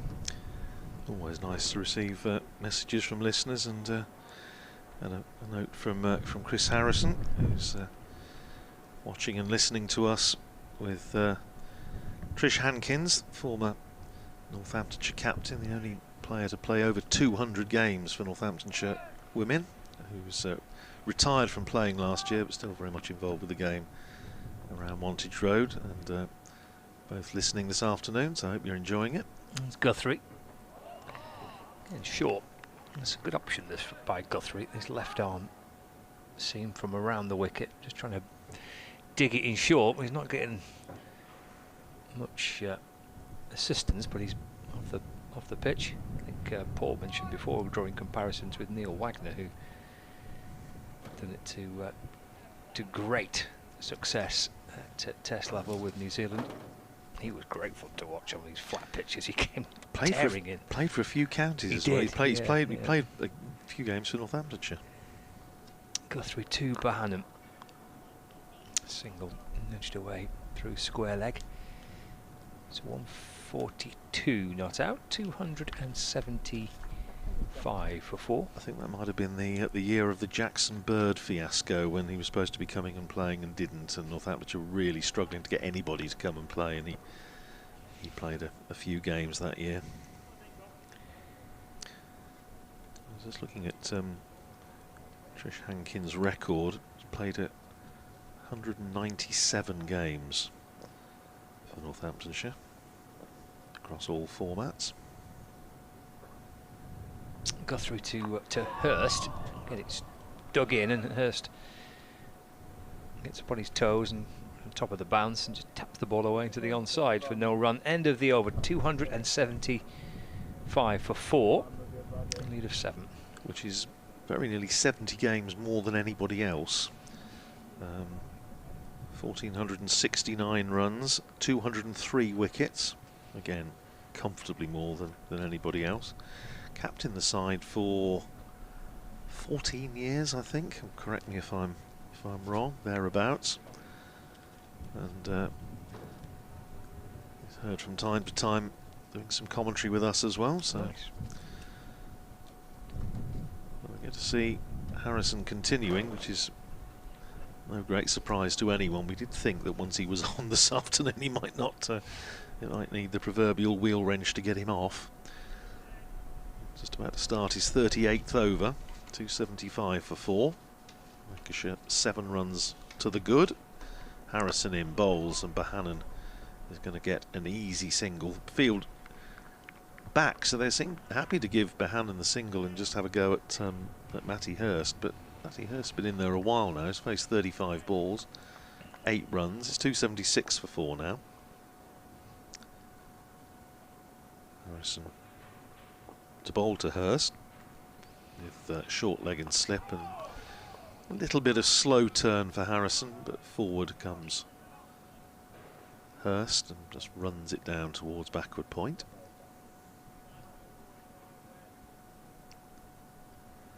Yes, it was one of my jobs in the winter, was doing some records for Northamptonshire women ahead of the new format, which is all very exciting.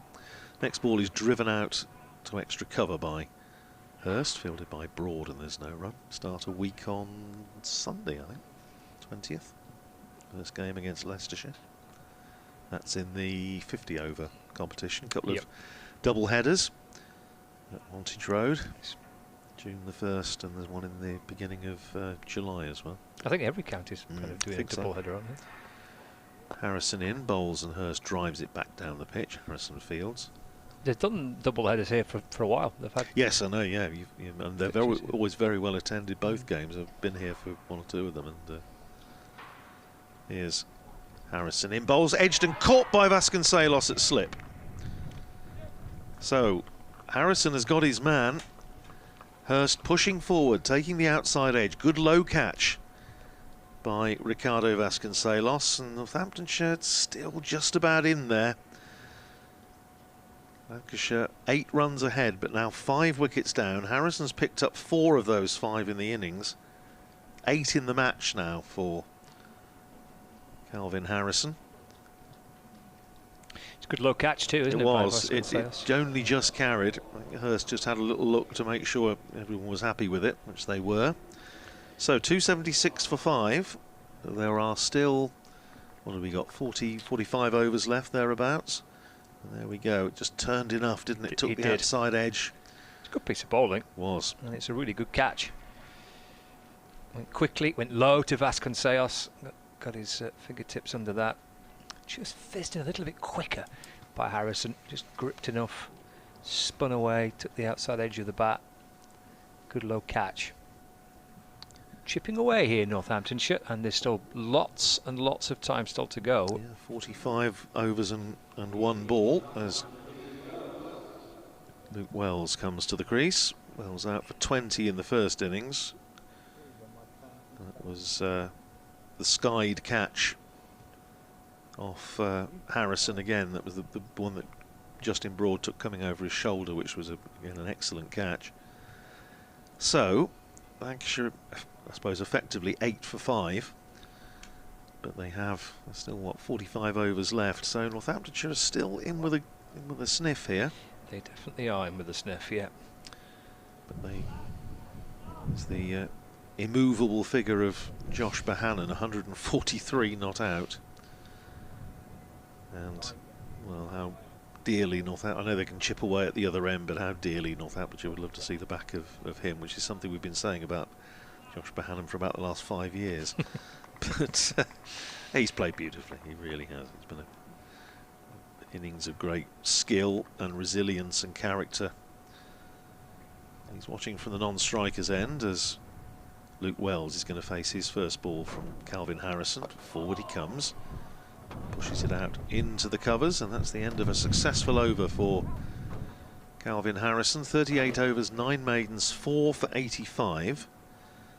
That gives him 8 for 119 in the match so far from 57 overs.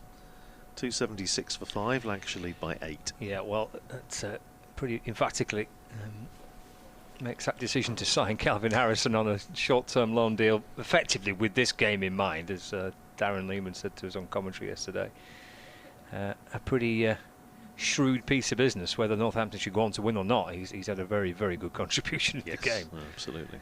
Looks a good player, doesn't he? I mean, was he batting at 9, wasn't he? Yeah, batting at 9 and got 56, which was his career best, averaging. But as I think Bumble was saying on the first day, he's an average of coming into this match just over 21. So he's not mug. He can obviously hold about. He's played a lot of white ball cricket, hasn't he? Yeah. Too much first class cricket. Go 3 in, back of a length to Bohannon and run down towards deep backward point for a single. Jogs on to 144 not out. Brilliant effort from Josh Bohannon. He's had the partnership of 94 with Marcus Harris and 120 with Keaton Jennings. He needs to find another one. There was one just developing before that. Hurst and Bohannon adding 33. I think he should need to find something to match at the very least what Josh Bohannon and Marcus Harris did, or Jennings and Bohannon. Find another partnership. Wells on strike. Guthrie left arm over the wicket to the left-hander. It's a good stop by McManus. It's speeded away down the leg side, and McManus having to go low down to his right to get a glove on that to stop it. And we're at that stage now. Lancashire have pushed in front. That runs that Lancashire can acquire. It'll be very useful indeed potentially later on today. 277 for 5. So 2 slips with the new batter Luke Wells on strike. There's still the 2 fielders on the leg side boundary, deep backward square and fine leg. And it is short, doesn't really get up. And Wells will just nudge it away to mid-wicket for 1. Gets his first run. 278 for 5 now. Lead moves into double figures, up to 10. Brings Josh Bohannon back on strike. Darren Lehman completes another lap. Good effort. It is, isn't it? He's got that sort of rhythmical walk. I keep thinking of the old song Boots. Boots, boots, boots, boots, moving up and down.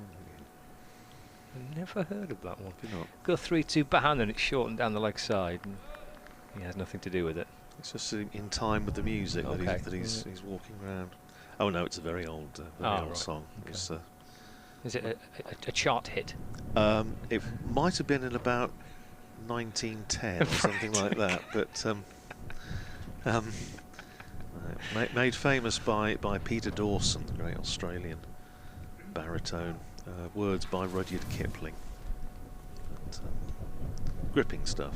But it just occurs to me it's exactly the same rhythm as Darren Lehman's walking around the boundary. Short again, pulled by Bohannon down to fine leg for a single. 145 not out. 279 for 5. I'd like to think that Darren Lehman's got that tune. I'm sure he probably has. I wouldn't be surprised. Yeah. It's strange how your mind wanders after a very large plate of macaroni cheese at lunchtime, isn't it?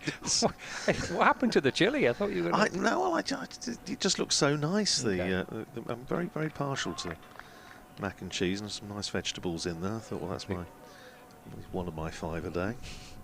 I indulged so much last week at Lords. I'm doing my best to try and pull it back. It was a horrendous start to the season, really, for me. Guthrie in, balls to Wells. And that's defended safely away towards the leg side, picked up by Safe Zabe, who comes up from mid-wicket to field. So 3 runs coming off it. Oh, there's some more helmets and some pads being ferried out here, so maybe a few extra men around the back. It's going to be Harrison certainly to continue. It may look potentially trying to spin from both ends in the not too distant future. Vasconcelos looks like he's going to strap on some protective gear. It's been brought out for him. It's interesting. I was thinking about doing some of the records for the Northamptonshire women's team, and one of the things that you don't tend to sort of think about too much is players that appear under 2 different names, of course, either side of getting married. Some they have the same player will be there under 2 different surnames. So you have to make sure that you know them both, so you don't give their performances to somebody else. It's an interesting task, but it was. Hopefully, it'll add a little bit of interest when we come to the matches. But yeah, it won't be long now, will it, till we get underway with the double headers? No, it's funny that because when I was off commentary, I was just going through the fixtures to send them back to base to book the commentary streams. Here's Harrison then starting a fresh over, number 39 for him in this innings, and the first ball is to Behannon, is turned out to deep mid-wicket for 1. Northamptonshire happy to get Behannon off strike really at the moment. 146 to him, 280 for 5. The lead is 12, yes, because of course we shall be doing, I'm sure you will be doing both games on those on those days. So we're going to be venturing out to Southport as well to do. Oh, lovely! I think the first home game that Lancashire women's side have got in the 50 over competitions at Southport, the back end of April. So we'll be heading over to Southport to cover that as well. It'll be on Lancs TV. Here's Harrison round the wicket, bowls to Wells, edged, and was that carried? It was a good effort at slip by Vasconcelos, who's caught one. It was so Broad rather, Justin Broad. I don't think it carried. Here's Harrison round the wicket again to Wells, pushing out to silly point, but he found the edge certainly. What did you think? My first thought was hard to see because they've got his back to us, but I thought it just landed in front of him.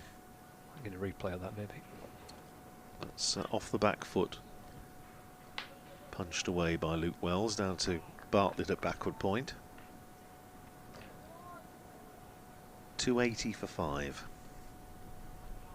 Northamptonshire need to take every chance going, as we were talking earlier with Paul Allett about those half and 3/4 chances. Here's Harrison in again, and Wells pushing forward, bounced off pad certainly. Hard to tell if there was any bat involved. There was a cry of catch it, but that can mean more or less anything.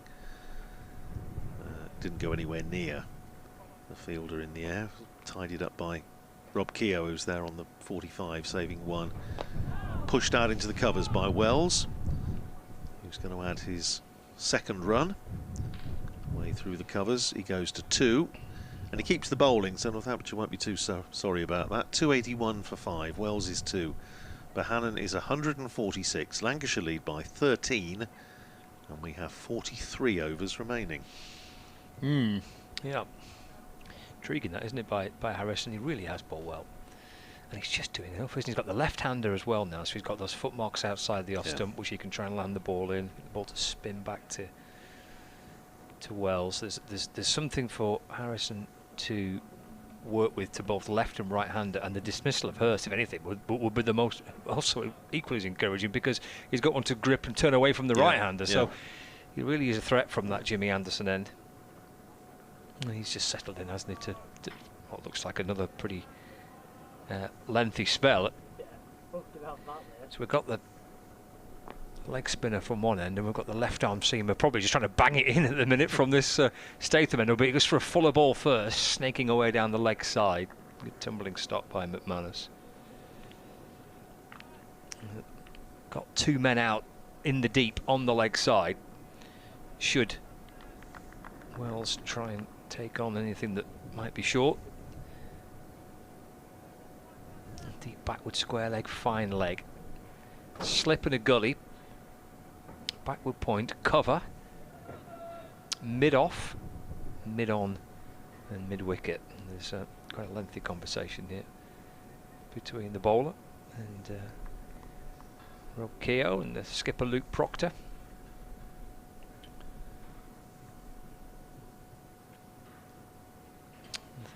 The decisions to get, I think, maybe a close catcher in, maybe a back pad. There's Sales going. Yeah. He's going to go in at short leg. So you can push it full, or you can try and go short. It's a bit of a back-breaking effort, this, from Guthrie. But he's in, and it does go short. And Wells ducks underneath it. And through to the keeper, and there's no run. So Guthrie certainly putting the stint into his 20th over. Square leg umpires going across to point to have a look with James Sales probably just obscuring his view, because Sales is not in close at short leg, although he's actually taking it a step closer now. He's probably, what, 3 pitches away, but with his left foot more or less on the crease, just in front of square, and that's short of a length but not short. And Wells playing that out into the covers for Proctor to field, and there's no run. 281 for 5. The lead is 13. Lancashire still have 5 wickets in hand, but 42 overs and a bit, as you can see from the graphic there if you're watching on Lancs TV. And here is Liam Guthrie. In bowls very full and dug out by Wells up towards mid-on. Safe save, always full of energy in the field. Sprints across to cut it off before it gets to Rob Keogh. Sunshine, a strong wind. Plenty of cloud around, but it's all pretty high.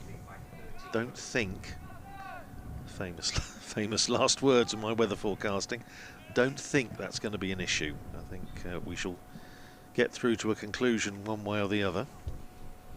Yes, it looks lovely. It's all right now, isn't it? Very pleasant.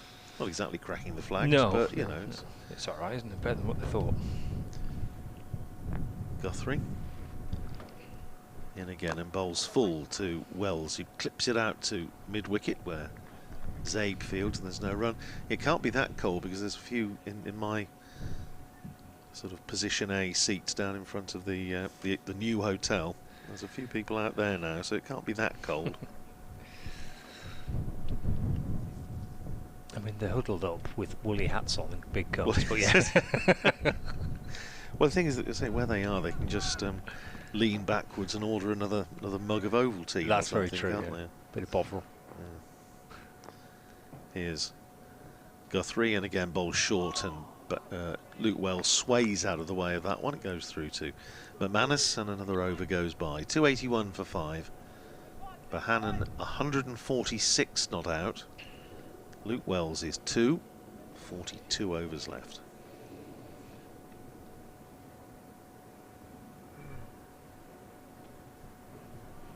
There's been a little bit of rain around elsewhere. I noticed that they were off at Bristol for a couple of showers, but back playing again now.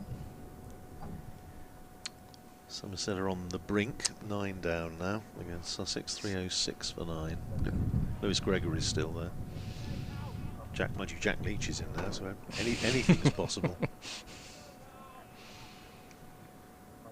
There's Calvin Harrison. 11th over of the spell. Dug out by Bohannon. Through the leg side for a single. Weatherall coming up from the long on boundary.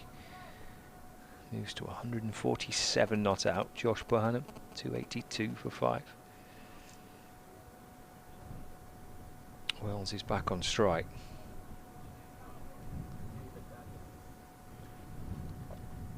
There's a catch in front of the bat. There's a short leg and a slip. Good stride forward by Wells. He's getting right on top of that, trying to smother the ball away into the offside. Vasconcelos, who's under the helmet, fields the ball there. He's in the game. Broad at slip and sails behind Luke Wells at short leg. In comes Harrison Bowles. And watchfully turning the ball to the leg side, rocking back into the crease, Luke Wells, and there's no run. Harrison in again, Bowles, forward goes Wells. Pushed away in towards the offside. Vasconcelos fields. A little flick around with his gloves, Luke Wells. He's a twirler of the bat, is Luke Wells. Twirls it a few times and taps it once and twice and waits as Harrison from around the wicket bowls, lunging forward again, defending. And there's no run. He's going to have a bit more company, I think. Rob Keogh shuffling in at leg slip. 4 catchers all waiting to pounce now. Crouching down around the batter. Harrison to complete the over balls to Wells. Ricochets away towards the offside. There's an appeal for LBW, gets right forward. And just a question being asked by the bowler, but not a great deal of support from around the batter. It's the end of the over. 282 for 5. Lead of 14. With 41 overs remaining in the day's allocation. So Sussex closing in on victory against Somerset, needing just 1 wicket to win. At Warwickshire, 173 for 5 against Durham, so they require 166 more runs to win. Durham need 5 wickets. Ed Barnard's on 42. A couple of wickets for Potts, 3 for Ben Rain.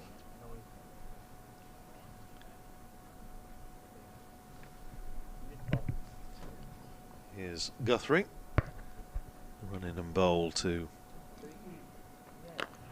Bohannon, who drives back down the pitch. Paul Allott will come in to take my place in just a moment. Hampshire require further 200 runs to beat Surrey. Surrey needing 6 wickets for victory at the Oval. Nick Cubbins is 77 not out. And Essex are 29 without loss in their second innings. They require 337 to win. Nottinghamshire needing to take 10 wickets in a couple of sessions at Trent Bridge. Here's Guthrie, round the wicket again, bowl short, and Bohannon ducks underneath it, stays on 147. What's happening at Derby? Derbyshire. Scott Wiley got the thing open. 3 down at 155 for 3, required 294.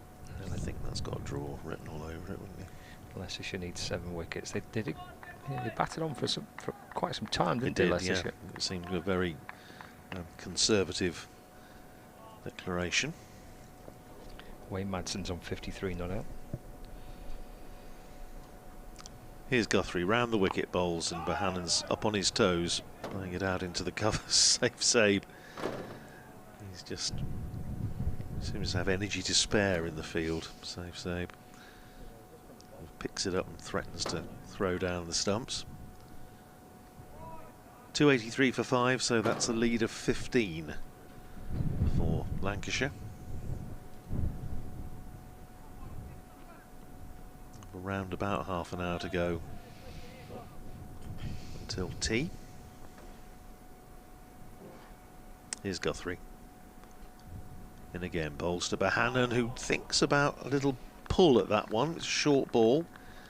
Just gets the hands underneath it as it flies through to Lewis McManus. So this is obviously the plan with Liam Guthrie, just to keep banging it in. Yes, it's a contrast, isn't it? We've got the leg spinner from the Anderson end, trying to conjure up a bit of madness, magic, and a bit of chaos from one end, and then the kind of brute force from the other. Really, it's the bludgeon and the rapier, isn't it? Or yeah. Words to that effect. Here's Guthrie in, bowls, and that's on the hip of Bohannon and turned away down to deep backward square for 1. He goes to 148. Lancashire 284 for 5. It's a decent effort from Guthrie. Running in hard, just trying to create a bit of something. Just trying to make the life uncomfortable for the batters. He's got catches close in. He's got his short leg coming into place now under the helmet, which is James Sales. He's got 2 guys back on the leg side boundary. And he's banged it in to Luke Wells, who's ignored them so far. He's been happy to duck and dive out the way of them. He certainly put a shift in. Here is Guthrie in again to bowl to Wells, who tickles that away down towards fine leg. Rafi Weatherall fields down on his knees by the point. 1 more to Wells. He goes to 3, 285 for 5. 1 ball to go in the over. 1 ball to go before Paul Allett steps into the consulting room. Where did this come from? I don't understand. Oh, it was the Rocky Flintoff. Yes, that's right. Yes. Paul stitched me up by asking me what was wrong with Rocky Flintoff, and I had to come up with some kind of answer. Quasi-medical explanation. Yeah.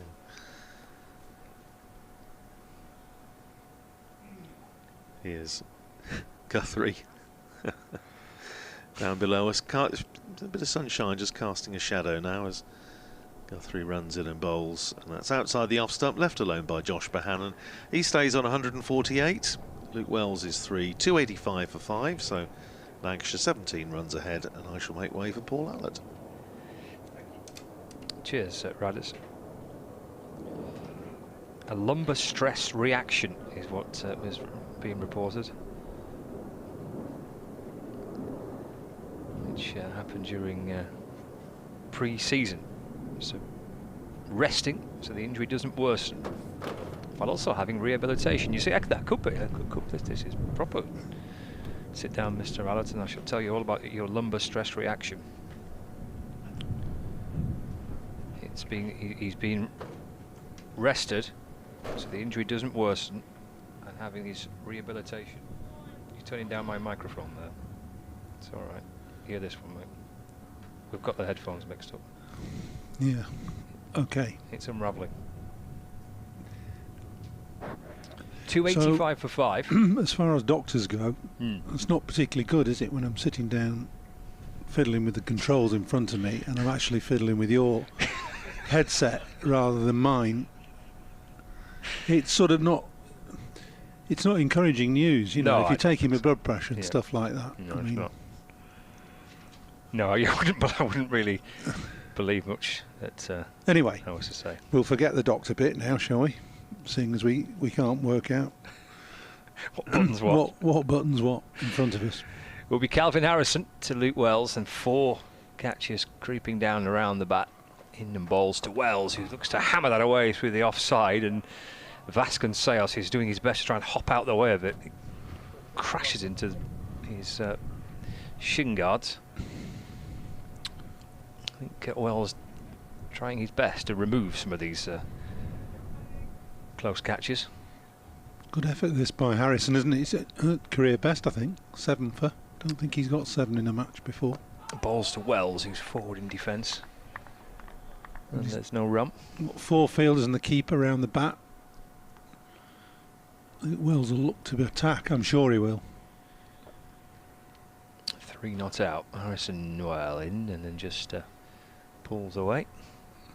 Who's limbering up at slip? Oh, it's Justin Broad. So maybe Guthrie's stint has come to an end. 5 overs he's bowled from this end. Oh. A series of false starts, isn't it? Yeah. So he has to slowly go drifting back to his mark again. Wells twirls the bat again. And in and waiting now for Harrison. Into those footmarks outside the left-handers off stump. Left by Wells.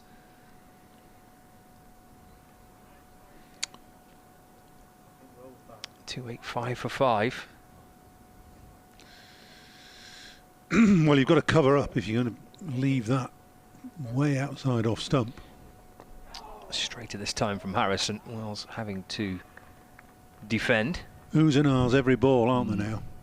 Quite an area of rough outside Luke Wells is off stump, quite wide of the off stump as well. But it's one of the reasons why you think twice about putting the opposition in. In and bowls. Spins back in towards Wells, who defends. And there's no run. See, that's not bounced. It's quite well played in the end because it pitched 2 feet wide of off stump. Spun back at knee height. In again. And across he goes, Wells. That just slides on past the edge of the bat and through to McManus. It's a testing, probing over from Harrison to Luke Wells, who's crucially for Lancashire still there. 285 for 5, lead by 17. Well, he looked uncomfortable in that over, didn't he, Luke Wells? Unsure as to whether to leave or play the ball from the leg spinner, wide outside the off stump, bowled at pace and deliberately angling into those follow-through marks. I think it is going to be a change of bowling, isn't it? Yeah. Yeah. Looked pretty hard work, that 5-over spell by Liam Guthrie. It was a good effort. Yeah, I mean, I sort of put out the comparison to Neil Wagner. Left arm, hit the middle of the pitch and see if he can disrupt the batsman, make them feel uncomfy.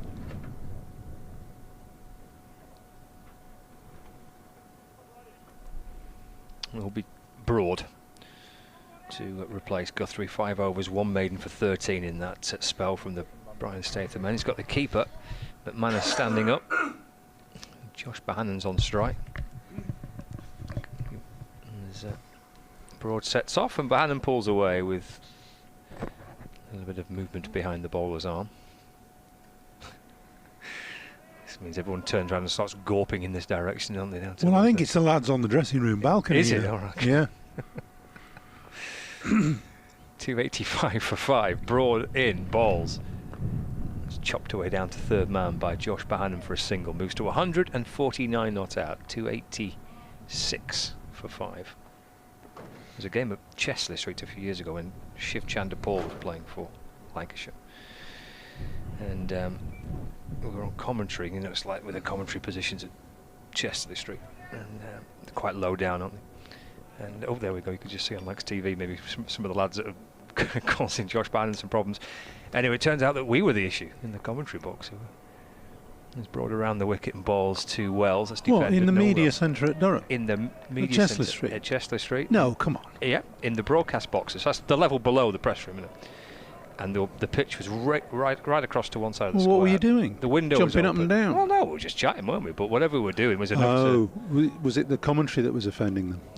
More than likely, yeah. In fact, an absolute certainty, I would have thought. Yeah. And Shiv Chandra Paul kept stopping. It's like, did he? What's the problem here? I don't know. Probably never turned out it was us. Broad to Wells. He plays forward and defends to mid on, and there's no run. In the good old bad old days of British Sky Broadcasting, it was early 90s, so it will be the old BSB or whatever it was.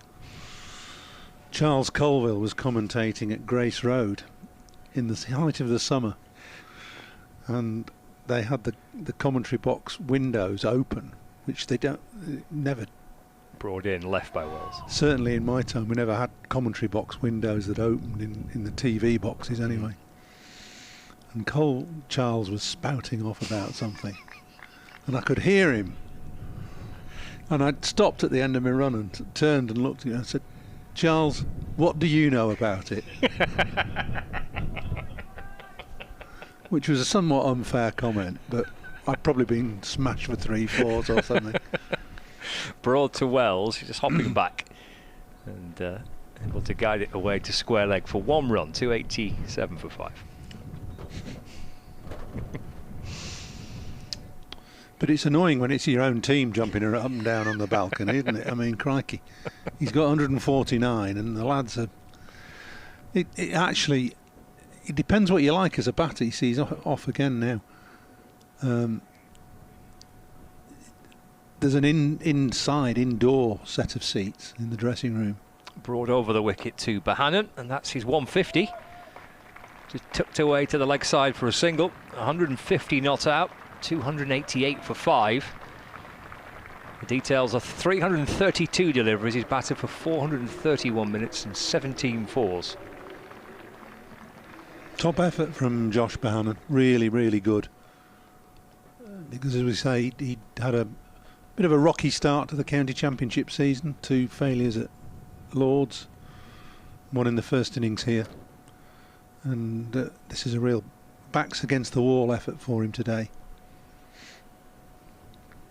And I don't think he's put a foot wrong, has he?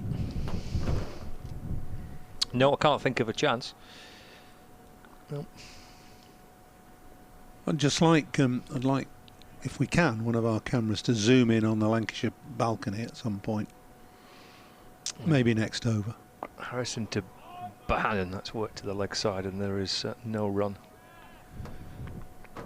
Leg side fielders all set back, kind of long on, deep mid wicket, deep back with square leg. And it's probably not a bad idea for Bohannon to take the majority of Harrison's deliveries at the moment. Into Bohannon. Oh, that's scooped back over the bowler's head. And safely enough for Bohannon, to his relief. Just popped in there. I don't know whether he misread that. Thought it was the googly and was trying to steer it into the leg side, but he got basically a leading edge on that. Now the trials and tribulations continue. It's been a good battle, this, actually. Yeah. Good contest between Harrison and Wells. I like this, bringing mid-wicket in, deep mid-wicket in at halfway. Around the wicket, again spinning back in towards Wells, pretty sharply from wide outside off stump. And they agree that it might be wiser for Bohannon to face a delivery. Just a single there. Wells moves on to 5, 290 for 5, lead by 22. Yes, could have taken 2, but deciding against it. This is uncharted territory for Calvin Harrison. This is the first time he's bowled 40 overs in a first-class innings. He's having a good run out at Emirates Old Trafford into Bohannon. Left. Well, Northants aren't paying his wages for nothing, are they? He's certainly getting the money's worth, yeah. Into Bohannon. To the front foot and defends, worked out to the leg side, and there's no addition to the score.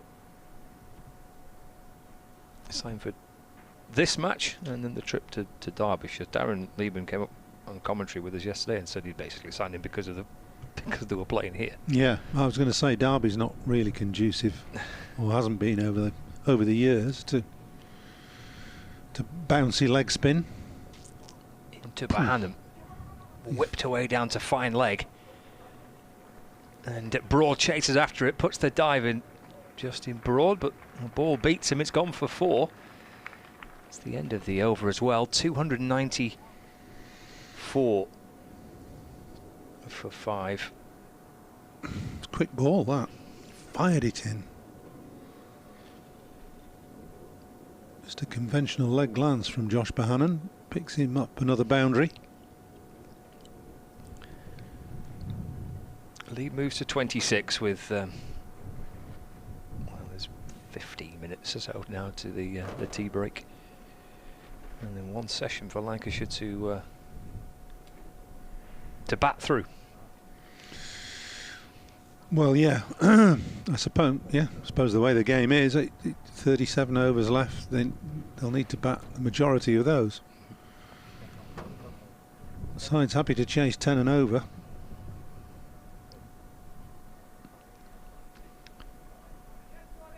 Went down into the final session of the game last week at Lords, and it ebbed and flowed beautifully with both teams with a chance of winning in that final session.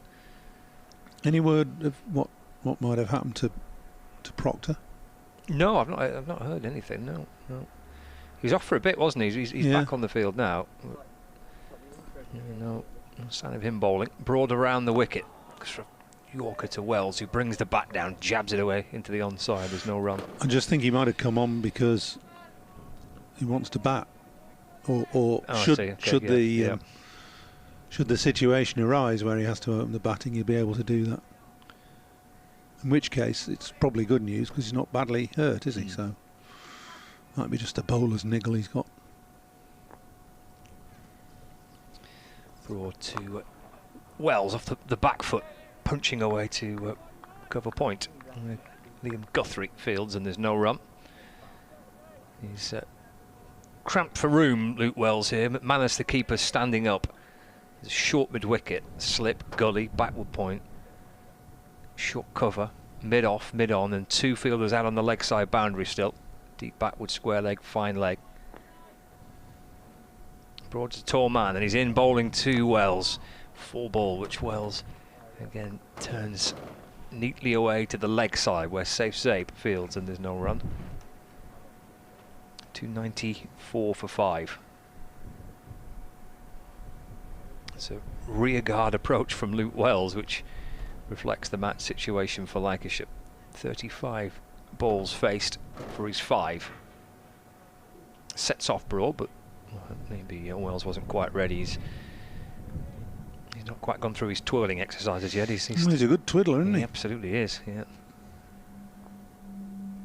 He's ready now. Broad is back of a length to Wells, nudged away down towards the fine leg boundary where Weatherall comes up to field. Single for Luke Wells. He moves to 6 now. Lancashire 295 for 5 by 27.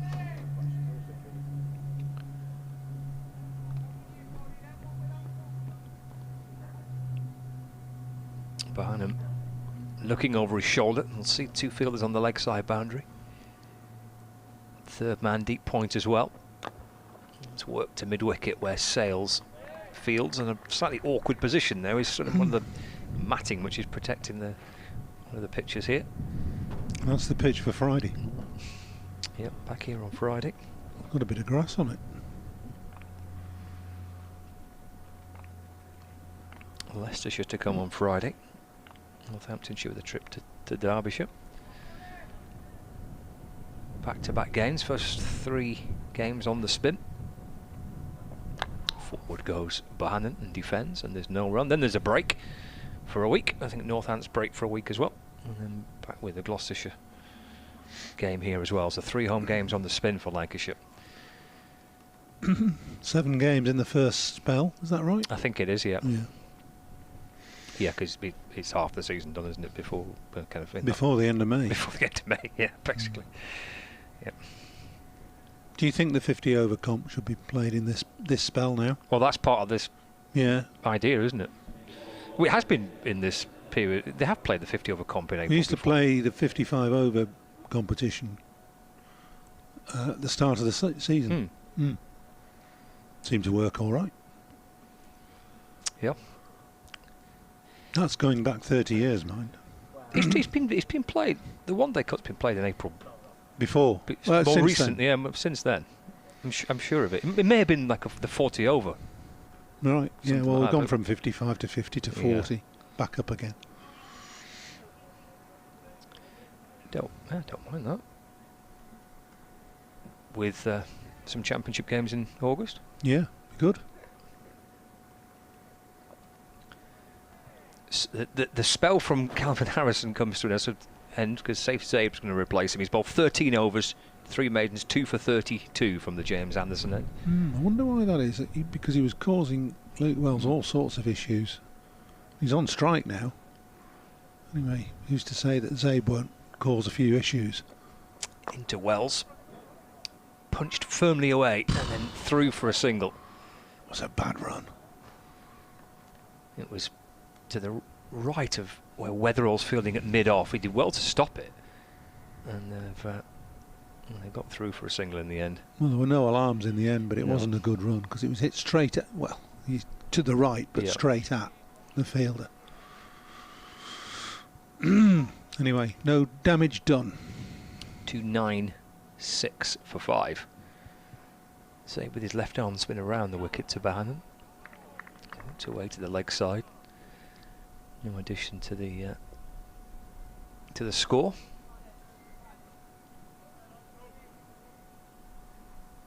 155 not out, Josh Bahanan. There's Zabe. It's driven to mid-off. Proctor Fields. Again, there's no run. Change of line here by Safe Zabe to the right-hander Josh Bahanan. They've got two leg side fielders. There's a long on the deep mid-wicket. His left-arm spin this time over the wicket. Swept. Oh. Well, that's deflected off short leg. The keeper has gone to claim the catch. They think they've got Bahanan here on the stroke of tee. The two umpires will meet.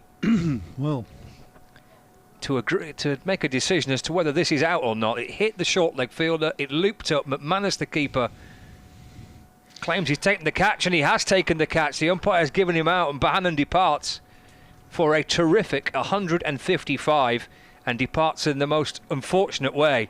But what a breakthrough for Northamptonshire on the stroke of tee. 296 for 6 now, Lancashire. Well, that's desperate for Josh Bahanan. He's played a full-blooded sweep here, connected well. It's bounced and looped up off the short leg fielder. Bahanan going nowhere. I think there were a number of things to consider here. Did it bounce before it hit the short leg fielder? It all happened very quickly. Did it hit the short leg fielder's helmet? Not allowed to catch it off the helmet. Anyway, it didn't. It's given out now. So Bahanan gone for 155. A really fine innings by him. Real backs to the wall stuff, and some solid and well constructed defence mixed in with some really good stroke play. 296 for 5. George Balderson is the new batter, and Lancashire in bother here now. 28 for 6 effectively, with a whole session to go. Indeed. Desperately unlucky for Josh Bahanan. Credit to McManus for reacting to it as well. He got gloves on it. Yeah, and it's the bowling change that did it, wasn't it, Zabe? Yeah. Well, you know. It looked like he was causing world problems, well, wasn't he? But yeah, and neither batter looked to sweep the leg spinner. So Zabe, shorter in stature, flatter in trajectory. We'll get it out in a minute. And Bahanan lucky to hit that hard away through square. Has fallen. And 7 minutes until tea. And Bahanan, Balderson rather facing the first deliveries. He defends back to Safe Zabe. Two left-handers in now with all that rough outside there off stump. In comes Zabe, balls. Oh, it's gone through Balderson. Taken by McManus. Excellent over by Safe Zabe. Sometimes if it's your game, it's your game. And century in the first innings, a wonderful catch to help dismiss Keaton Jennings. A wicket with his second ball in the first innings. He's come in and broken the partnership here and got rid of Bahanan. Maybe the game is just going to be destined to belong to Safe Zabe. He seems to have an impact so far, both with bat in the field and with the ball.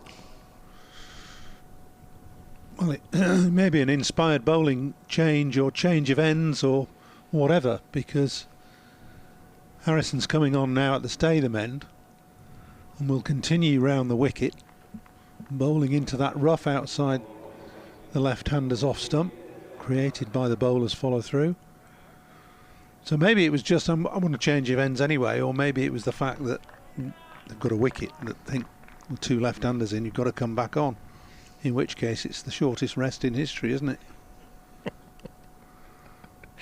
Just have a blow till tea, and then no, never mind. 3 minutes later, here you go. You're back. Yeah, you've only bowled 40 odd overs. Doesn't matter. Get on with it. Yes, he's never done this in first-class cricket before. Well, he's never taken 7 wickets in a match before. He has not, no. Right. Luke Wells thought maybe for a second he'd have it's in the back of Calvin Harrison, maybe until after tea, but he's facing Harrison again, but from the Brian Statham end. The setup's the same. There's 4 catches around the bat. Short leg, leg slip, slip and silly point. Short mid-wicket, mid-on, cover, backward point, deep square leg. Harrison from around the wicket into those footmarks again. Forward goes Wells and shovels the ball away into the offside. And there's no run.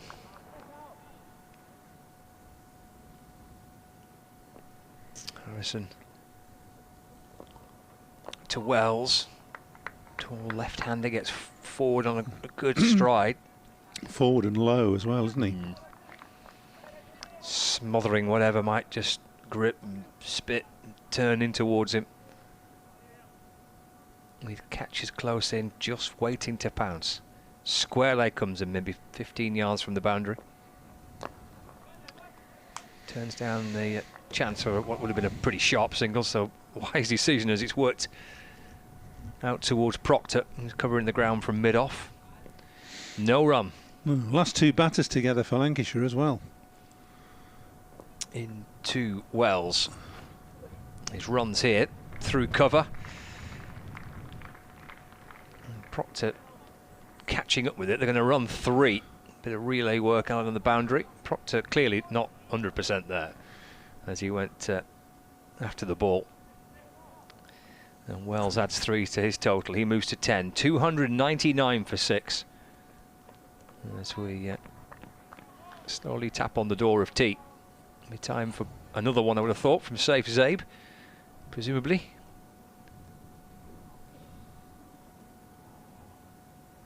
George Balderson taking guard from umpire Debenham. And going down to inspect parts of the pitch.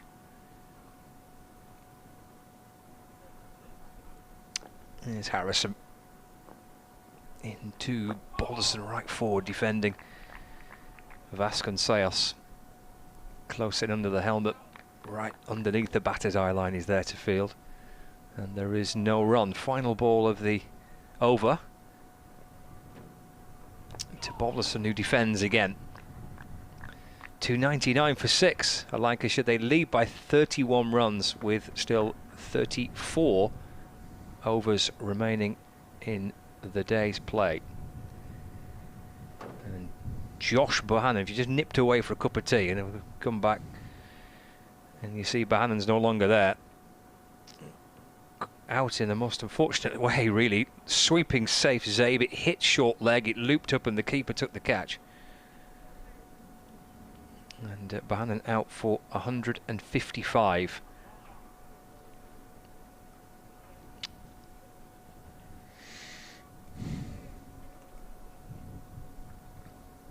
Wells on strike as Safe Zabe from the Anderson end. Let's play back towards him. Inviting gap at straight mid-off, isn't the mid-off is very wide, almost extra cover. Zabe into Wells. It's just thrown a little wider and left by Wells. He's leaning forward with his front pad. I like the field placing though, because it's encouraging Wells to drive. May just leave a gap. Into Wells, and that's driven through the offside. There's going to be 4 through cover. Onto the front foot, punching away through the offside, bringing up 300 for Lancashire. 303 for 6. Good shot from Wells, controlled. Got a good stride in.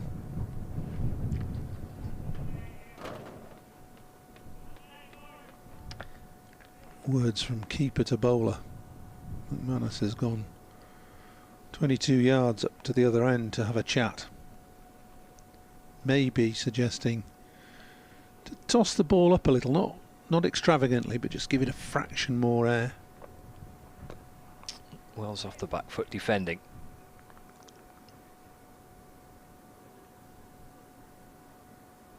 No run, Zabe. Gets himself settled at the top of his mark and creeps his way in, flatter this time, short as well. Wells plays it away to Bartlett at cover point, and there's no run. 1 ball left for the over. And Zabe to Wells, and just rocking onto the front foot and defending, and that is the over, and I think that should be tee. It is. Tee being taken with Lancashire 303 for 6. They lead by just 35 runs, and they have a session of cricket to try and bat through and to secure a draw. Northamptonshire are 4 wickets away from victory. Yeah, I suggest that of those 32 overs left, 33 left, Lancashire will have to bat 25 of them. Unless they get a real skate on, I don't think they're going to do that. So, still in the mire, Lancashire, and it's been a really good effort by Northants through the afternoon. They've plugged away with seam and spin, and in a position at tee on the last day where they can press for victory in the final couple of hours. Yeah, they are 4 wickets away from having the chance to try and claim a win here at Emirates Old Trafford for the first time since 1999. We'll catch you in about 20 minutes. L is for the way you look at me. O is for the only one I see. V is very, very extraordinary. Welcome to the opening day. Oh, that is a wonderful shot.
This is a call for hungry dreamers and hard-working self-believers. Success is down to more than just luck and talent. It's striving to be the best, breaking the boundaries and never giving up. Are you ready to become your best self? Are you ready to unlock your greatness? So what are you waiting for? This is Education Evolved. This is UA 92.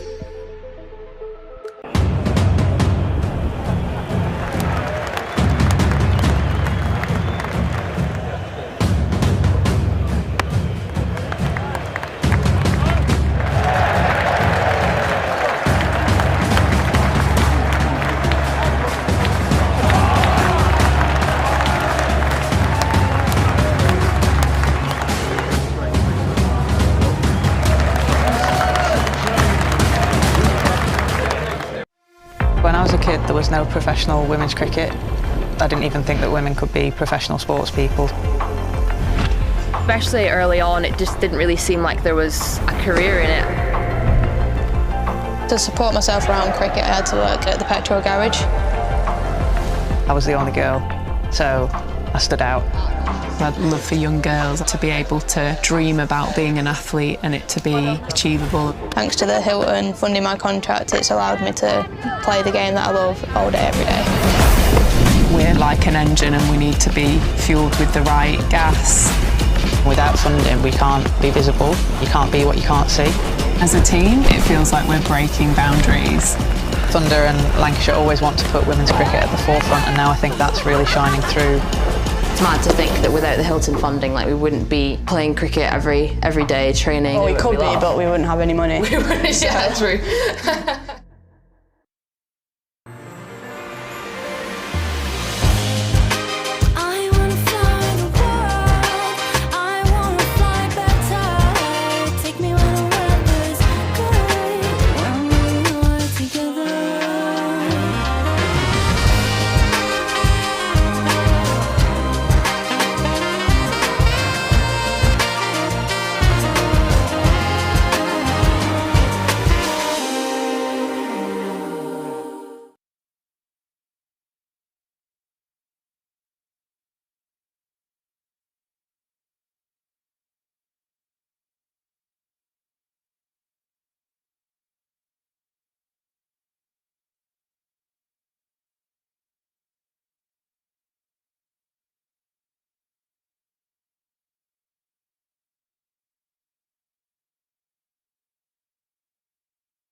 L is for the way you look at me.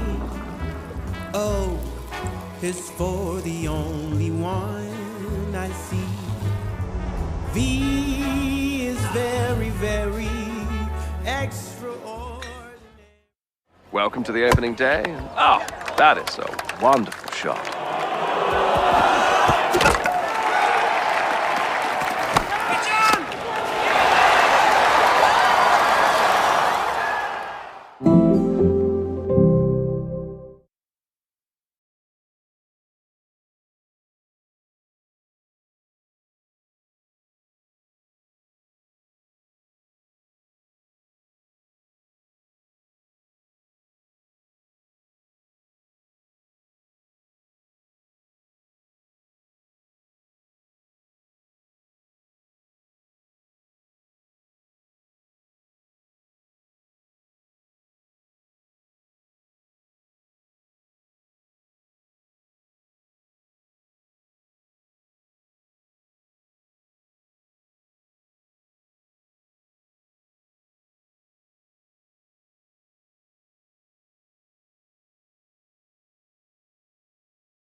This is a call for hungry dreamers and hard-working self-believers.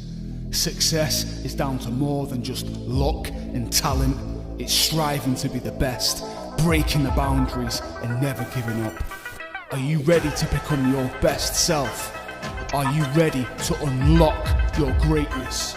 So what are you waiting for? This is Education Evolved. This is UA 92.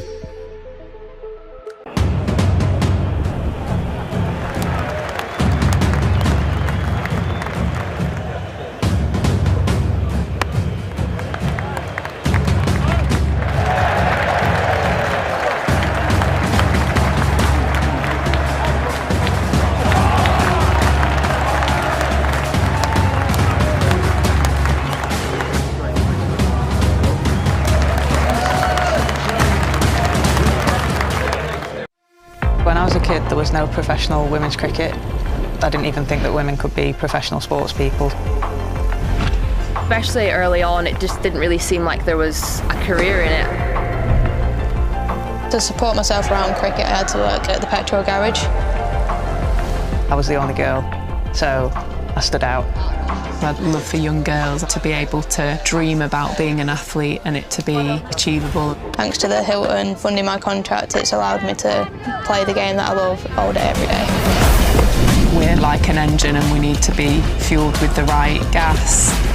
Without funding, we can't be visible. You can't be what you can't see. As a team, it feels like we're breaking boundaries. Thunder and Lancashire always want to put women's cricket at the forefront, and now I think that's really shining through. It's mad to think that without the Hilton funding, like, we wouldn't be playing cricket every day, training. Well, we could be, but we wouldn't have any money. We wouldn't, yeah, true.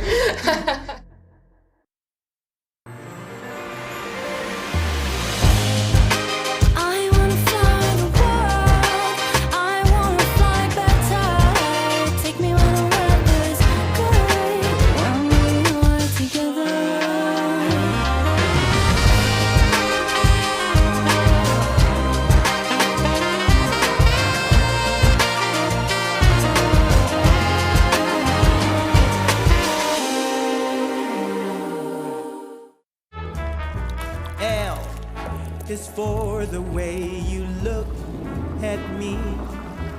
O is for the only one I see.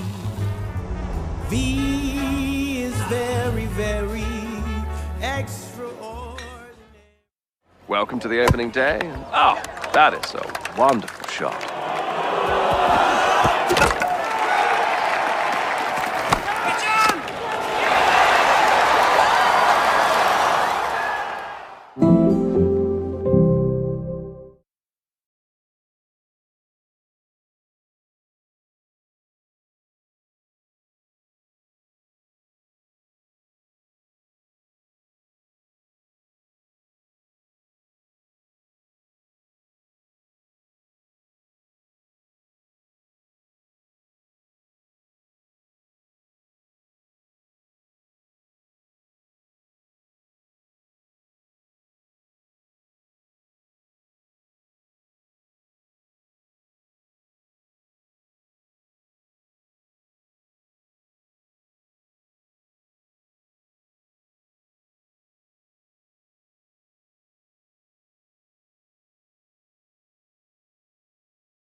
This is a call for hungry dreamers and hard-working self-believers.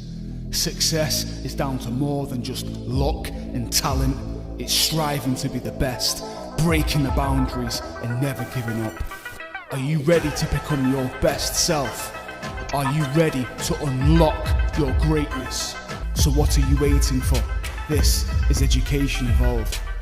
This is UA 92.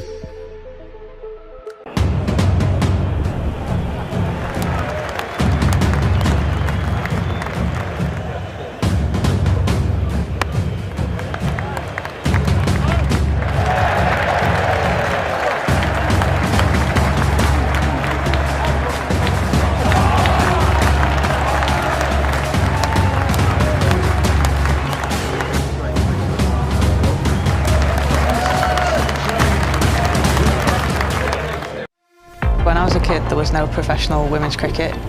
I didn't even think that women could be professional sports people. Especially early on, it just didn't really seem like there was a career in it. To support myself around cricket, I had to work at the petrol garage. I was the only girl, so I stood out. I'd love for young girls to be able to dream about being an athlete and it to be achievable. Thanks to the Hilton funding my contract, it's allowed me to play the game that I love all day, every day. We're like an engine and we need to be fuelled with the right gas. Without funding, we can't be visible. You can't be what you can't see. As a team, it feels like we're breaking boundaries. Thunder and Lancashire always want to put women's cricket at the forefront, and now I think that's really shining through. It's mad to think that without the Hilton funding, like, we wouldn't be playing cricket every day, training. Well, we could be, but we wouldn't have any money. We wouldn't, yeah, true.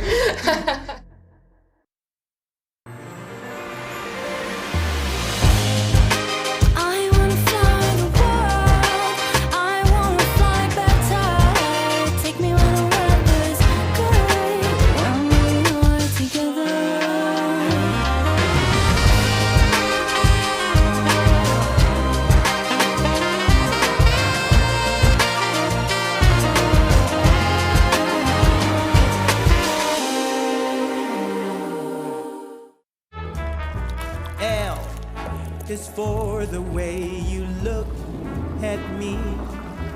O is for the only one I see. V is very, very extraordinary. Welcome to the opening day. Oh, that is a wonderful shot.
This is a call for hungry dreamers and hard-working self-believers.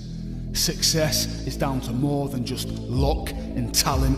It's striving to be the best, breaking the boundaries and never giving up. Are you ready to become your best self? Are you ready to unlock your greatness? So what are you waiting for? This is Education Evolved. This is UA 92.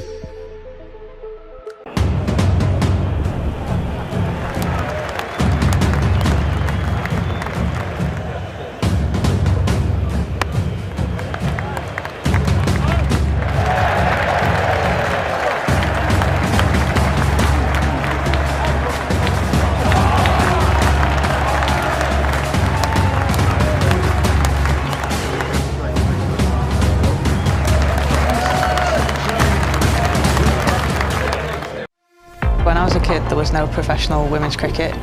I didn't even think that women could be professional sports people. Especially early on, it just didn't really seem like there was a career in it. To support myself around cricket, I had to work at the petrol garage. I was the only girl, so I stood out.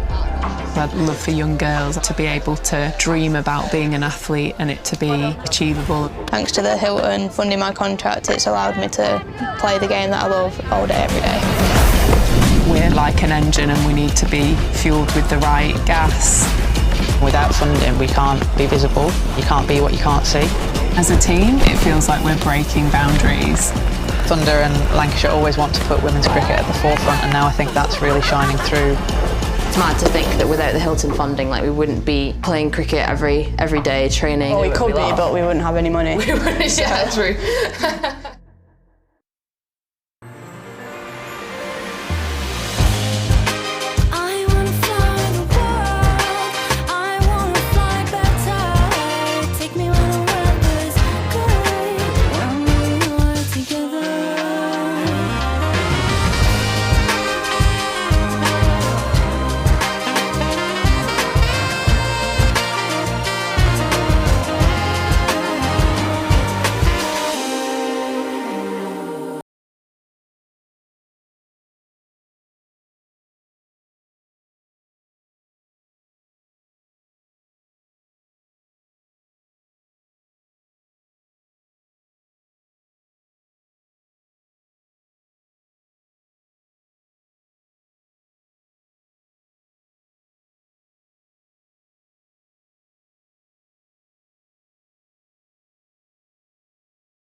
is a call for hungry dreamers and hard-working self-believers.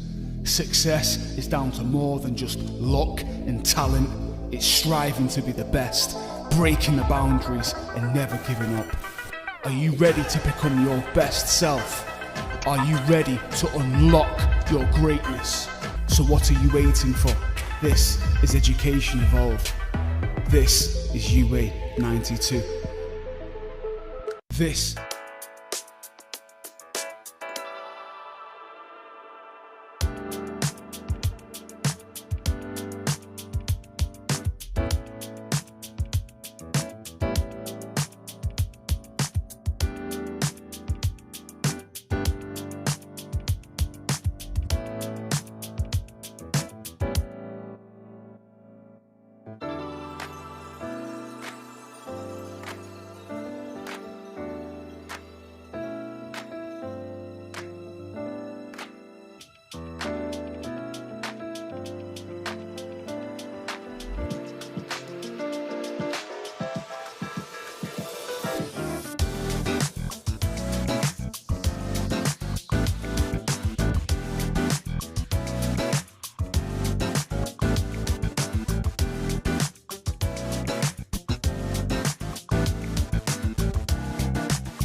to Emirates Old Trafford, the evening session. Ooh, we're going into the final session of the game with the possibility of a draw, which is what Lancashire are desperately hoping for.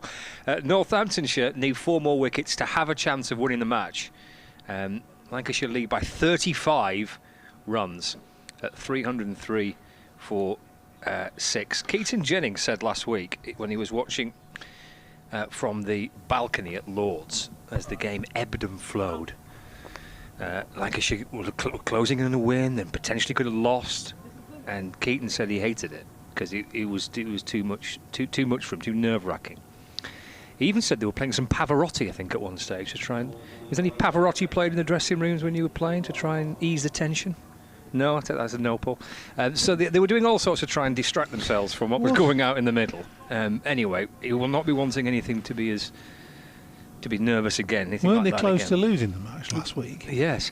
There's Bartlett to start off after tea for Northamptonshire, and worked away by Balderson for his first run, 304 for 6.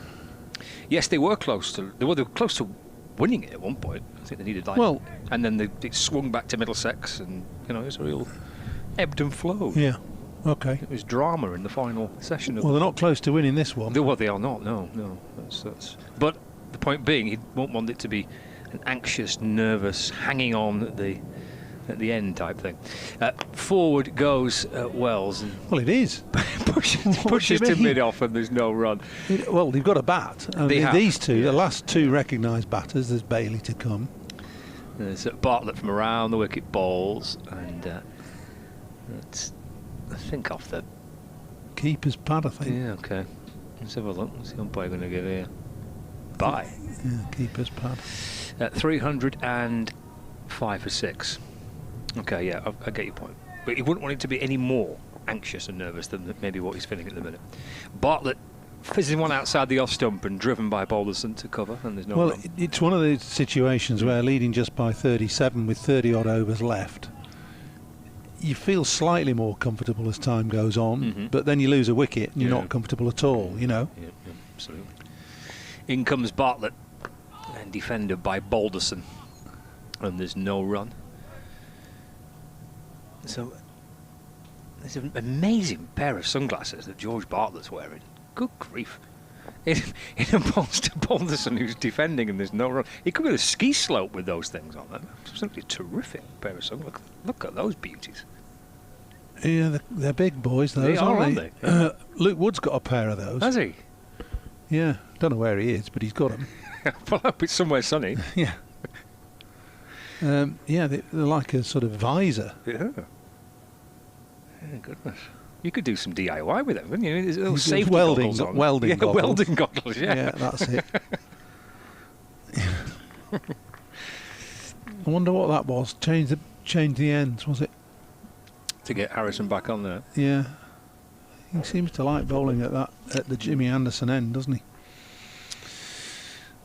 He does. Well, he's got 2 left-handers again, and he's got those big juicy footmarks to aim at. Wells on strike. He's on 14. And Wells has looked uncomfortable against Harrison. In bowling, defending to the leg side. There's no run. Fielded by Sales, who had a part in the dismissal of Josh Bannon. We didn't know much about it. There's Harrison. Bowls to Wells. Width there, and hammered away by Luke Wells. Crunched it through the covers. Out towards the boundary for 4. The lead moves to 41, and that certainly will be something that Lancashire will be keeping a close eye on as well through the course of the evening session here, pushing that lead further forward. Well, I like that. It's good aggressive stroke from Wells. He was a little bit tentative before tee, I think, against Harrison. But anything tossed up and wide like that, he's going to throw his hands at. In balls to Wells, who's going back and defending. It slowly trickles back to the bowler. That's better. I mean, he's either fully back or fully forward, whereas before tee he was a little bit, should I, shouldn't I? He's on 18 as Harrison's in and bowling. Only forward this time and defends. The ball ricochets down to Sales at short leg. No run. 309 for 6. Harrison in and bowls. Again, just nudged into the ground, and Sales fields.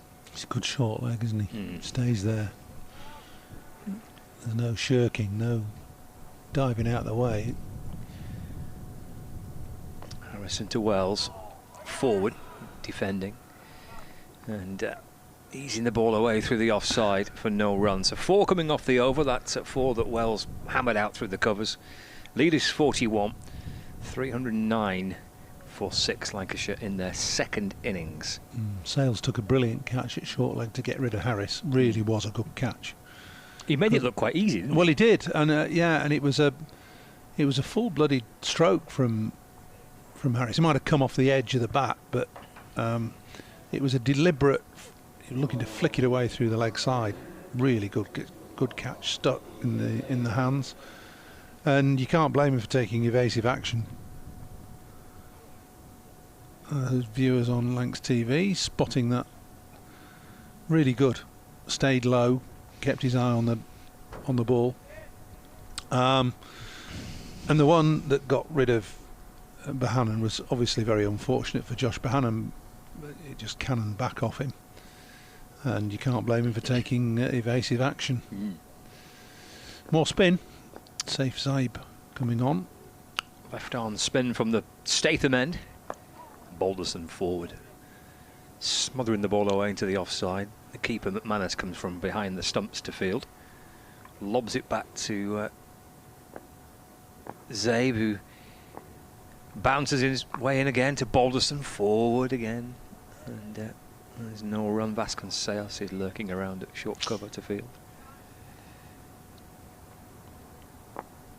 Just in once more. Onto the front foot, Balderson, good stride forward. Calmly plays the ball away. Just think they're missing a trick here. I was going to say I'd have to have one on the line at Silly Point, and I think that's going to happen now. For that type of defensive shot? Well, yeah, I'd have him a little bit squarer actually. Okay. But he's in the eye line of Balderson there at short, very silly mid-off. Crouching down, Vasconcelos as Safe Zaib's in. That's worked to the leg side this time by Balderson. Clipped to mid-on where Rob Keogh fields. No run. It had that fielder there in front on your eye line on the offside. It has the effect of making the batter a little bit tentative. forward this time, dabbing the ball away to the leg side, no run. And if you're not quite committed in your stroke, you bring short leg in. If the ball spins onto the edge, onto the pad, it also brings LBW and Bold into the equation. Into Balderson going back. Too short. And defended. End of the over. 309 for 6. 30 to go in the day's play. Lead of 41.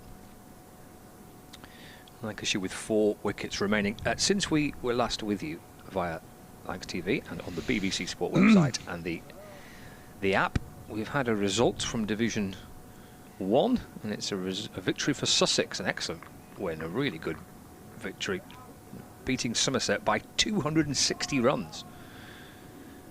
So a great win for newly promoted Sussex. Look, a decent setup, Sussex, I think. Good win to beat Somerset. Harrison starts again. Wells defends, no run. Yeah, bowling them out for 201 and 334 to secure a victory by 260 runs. Big second innings scores for Sussex, making 501 for 7 declared. Harrison to Wells. He's got forward, but he's venturing into that murky world of the foot marks outside the off stump, and it's the place to bowl. Really is. That was a good delivery, spitting, drawing the batsman forward. Harrison in to Wells. And forward, the ball jags out into the onside, no run. 309 for 6, lead of 41. Calvin Harrison to Luke Wells has been a really intriguing contest. Just brought mid-wicket in 20 paces. Tempter. If you can hit me over there, try it. Reverse attempted instead by Wells and gets it away. Down towards the boundary for 4. Moves on to 22. 313 for 6. Wouldn't be worried about that if I was the bowler. You're making the batsman do something that I think is uncomfortable. Wells will say, no, I'm comfy playing that, I like it, and that's good, but it's a risky shot in the circumstances. Harrison to Wells. Slightly more conventional forward press. Ball deflects off the face of the bat. Down to Harrison, no run. 313 for 6, the lead 45. Harrison flatter, quicker, defended by Wells, no run. End of the over. 29 to go. 313 for 6. Yeah, so victory for Sussex over Somerset. Elsewhere, just have a little look around the grounds. What's happening at the Oval? Hampshire 222 for 4 in their second innings. They need a further 155 runs to win. Surrey need 6 more wickets. They just lost one? No, viewers on Lancs TV are just seeing some live footage from the Oval. So, Gubbins on a century, 102 not out.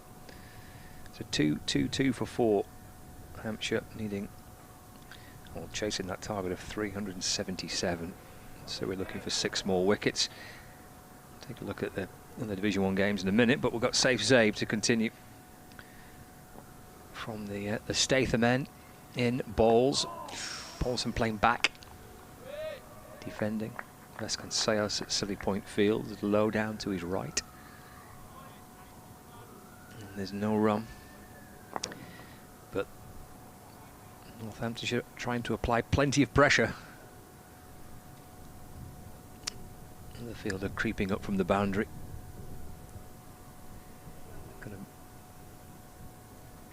And on the drive, just in broad, short, straight, kind of mid-on. There's a square leg, there's a 4 round the bat, there's a cover, there's mid-off.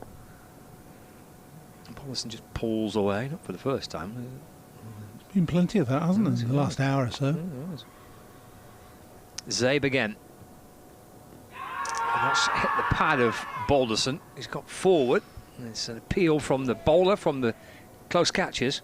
It was a long way forward, wasn't he? Gentle shake of the head from umpire Ben Debenham to say not out. Zabe to Balderson. Let's play back towards him. Trial by spin at the minute for Lancashire's left-handers. Zabe to Balderson off the back foot. Eased away into the offside, no run.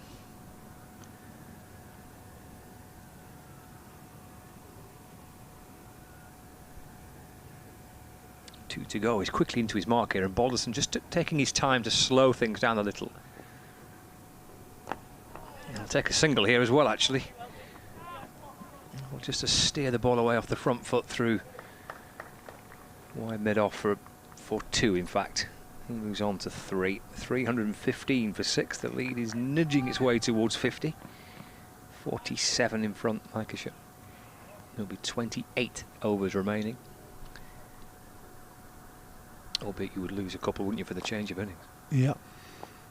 Zabe in, and Balderson nicely in defence, and there is no run. Let's go back to some of those scores, shall we, in Division 1. We've looked at the Surrey match. We mentioned that Sussex have beaten Somerset. In the North East at Chesley Street, Durham against Warwickshire, where Warwickshire are 238 for 6. They need a further 101 runs to win. And Durham requiring 4 more wickets. Barnard 76 not out. And the other Division 1 game is Nottinghamshire against Essex. This is at Trent Bridge. Essex are 82 for 1 in their second innings. It looks like that's heading towards draw. Harrison in. Oh, that bounces on Wells. It's gone down towards the slip fielder Justin Broad. It bounced and it took the edge, or maybe the shoulder of the bat potentially. It looped just beyond the reach of Broad. Anxious moments for Luke Wells. Gets a single, moves to 23, 316 for 6. I wonder Harrison's smiling. There's something happening, isn't there? That's it. Another left-hander. Obviously, George Balderson's not had to face Harrison very much as yet. Into Balderson. It's defended off the back foot, going back into the crease. A couple have kept low today. A couple have bounced a bit as well. You're going to get that on the 4th day, even on a pitch as good as this.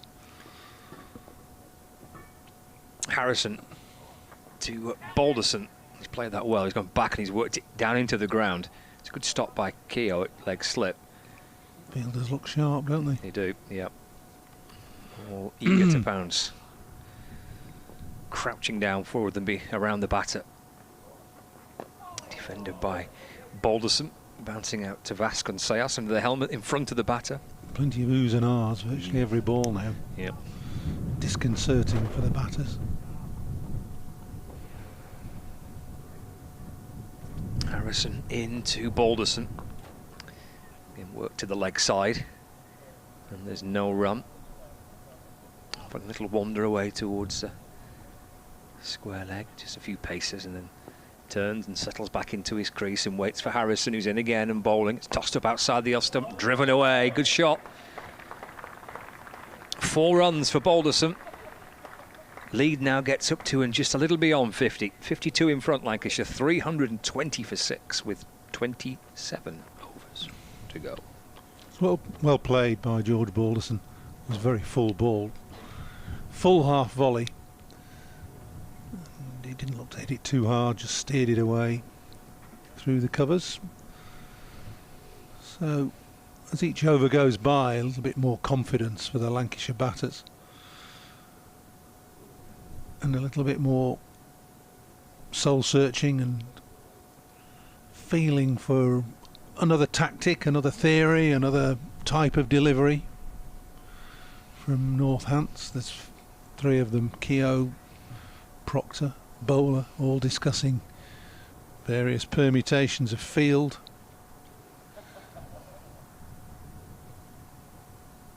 Prospect of 4 fielders around the bat. Going to be a slip, a gully, a silly point and a short leg, and a catcher on the leg side at short mid-wicket. Wells eyeing up the square leg boundary. There's nobody out. There's Zabe into Wells, forward, and smothers the ball away into the offside.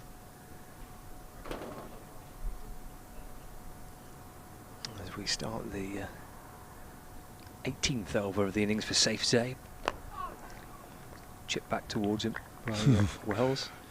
Yeah, and he's had a look over mid-wicket. I wouldn't be worrying if I was a Northants fielder or bowler.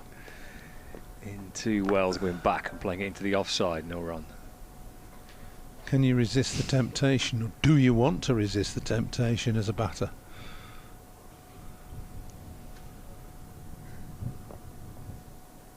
Zabe in, Wells forward, looking to defend, looking to try and smother the ball away, and then nervously over his shoulder as the ball somehow manages to riddle its way between bat and pad and down to fine leg for no run. It's not a good shot. He's looked to defend it square of the wicket with an angled bat on the offside and got a leading inside edge down to. That's better. Driven for 4. That's better. Through extra cover, moves to 27. 324 for 6 now. Distinct difference there was the ball before was piled high. The shot was piled high with indecision, and then the ball after was just a really solid extra cover drive. Was that just taking the edge? They're claiming that it has, as Wells rocked onto the front foot, but it must have just snaked away past the edge of the bat and into the gloves of McManus. It's the end of the over. It's an intriguing one. 324 for 6, lead by 56. Yeah, well, it summed up Wells's innings really, those 3 deliveries. A bit of indecision, glorious cover drive, which didn't extend him particularly, and then again just a little bit doubtful as to what was the right shot to play to that ball, the final ball of the over. Anyway, survived, and he's going okay. 27 from 68 balls. The lead's 56.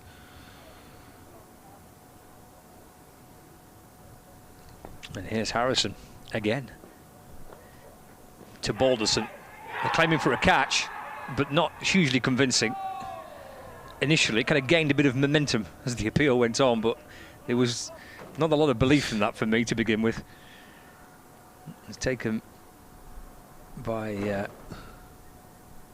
Sales, it would have been. You're not going to kid Mr. Illingworth, that's for sure. And you're certainly not going to stare him down. 324 for 6. Harrison to Balderson. That's in the air. Is that off the bat? It is. It's another terrific catch by James Sales, who's doing some fine work here for Northamptonshire under the helmet at short leg. Balderson departs for 7. It's a fifer for Calvin Harrison. What a debut game he's having. Lancashire in all sorts of bother now. 7 down. They lead by 52, but 3 wickets remaining. Well, dramatic cricket, isn't it? Something happening virtually every ball here at Emirates Old Trafford. George Balderson propping forward, getting a bit of an inside edge onto the pad, and the ball popping away to Sales at short leg, who takes another catch. Balderson looking frustrated with that. I don't know whether it was frustrated with the decision or frustrated with the fact that he's clipped it off his legs and into short leg's hands. Now then, we've got a bit of interest coming. Well, it's been interesting all afternoon, but even more interesting. How's Tom Bailey going to play? Oh no, I think there's an inside edge there. That's a good catch, isn't it? Yeah, he's been terrific, hasn't he? He has. How do Lancashire play it here? Lead is 56. Well, I know what Tom will be thinking. He'll be thinking a quick 40 here and we can win this. But he is a bowler. Yeah. His best score actually came against Northants. He got 70 odd in a game, I think it was, a few years ago, wasn't it? He was clubbing it around Wanties Road, wasn't he? And his best way of playing is to attack. Absolutely, but yeah. I'm not sure. Well, I'm not sure attacking is quite right here, but I'm also pretty sure that his defence won't hold up against the spinning, bouncing ball. which is leading me to that kind of get a quick 20. Well, yeah, I don't know. At what point, when you're 7 down, do you continue to try and bat through, or at what point do you think, well, we need to try and get further in front? Get 100, lead of 100. Well, we're going to find out, Scott. Yeah, we are that. 5 wickets for Calvin Harrison. Bailey on strike, and he's just prodding forward off the front foot. And there's lots of Northamptonshire boys who are all waiting to snaffle any chance that might come their way. Almost like they're praying for the chance. Literally, they've got people, 1 or 2 lads on their knees. Forward again goes Bailey. Gully's on his knees, isn't he? Yes, yeah. I never know whether that's good, and I know why they do it. It's just to keep low. But you obviously, if you're on your knees, you can't spring to your right. Keogh in that position. Asking for, well, not really asking for anything there, are they, in truth? Well, they're going to ask for every ball, aren't they? If it misses if it hits them on the pad, or it shoots through to a fielder on the catch, they're going to be up and shouting. They want a helmet. Actually, Broad said, don't worry about it, I'll field there close in on my knees and you go to first slip instead. So yeah, I don't get it. Anyway, here's Harrison. It'll work. Into Bailey, going back and play back towards the bowler, and there's no run. 25 overs remaining. 56 run lead. Lancashire 7 down. Wells on 27. The Bale Dog's gone out to join him. How do the Red Rose play it from here on in? Can you do a little bit of both? Can you both try and bat to survive as well as trying to play some shots? How do you get that balance right? Well,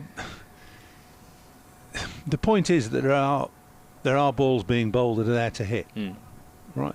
The last ball of the over was there to be hit. It was short to Tom Bay. I'm not suggesting he tries to hit it for 4. He's only been in half a dozen balls less.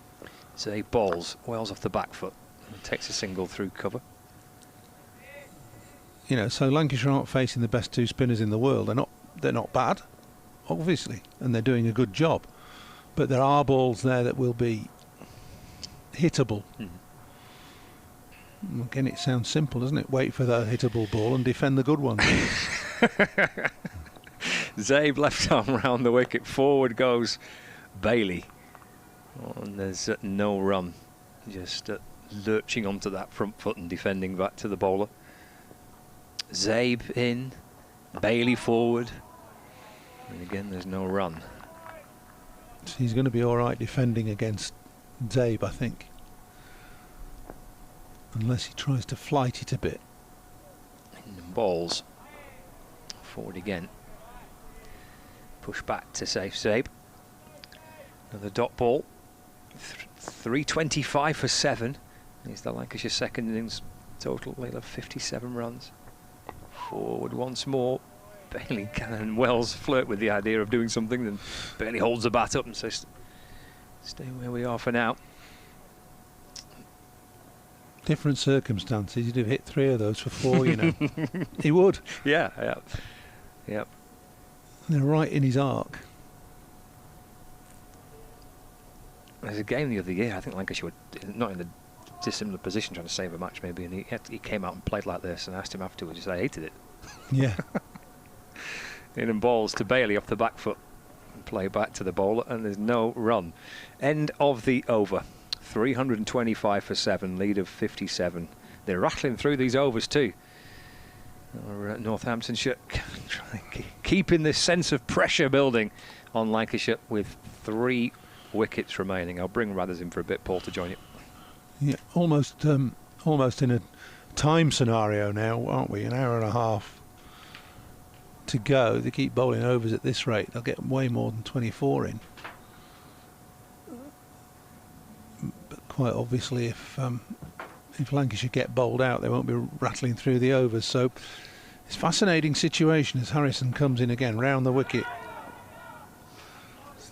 Reverse lap again. His toe ended it.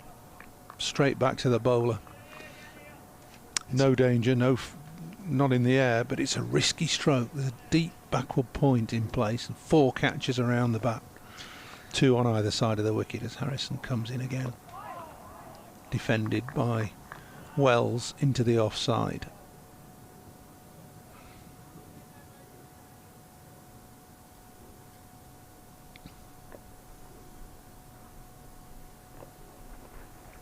Ooh. It's down the leg side, and Luke Wells flicks his hands away from the ball.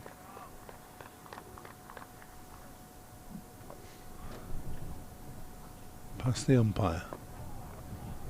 Again, a flat, quickish delivery, which is defended off the back foot by Luke Wells. Silly point, doing the fielding no more than 2 paces away from the batter. Quickly in again. Wells defends. The ball just drops at his feet. You're getting excited now. It's good stuff, isn't it? Joys of the county championship. They are many-fold, and this is absolutely living up to expectations. It's just dream time, isn't it? Going to the last hour and a half of the match. You're not quite sure how it's going to work out. It's just exactly what you want.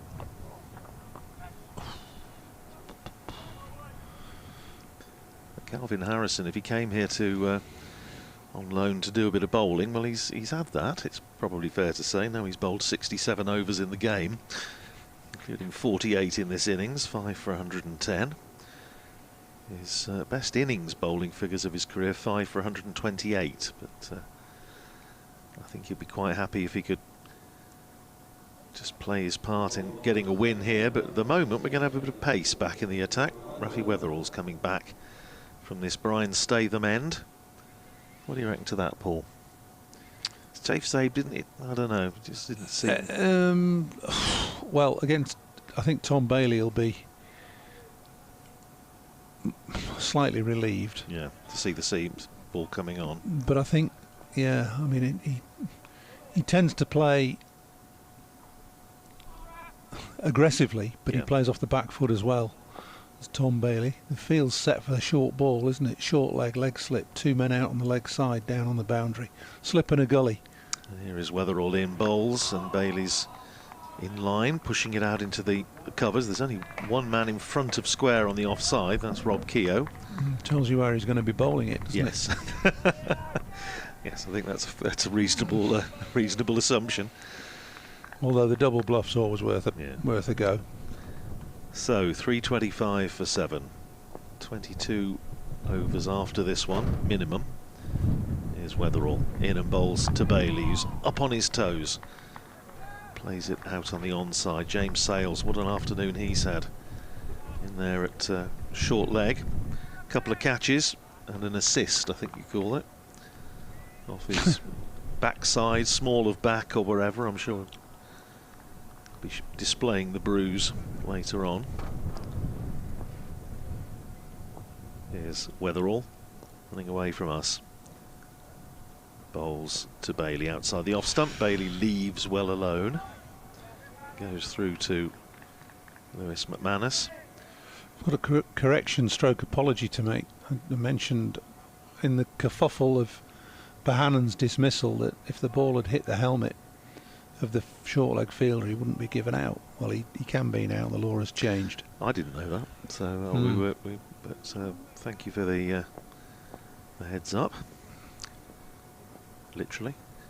Here's Weatherall in down the leg side, hits Bailey, I think, on the pad. It rolls down to the man at leg slip, and there's no run. So 325 for 7. Lancashire lead by 57. 3 wickets standing. Minimum of 22 overs remaining.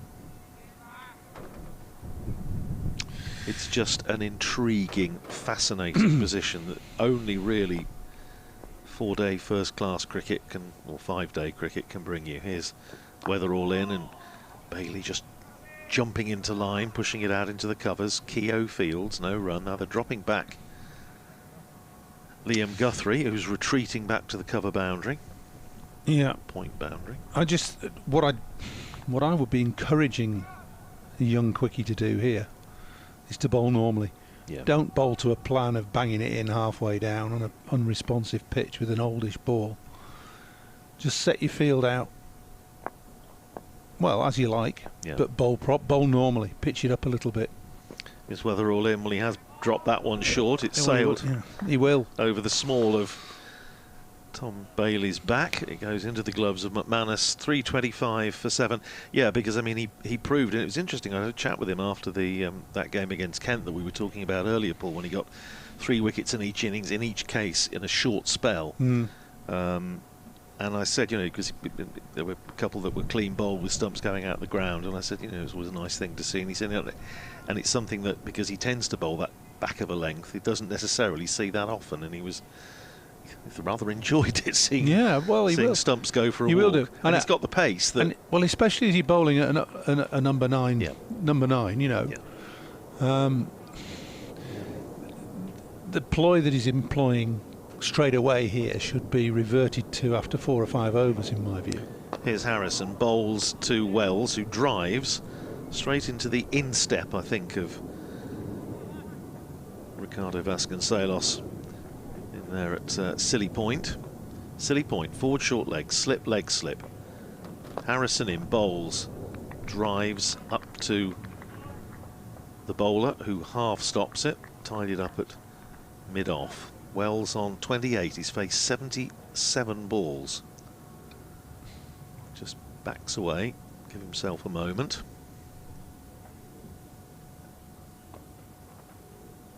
Round the wicket comes Harrison, bowls to him, block from Wells. Out past Vasconcelos at Silly Point. And there's no run. Not many people in the ground, but absorbed, those that are, by this contest. And not for the first time, Harrison was almost in his delivery stride when batter is not going to be rushed. Luke Wells backs away. Well, he's varying his run up. He's coming straight now. Round the wicket he comes, and again solid block from Wells. Yes, before he was coming behind the umpire or in front of the umpire. Yeah. So quite like that, actually. It's a bit of a variation. Here comes Harrison, bowls, and Wells is in behind that, getting everything into line, playing it back down the pitch. And there's no run. Broad is at slip, Vasconcelos at Silly Point, Sales at forward short leg, Keogh at leg slip. That's short of a length, and it's punched away just behind square on the offside by Luke Wells. He's going to get a single down to Liam Guthrie. 326 for 7, and that is the end of the over. So Wells keeps the bowling. 29 to him. Tom Bailey yet to get off the mark after 15 balls. 326 for 7. Lancashire's lead is 58. There are 21 overs on the board. Light is just starting to get a little bit closing in just a touch. You can see there on the picture, if you're watching on the live stream, over to the left of your picture, over to the west, it's just... Have you put your sunglasses on? I'm not saying it's unfit, but it's just a little bit gloomier than it has been. And again, the forecast was that it was going to get a little bit cloudier later on in the day, but it's absolutely fine at the moment. They might get Luke Proctor to put a shilling in the meter and get the lights on or something, but the umpires haven't said that's necessary yet. A flock of pigeons descends on the grass seed down below us, I think. There's Weatherall running into bowl to Luke Wells, and punched away by Wells. Nice looking shot, runs for him here as it goes out towards the boundary. Cover. Zabe is in pursuit, reels it in, sends it back, and they come through for 2. Well, Lancashire have got it where they wanted at the moment, with Wells taking the majority of the strike. I'm intrigued about the bowling strategy with the short leg, a backward square leg who's 3/4 of the way to the boundary, deep fine leg, a deep square leg. Here's Weatherall in and bowls, and that is short, and Wells went after that. It wasn't a million miles away from the gloves, but it's taken down the leg side by Lewis McManus, 328 for 7. The lead is 60. Well, I'm not as confused as I was if Wells is going to play the shot, which he tried to take it on, and then he's rehearsed dropping his hands and bat 3 times, but it was a reflex pull shot that he played to the actual delivery. Weather all in again round the wicket, bowls again short, and Wells is ducking underneath it, and it's called a wide by umpire Ben Debenham. So one more onto the total, 329 for 7, the lead to 61. Yes, there's a deep fine leg, a long leg, and a deep square just in front, obviously. Well, he's gone back now. He was halfway back. They've all dropped back now. And the short leg, of course. Here's Weather all in and bowls to Wells, who's solidly in behind that. Backward defensive. Runs up to... trickles up to Keogh at mid-on. Who fields, and there's an awful lot of shine, I think, to be maintained at this stage of proceedings. The ball now, what, 52 overs old. Weatherall just with enough sunlight to cast a little bit of a shadow. And he runs in again to bowl to Wells, short once again over the small of his back. Well, they obviously think Luke Wells is going to take it on sooner or later. 329 for 7. Wells has been in there, 85 deliveries now for his 31 runs, doing exactly what his team needs him to do. Weatherall just having a chat with his captain Luke Proctor, and he's going to go over the wicket. So there are 2 balls left in the over, and Weatherall switching to over the wicket to the left-handed Luke Wells, and that's on leg stump, turned away by Wells down to one of those 3 fielders on the boundary on the leg side, the deep fine leg, and he comes through for a single. Wells to 32, Lancashire to 330 for 7, leading by 62. 1 ball left in this over, 20 then left as a minimum. Time 4:45. Local time, I always enjoy saying that because we do have people obviously listening and watching in different parts of the world. What, Northampton? Yes, Northampton Central Time. Yeah. It's about 10 years behind everybody else, I think. Here's Weatherall in and bowls, and that's down the leg side, and Tom Bailey gets everything out of the way. It's taken by Lewis McManus, who's got a row of 4 helmets behind him. That's the end of the over, 330 for 7. So the lead is 62. Bailey yet to get off the mark, but 16 balls he's used up. Wells 32 off 86. It's going to be Calvin Harrison, I'm assuming, to continue to start his 50th over of the innings. Just wondering if he gets a bonus if he's I wonder if he's negotiated an overs yes, bonus. Yeah, I don't know. Yes. That's what I was wondering. Or wickets, maybe. Well, he's got 9 of them at the moment in the match. 4 for 34 in the first innings, 5 for 111 so far. 4 fielders round the bat plus the keeper. He'll be bowling to the left-handed Luke Wells. Harrison round the wicket. Wells goes forward, props it forward at it, and it just blocks it out to Vasconcelos at silly point. Applause from James Sales. That forward short leg. There's Harrison. In again, bowls on leg stump. Turned away by Wells between the 2 close fielders on the leg side. Out to Safe Zabe. Fielding down amongst the pigeons. 1 more to Wells. He goes to 33. 331 for 7. Lancashire lead by 63. This is what Northants want. They want Bailey on strike to the leg spinner. Yeah. Field it in. Nobody out anywhere. Here's Harrison in bowls to Bailey, who's not to be tempted. The resolute iron will being demonstrated by Tom Bailey at the moment. Not out off 17 balls. Here's Harrison, and again bowls to him, and he pushes it out to extra cover where Bartlett fields, and there's no run. He of the oversized sunglasses. One or two of the players have got those this year. A deal or something. Here's Harrison over the wicket to Bailey. Bailey is forward defensively. Rolls up to Sales. And now, of course, the field with 1 ball to go in the over departs. All corners of Emirates Old Trafford. Moves. Field one of the fielders in sort of second slip position up to leg slip. Round the wicket he comes, and padded up by Tom Bailey. That was an appeal more in hope yes. than anything else. It pitched about 1.5 foot outside leg stump. He might just struggle to get that one even in. Yeah, that's well played by Tom Bailey.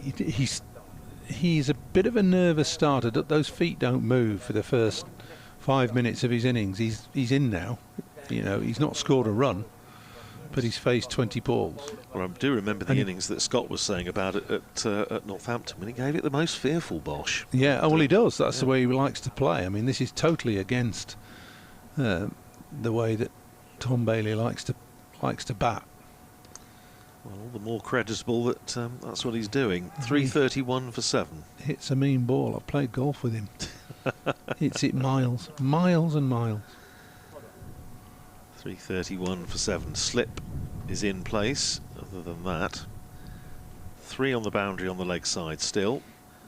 Deep backward point. Cover about 2/3 of the way back.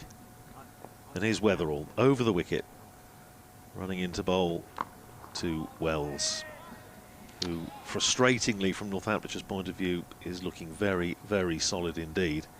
33 off 89. Northamptonshire need something to happen fairly shortly, you feel, if they're going to have a chance of winning this game. There's still obviously time left, but the lead is now 63. We'll lose a couple of overs, of course, for change of innings. Weatherall in and bowls, and Wells just opens the face, runs it wide of the man that slipped down to the deep backward point, and they're through for 1. Wells to 34, 332 for 7. Well, I'll reiterate that I think he should be bowling normally. Yeah. Mix it up by all means, but if you're going to bowl short, it's no good bowling a half tracker that comes up to waist height. That's not going to bother anybody. No. And you can't fault him for effort. That he's steaming in, trying to bowl as quickly as he can.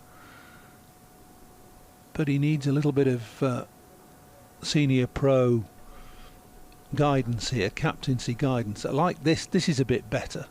The field's a bit better, although it's still predominantly for a short ball. He's got a short leg, he's got a silly point, he's got a short gully.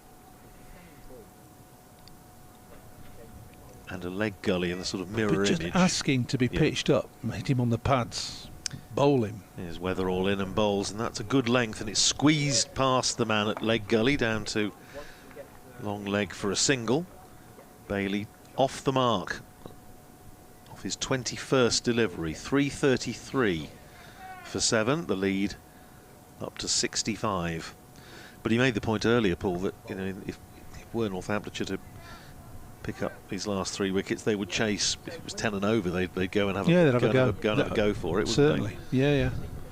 Oh, not Lancashire, not safe yet. No. Here's Weatherall running into bowl to the left-handed Wells, and just turns it easily down to long leg for another single. Vasconcelos fields.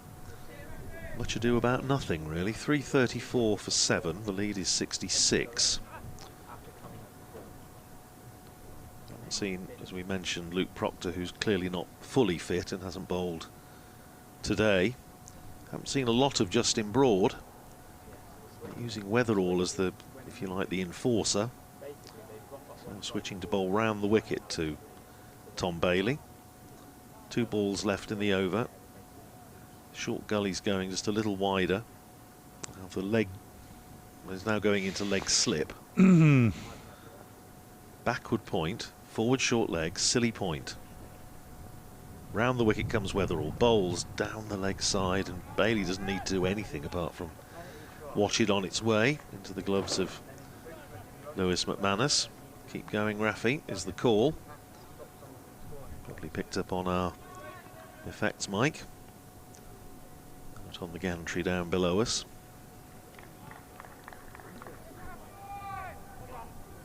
Weatherall turns again. Down below us for the Brian Statham end. And bowls to Bailey, who turns it down behind square on the leg side. Certainly a single to be had. Northamptonshire probably won't be that sorry about that. It means they'll have a go at Bailey at the start of the next over. He's 2, Wells is 35. 3:35 for 7. The lead is 67. There are a minimum of 18 overs remaining. Well, you would have known, I'm sure, had the chance to speak to the late great Brian Statham, and his mantra was always, if they miss, I hit. We haven't seen a huge amount of that this afternoon. No, it certainly would be when you're bowling at 9, 10 and 11.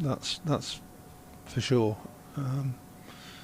I can't fault him for effort. He's banging that front foot down. I think he's got a bit of a problem with his left foot, toe, ankle. Here's Harrison wheeling in optimistically. That's short, and it's punched away through the covers for 4. Every boundary takes Lancashire a little bit closer to safety. A nice shot from Tom Bailey, nicely in control of it. Good balance. See it there if you're watching on the stream. Absolutely nothing wrong with that at all. 3:39 for 7. And the lead goes up past 70, 71. Northamptonshire with 2 slips, a silly point, forward short leg. Harrison in over the wicket, bowls and driven by Bailey up to Weatherall at mid-on, and there's no run. Rafi Weatherall, 36 overs in the match. Here's Harrison in again, pushed forward by Bailey. Presumably the shout from Harrison was he thought it might be pad first. Nobody else. Don't think nobody else was remotely interested. Altogether or not at all. Good enthusiasm, though. I like it. Altogether or not at all, as they used to say in school matches. Safe Zabe's just going through his limbering up at backward point. His Harrison in bowls. Forward comes Bailey. Solidly plays it back down the pitch. Harrison. Well, he'll know he's been in a game of cricket, that is for sure. As he's in and bowls to Bailey, who reaches for that, pushes it out in the gap between cover and backward point, and they're going to pick up another single. Bailey to 7. And Lancashire to 340 for 7. The lead now 72. Certainly can't fault Northants for enthusiasm or drive, passion. They've been at Lancashire all day and haven't given up yet. Here's Harrison round the wicket again, bowls, and Wells covers up and just was a little bit caught on the crease. It runs down towards backward point, and that's the end of the over. 35 to Luke Wells, 7 to Tom Bailey, 340 for 7, 72 runs ahead, 17 overs as a minimum remaining. No, I mean, I think that's right, Paul, and you know, Darren Lehman, I don't think can find, or will be able to find a lot of fault with the way Northamptonshire have gone about things today. No. They came up against Josh Bohannon, who is a fine player and, as you say, seems to reserve a lot of his best stuff for Northamptonshire. Played beautifully for 155. Northamptonshire got him out slightly fortuitously. And they've just, they've plugged away. They've tried different things. It's not as though they've allowed the game to get into a rut. But it may just be that it's, if not a bridge too far, half a bridge too far. 340 for 7. We're going to see Safe Zabe replacing Rafi Weatherall. Zabe 19 overs, 6 maidens, 1 for 25. Picked up the wicket of Josh Bohannon in that slightly bizarre fashion. Caught off James Sales, forward short leg by the keeper. Here's Zabe in again, bowls to Bailey, pushes forward, it goes past the left hand of James Sales. That forward short leg. Rafi Weatherall now patrolling the mid-wicket region. Zabe round the wicket, bowls short enough for Bailey to go on the back foot, punch it out into the covers where Liam Guthrie fields. Zabe round the wicket, that doesn't bounce a great deal, but Bailey plays it up towards mid-on, half stopped by the bowler.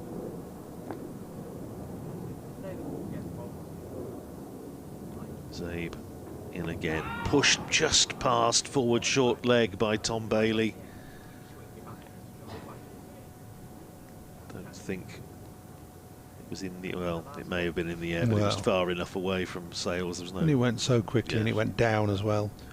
Here's Zabe in again, bowls and played into the ground by Bailey out to mid-wicket, and there's no run. 3:40 for 7, 1 ball to go in this over. Clock ticking up towards 5 o'clock. Here's Zabe, plays it again past Sales at forward short leg, and safe Zabe. Still asking a few questions. 20 over 7 maidens, 1 for 25. 3:40 for 7. 72 is the lead, and well, as I say, we're ticking up to 5 o'clock. Well, Lancs TV viewers might just see this monitor on my left here, which is being played to us by our production guys, Badger and Coombs. We wouldn't be playing in Liverpool. No. Well, it's the rain that there was some thought it might come this far. At east it hasn't. It stayed out in the west. It's raining over Wales and Anglesey and Colwyn Bay and onto the Wirral, but not here. No, we've been very fortunate today. That was exactly what Thomas Schaffenacker said on the BBC weather this morning. My second name, you know. We've all had a go at it, haven't we? We're sort of amateur weather forecasters during this match. But he said it was on the map. It had got Liverpool under rain and Manchester fine. Yeah. So there's obviously a lesson to be learned there. But yeah, I think we've been very fortunate, and I think we shall pretty much get through now. But just Northamptonshire may just be thinking, has this one got away from us? 3:40 for 7. Harrison starting his 52nd over, turned by Wells between forward short leg and leg slip. It's fielded by Safe Zabe. One more to Luke Wells, 36 to him off 93 balls. 3:41 for 7. The lead up to 73.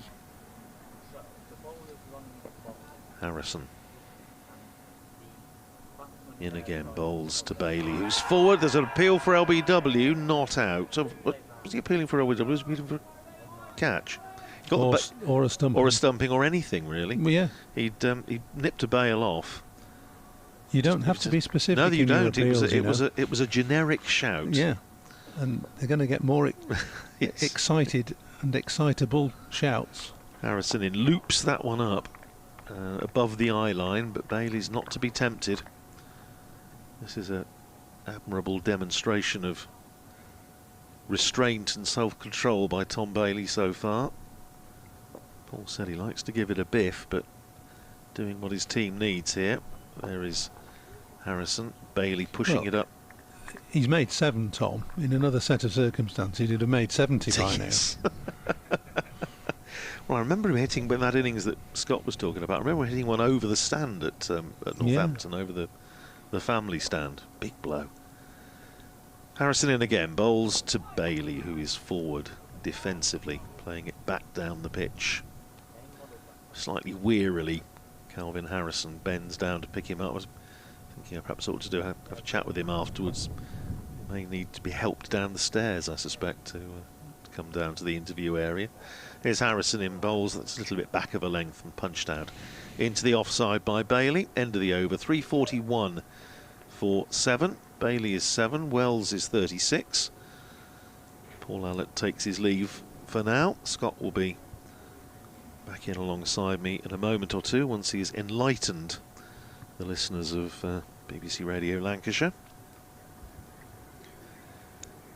I think is the indication that the last hour has started, signalled by the umpires, and just making sure that everybody knows exactly what's going on.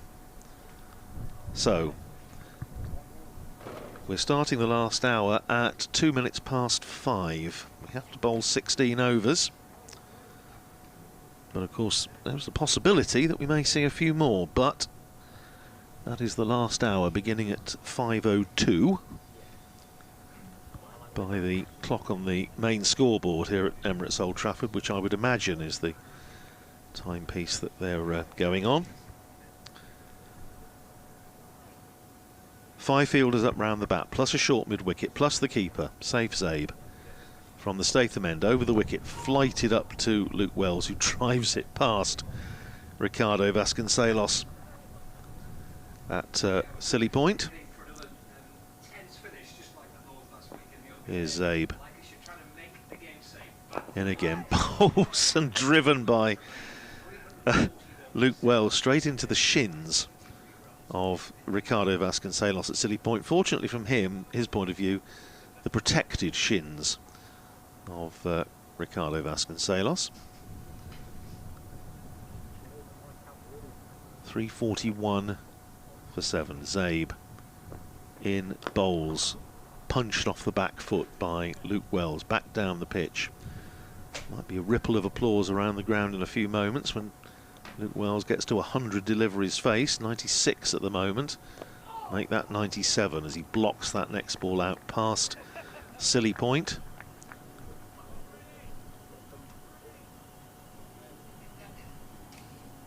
The lead is 73.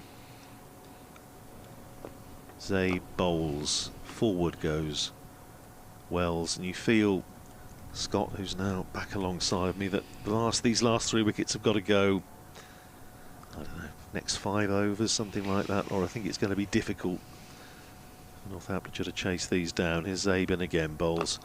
That's a lovely shot. A standing tall Luke Wells, tall man as we know, and punching it out through the covers. A bit of a tumbling stop there by Rafi Weatherall. Got there eventually. They're going to come back for 3. He looks a bit weary. There's Rafi. I do wonder if he might just have a little bit of a foot issue. But he's certainly put in a serious stint today for the side and running in as Liam Guthrie did earlier and banging it in to try and get something to happen. Anyway, the end of the over, 344 for 7. Wells is 39, Bailey is 7, Lancashire lead by 76, and we have 15 overs remaining. He's bowled really well, hasn't he, young Weatherall? He's been excellent. Yep. An all-round good bowling display by Northamptonshire. They've been excellent. They've taken some really good catches. Obviously batted well in the first innings, so yeah, they've enjoyed a good week in Manchester. But this, from Lancashire's point of view, if they are able to see this through, will give them something to hopefully try and kick on from this season, as Harrison is into Wells and dropped away into the offside. There's no run. The captain, Keaton Jennings, said last night to us that he said they can't see really any reason why Lancashire can't bat through this final day, and so far his team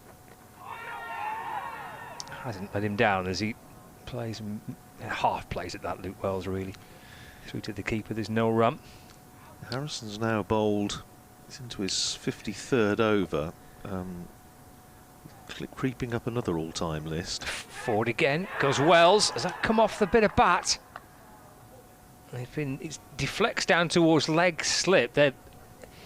I think they're confident that he's hit it. I think the question is whether it's carried, and presumably that's the question that the two umpires are going to discuss here. Because if they don't think he's hit it, it would be not out straight away. But yet they know he's hit it. The question was, has he carried? And the umpires believe that it has. And Luke Wells has to go. Gone for 39. And Calvin Harrison has 6 in the innings. Career best. And 10 in the match. Rob Keogh's catch. Yeah, they were talking about all-time lists. That's the total 344 for 8. This is now the most deliveries bowled in an innings for Northamptonshire in first-class cricket since 2006, when Monty Panesar bowled 348 balls in an innings against Worcestershire at New Road. Probably not enough overs for Calvin Harrison to go past the all-time record for Northamptonshire, which is 390 balls in an innings. The off-spinner Hayden Sully against Essex in 1967. But so 76 is the lead, 2 wickets left. Let's have a look at this if you're watching on the stream. We talked before about the fielder on these knees there, and that's fair enough. The fact that Keogh is on these knees and low to the ground actually does benefit him. We were chatting, weren't we, before about with Paul Allett about what's the seems a bit daft and you're on the knees there, you can't really react diving left or right, but that's benefited Keogh there, being so low to the ground, that ball dying as it went towards him. He's got his fingers underneath it. It's a good catch, and well, just as you start to sit a little easier as a Lancashire supporter, and just maybe as you start to lose a little bit of hope as a Northamptonshire fan, something happens and maybe it is set to twist another way. Tom Bailey and Tom Hartley are now together for Lancashire. Hartley, the new batter, and Harrison, as Radis has just said, has set a new. Well, it's like the most for nearly 20 years. Most for nearly 20 years of balls in an innings. Yeah. Right? Okay. He's got 10 wickets in the match. As Hartley off the front foot defends into the offside, and there is no run. So his hard work has been rewarded. 6 wickets in the second innings, 4 in the first. Harrison to Hartley, and that's worked out towards the onside, and there is no addition to the score. And the left-hander to go at here, having got rid of Wells.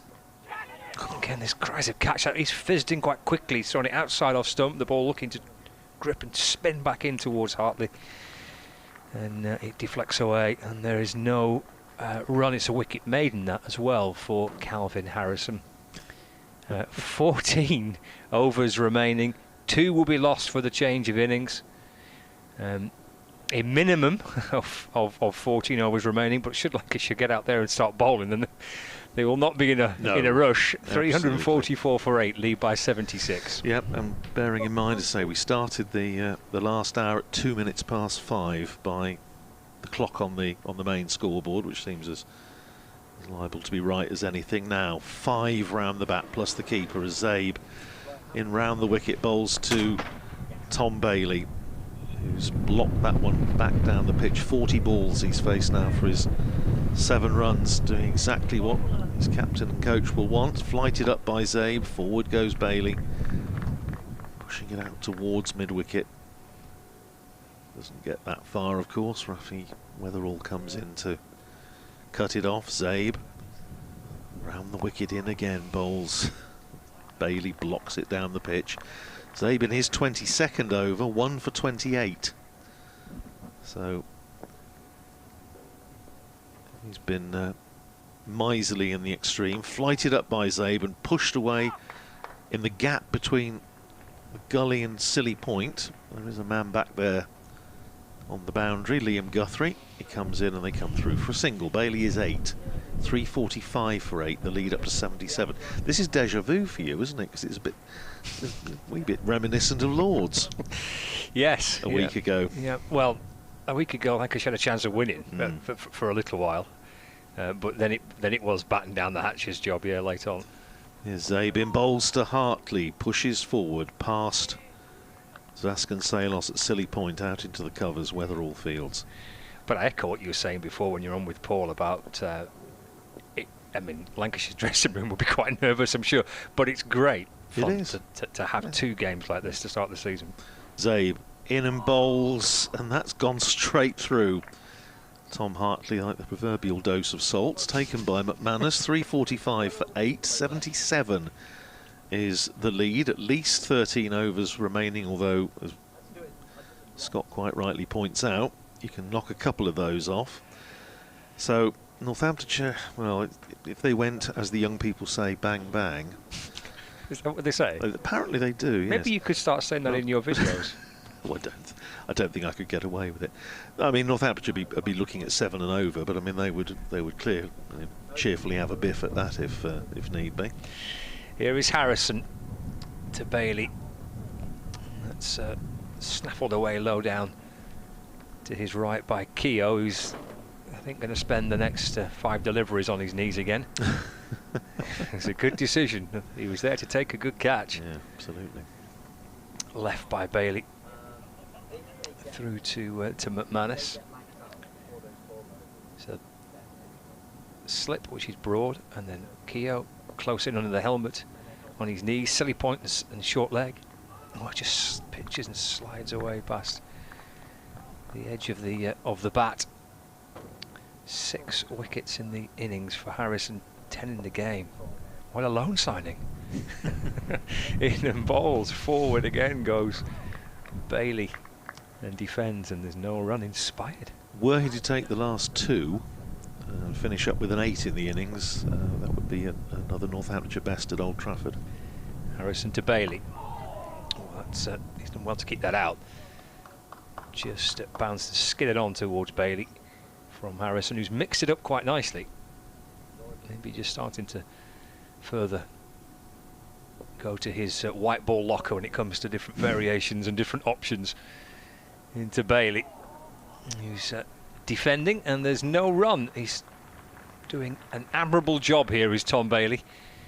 49 deliveries he's absorbed to help take time out of the game as well. 3:45 for 8, lead of 77 with Hartley on North and Bailey on 8. Best bowling figures for Northamptonshire at Old Trafford in innings. 7 for 39, Bob Cottam in 1976, and that was the match in which he also hit our friend Bumble in the face and caused him to retire hurt and not bat in the second innings. But no Northamptonshire bowler has ever taken 8 in an innings here. So were he to pick up the last 2, that would be another little bit of history. It would also give him 12 in the match. Could be busy tomorrow, couldn't I? Updating all this yes, information. The turquoise file is going to take a bit of a hammering, I think. You should see this turquoise file. Let's have a look for the viewers here. Look at this baby here. Look at all that. I mean, it's tremendous work. What's in there? Your life's work is in there. So gently hand it back towards you. It's the stuff I sort of feel I need on a daily basis. But it has to be updated, of course. Otherwise, it's not a lot of use. But yeah, the turquoise file of doom, as it is known. Here is Liam Guthrie back in the attack. Bowl left arm over the wicket, turned away by Tom Hartley, down towards deep backward square. They jog through for a single. Not really interested in 2, although there was certainly 2 there if they wanted it. So Hartley's up and running, 1 to him, 3:46 for 8. The lead is 78. But it's just been a wonderful game of cricket, and we've been so fortunate, to have a cracking game, and tied in with that, of course, the fact we've been so lucky with the weather again. We're going to have 4 uninterrupted days, I would imagine, unless something sweeps in from Liverpool in the next the next half an hour or so, which, looking at the radar, I don't think is very likely. But that's cracking stuff. Here's Guthrie. Round the wicket, bowls to Bailey, just comes inside the line. They're back to trying to bounce him out, I think. They've got a long leg. Leg gully. Safe Zabe is there, sort of loitering, really, isn't it? Just in front of square. James Sales under the lid at silly mid on. Silly mid off is Vasconcelos. There's a slip, there's a gully. A bit like a sort of Subbuteo field in the old days, isn't it? Here's Guthrie in, bowls and full, and kept out by Bailey, who does well to do so. Goes off a thickish inside edge out into the onside Zabe fields. But I'll take a bow, Tom Bailey. 51 balls he's now used up. Northamptonshire will sense that they are running out of time here. Need to take the last 2 wickets very quickly. Here's Guthrie. In and bowls over the small of the back of Tom Bailey, just ducks underneath it. were this to be a draw, it would be, what, 15 points to 10. As I say, I think before a ball was bowled, if you'd offered Northamptonshire 15 points here, they probably would have taken it, but given the circumstances, they may just feel that they could have done a wee bit better. There's only 8 points difference though, isn't there? Here's Guthrie in bowls, and onto the back foot goes Bailey, drops it down on the offside between a draw and a win, which of course is the discussion I know you were having earlier in the afternoon with Paul Allett about whether 8 points for a draw is too many.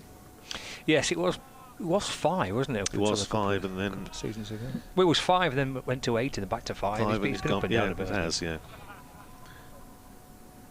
I think Darren Lehman was saying he felt like 8 was too many.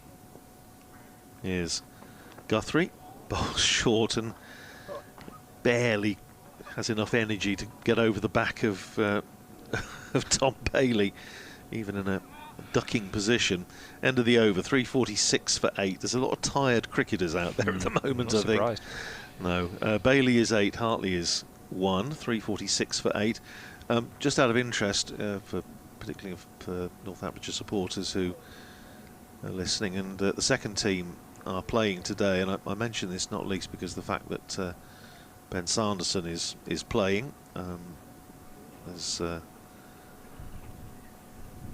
like Darren Lehman was saying yesterday, really just a case of proving his fitness. It's Calvin Harrison bowling to Tom Hartley, jabbing forward the ball. Squirts out towards the leg side, and there is no run. All he's done today so far is prove his fitness to bat. Right.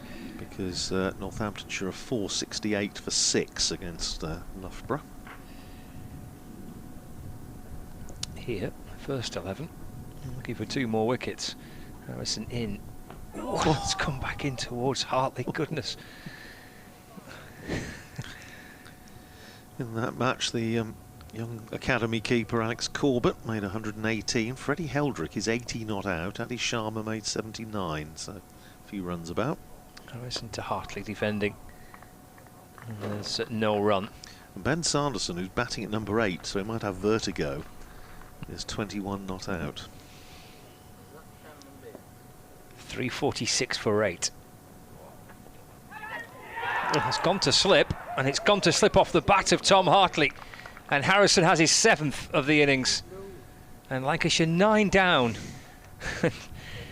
346 for 9. Hartley departs for 1. And we have, well, there'll be 10 overs left after this over. You lose 2 for the change of innings. The lead is, oh, it's just gone off the screen now. Is it 80, is it? It's 78 at the moment. So they would need 79 to win at the moment. Well, Harrison's having a debut to dream of, isn't he, really? 7 for 118, 11 in the match. Quite extraordinary. He's in uncharted territory in terms of his first-class career. He's never bowled as long as this for as many overs as this, and obviously he's never taken a number of wickets like he has done in first-class cricket. Well, I say if he gets the last one, it will be a decent catch. Actually, just caught it in the edge, in the ends of his fingers.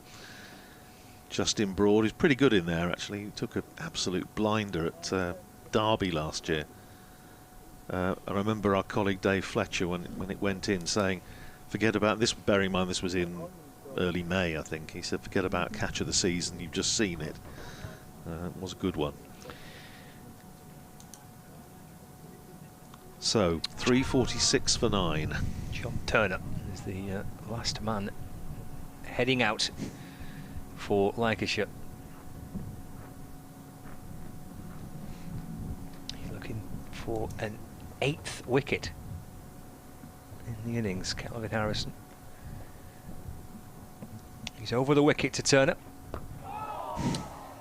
That's plonked back down the pitch by John Turner. Thumps his bat down on that. Harrison picks it up, and there is no run. Just changing the field on the leg side, mid-wicket dropping a little deeper.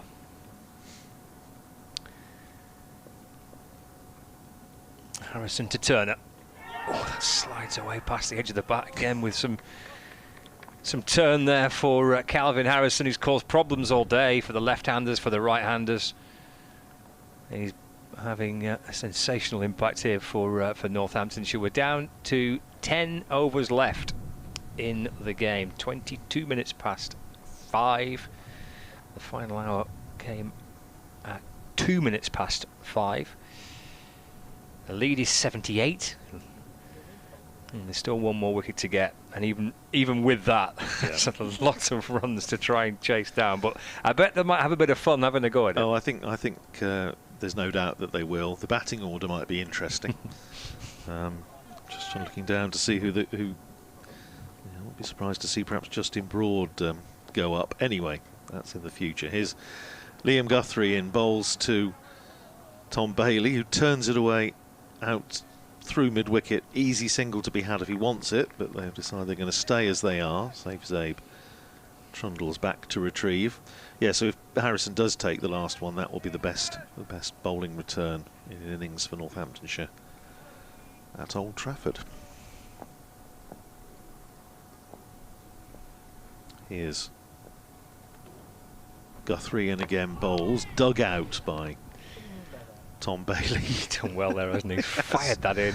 He's done really well. He's homing in on leg stump. And James Sales has gone down like the proverbial sack of spuds. I think he might need an ibuprofen later on, James Sales. He's absolutely goosed. Did you say he's either been in there or at slip for most of the last week? 3 days, 3 days, certainly. Here's Guthrie in and bowls short. And Bailey just doesn't even duck, really, just inclines his head underneath the ball. The lights are on now. The lights are on and there's no one at home. 3:46 for 9.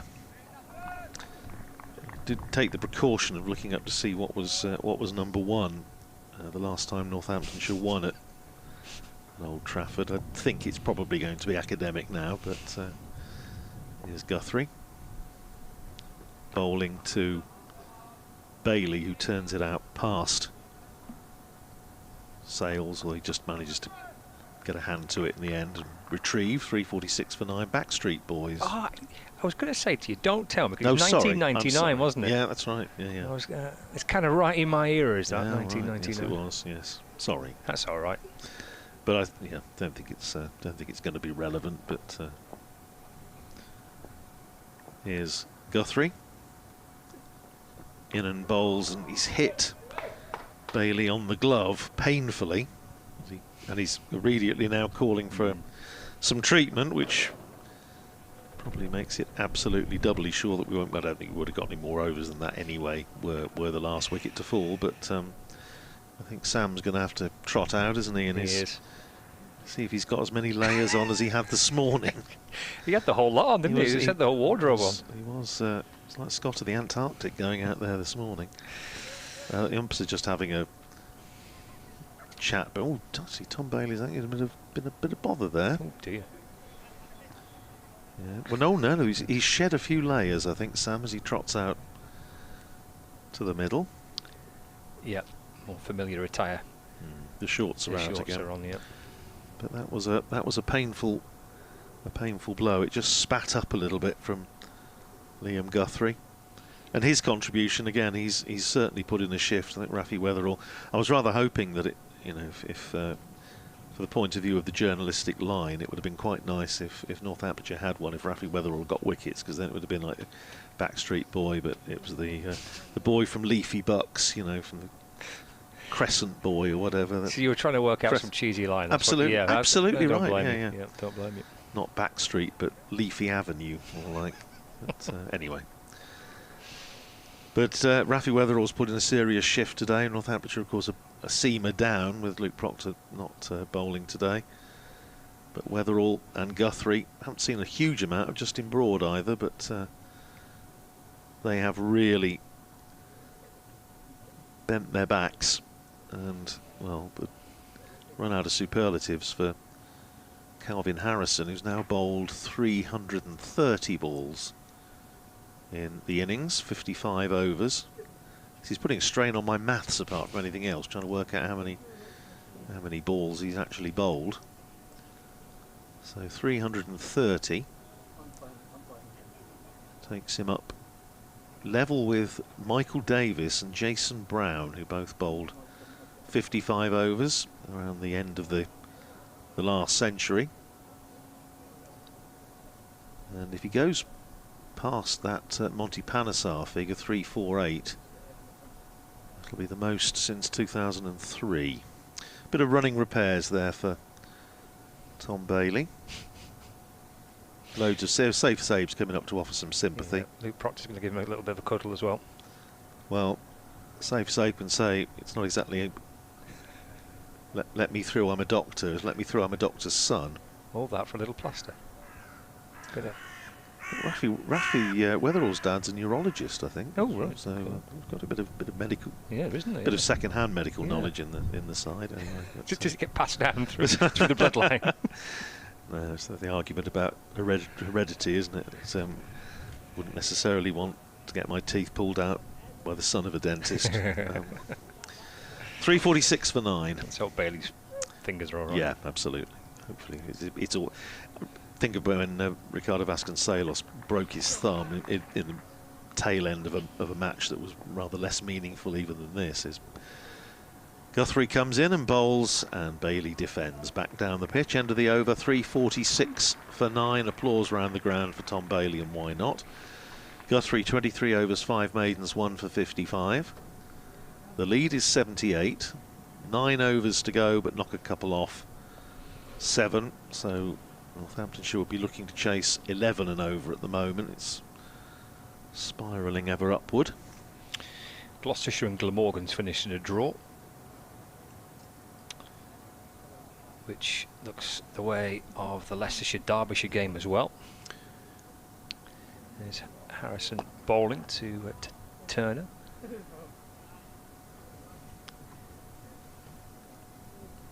Sussex have beaten Somerset earlier on today. Nottinghamshire-Essex has finished in a draw. Forward goes Turner, in defence is no run. There's a good finish at Durham. So Warwickshire need 29 to win, and Durham need 2 wickets. Crikey, what a game. Hampshire with an 85 of beating Surrey with 5 wickets remaining at the Oval. More around the bat now.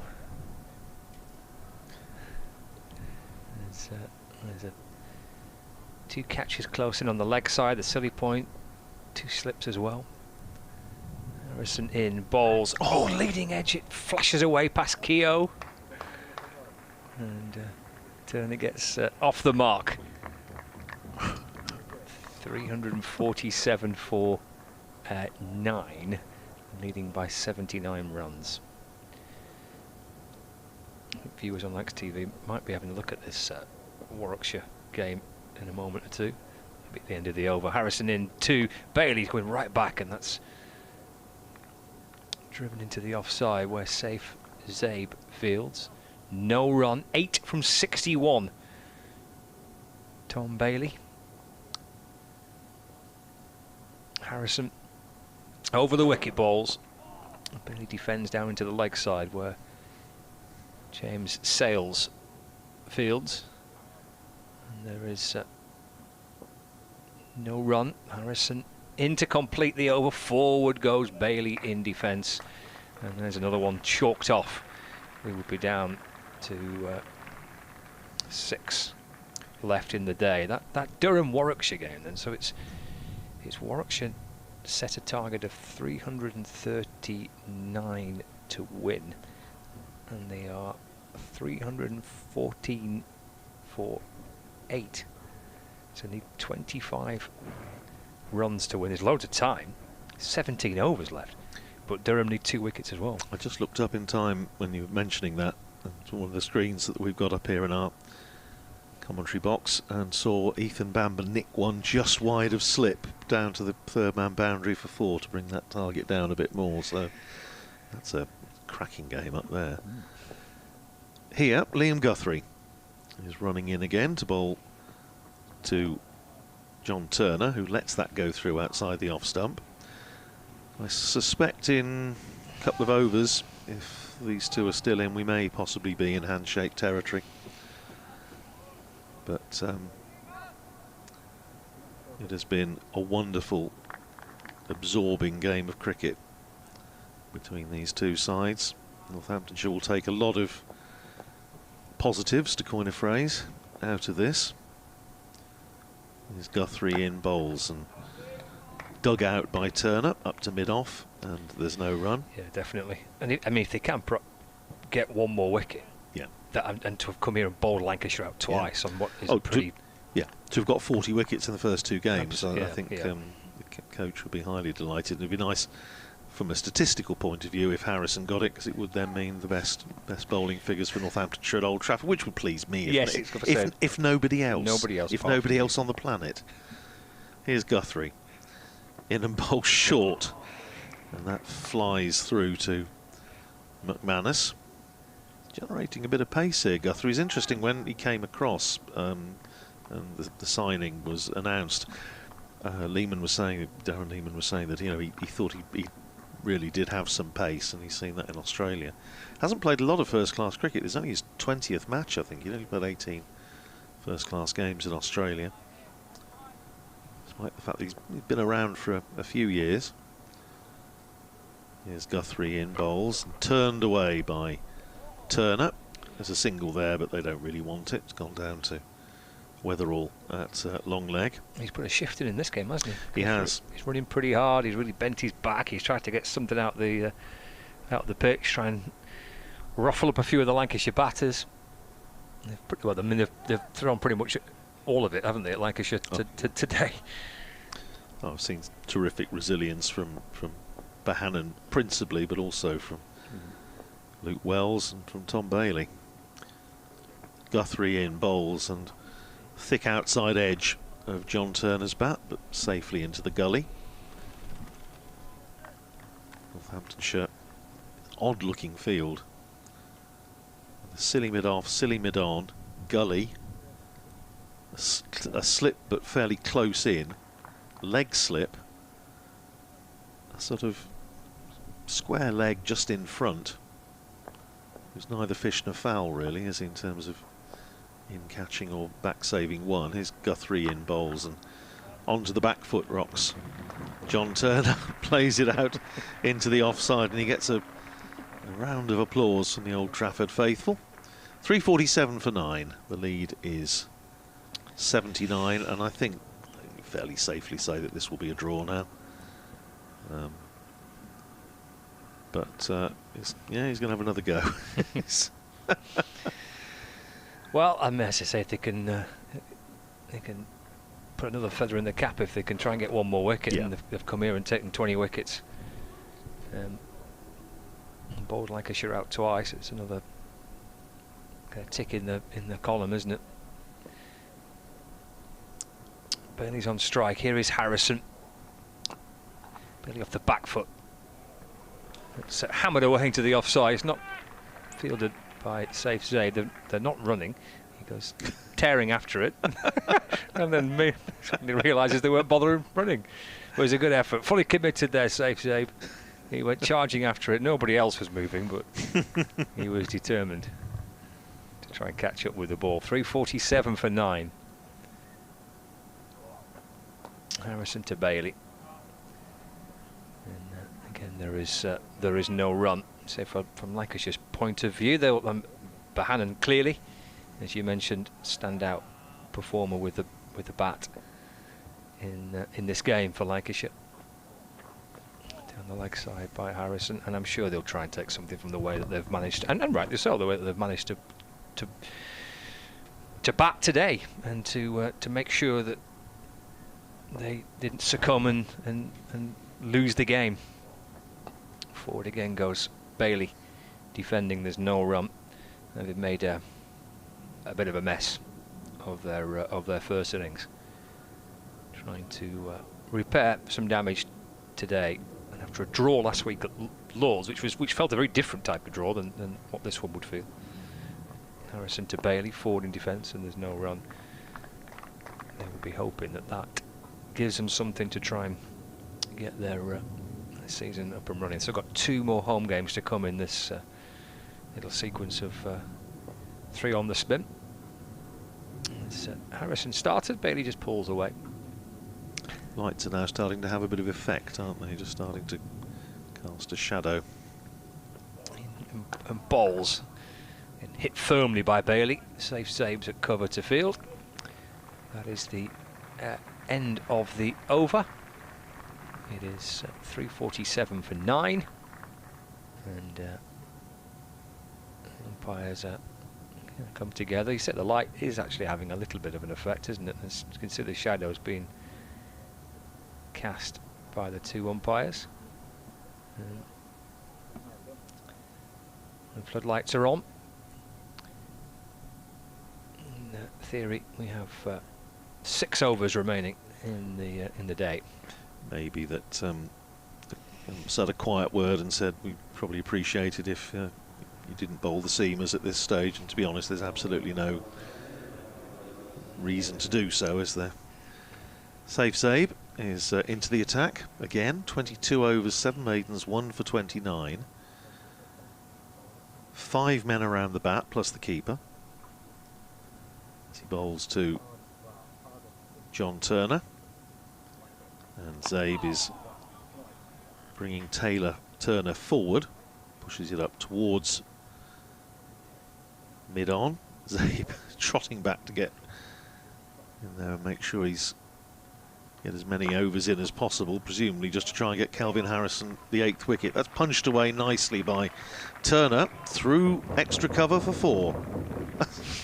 That's a handsome shot, though. I think that must have been the Lancashire players on the balcony expressing their approbation for that stroke. It was a lovely shot. Nothing wrong with that. Nice little back foot punch. 3:51 for 9. Zabe in, bowls, and Turner is forward. Playing it out into the covers. Liam Guthrie fields. Pigeons have had a better offer. I think they're off somewhere. Here's Zabe, flights that one up. Forward comes Turner. They got it a draw at Surrey? Yes, so they're off for bad light. Oh, okay. Here's Zabe, driven by Turner up to mid-off, and there's no run.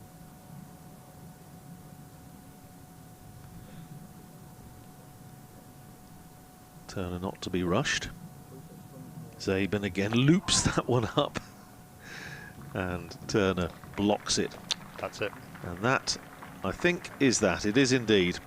The handshakes all round, and this match is left drawn with Lancashire 351 for 9 in their second innings. Northamptonshire needed to take 8 wickets in the day. They got 7, but Lancashire crucially getting past the innings defeat figure, the 268, moving into surplus, and then obviously it was going to be that much more difficult for Northamptonshire to win the game. They've picked up 19 wickets. They will take 15 points. They will take a lot of confidence, I think, from this performance, but equally full credit to Lancashire, and in particular to Josh Bohannon, to Luke Wells, and to Tom Bailey. 8 not out of 69 balls for denying Northamptonshire victory and saving the match. Well, Keaton Jennings just coming down from the Lancashire dressing room there, and he'll be pleased with how his side have managed to bat through the day. That was the task set in front of them, and they've managed to do just that. But a brilliant effort by Northamptonshire.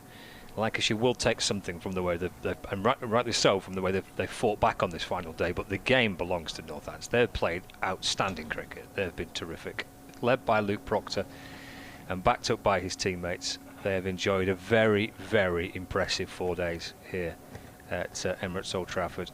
They take a draw, and in truth are the only team really that could have possibly have won it, and that has been the case almost since the close of play on day one with such a sizable first innings score. So yeah, full credit to Northants. Really impressive all-round performance. Lancashire fight back on the final day. That'll give them something, but yeah, Northants have been excellent across the 4 days. They have, and as I say, it'll take them up to Derby next week in good heart, or later this week. I sort of lose track of what day of the week it is at the moment, but it'll be up to Derby on Thursday for a Friday start. Quick say, as I always do when I come here, thank you so much to everybody involved at Lancashire County Cricket Club, at Lancs TV, and of course to you as well, Scott, for the welcome. It's always a lovely place to come and work, and this has been a most enjoyable 4 days. Cracking game of cricket to watch, which always helps, but very enjoyable off the field as well. Thanks, Riders. Yeah, we'll see you at Northampton in a few weeks then. Yeah, absolutely. The return fixture. That's how it's all finished in this Lancashire second innings. That 155 by Josh Barn and a fabulous knock, and Marcus Harris 50, Jennings and Wells with runs. But look at the ball's face for some of these batters down the order, in particular Bailey, 69 for his 8. Wells facing over 100 deliveries for his 39, as Lancashire tried to take time out of the game and make sure that they didn't lose the match. The Northamptonshire bowling figures, well, there's one absolute standout there, isn't there? Calvin Harrison, 57 overs in the innings, 16 maidens, 7 for 119. So 11 wickets in the match for Northamptonshire's on loan leg spinner. And it finishes in a draw. Big first innings score for Northamptonshire. Lancashire poor with the bat first time round, but made amends in their second innings when they were asked to follow on, and the match finishes in a draw. So Radders is at Derbyshire on Friday. Yes, that's right. For Northamptonshire's next fixture, and there'll be commentary of that via the BBC Sport website and app. And in a few days' time, back here at Emirates Old Trafford for Lancashire against Leicestershire. I might just stay. I don't bother going home. 11 o'clock start on Friday morning. Again, live commentary via the BBC Sport website and app. And join us on Lancs TV as well. From the whole crew, that's it from us. Enjoy the rest of your day.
Is for the way you look at me. O is for the only one I see. V is very, very extraordinary. Welcome to the opening day. Oh, that is a wonderful shot.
This is a call for hungry dreamers and hard-working self-believers. Success is down to more than just luck and talent. It's striving to be the best, breaking the boundaries and never giving up. Are you ready to become your best self? Are you ready to unlock your greatness? So what are you waiting for? This is Education Evolved. This is UA 92.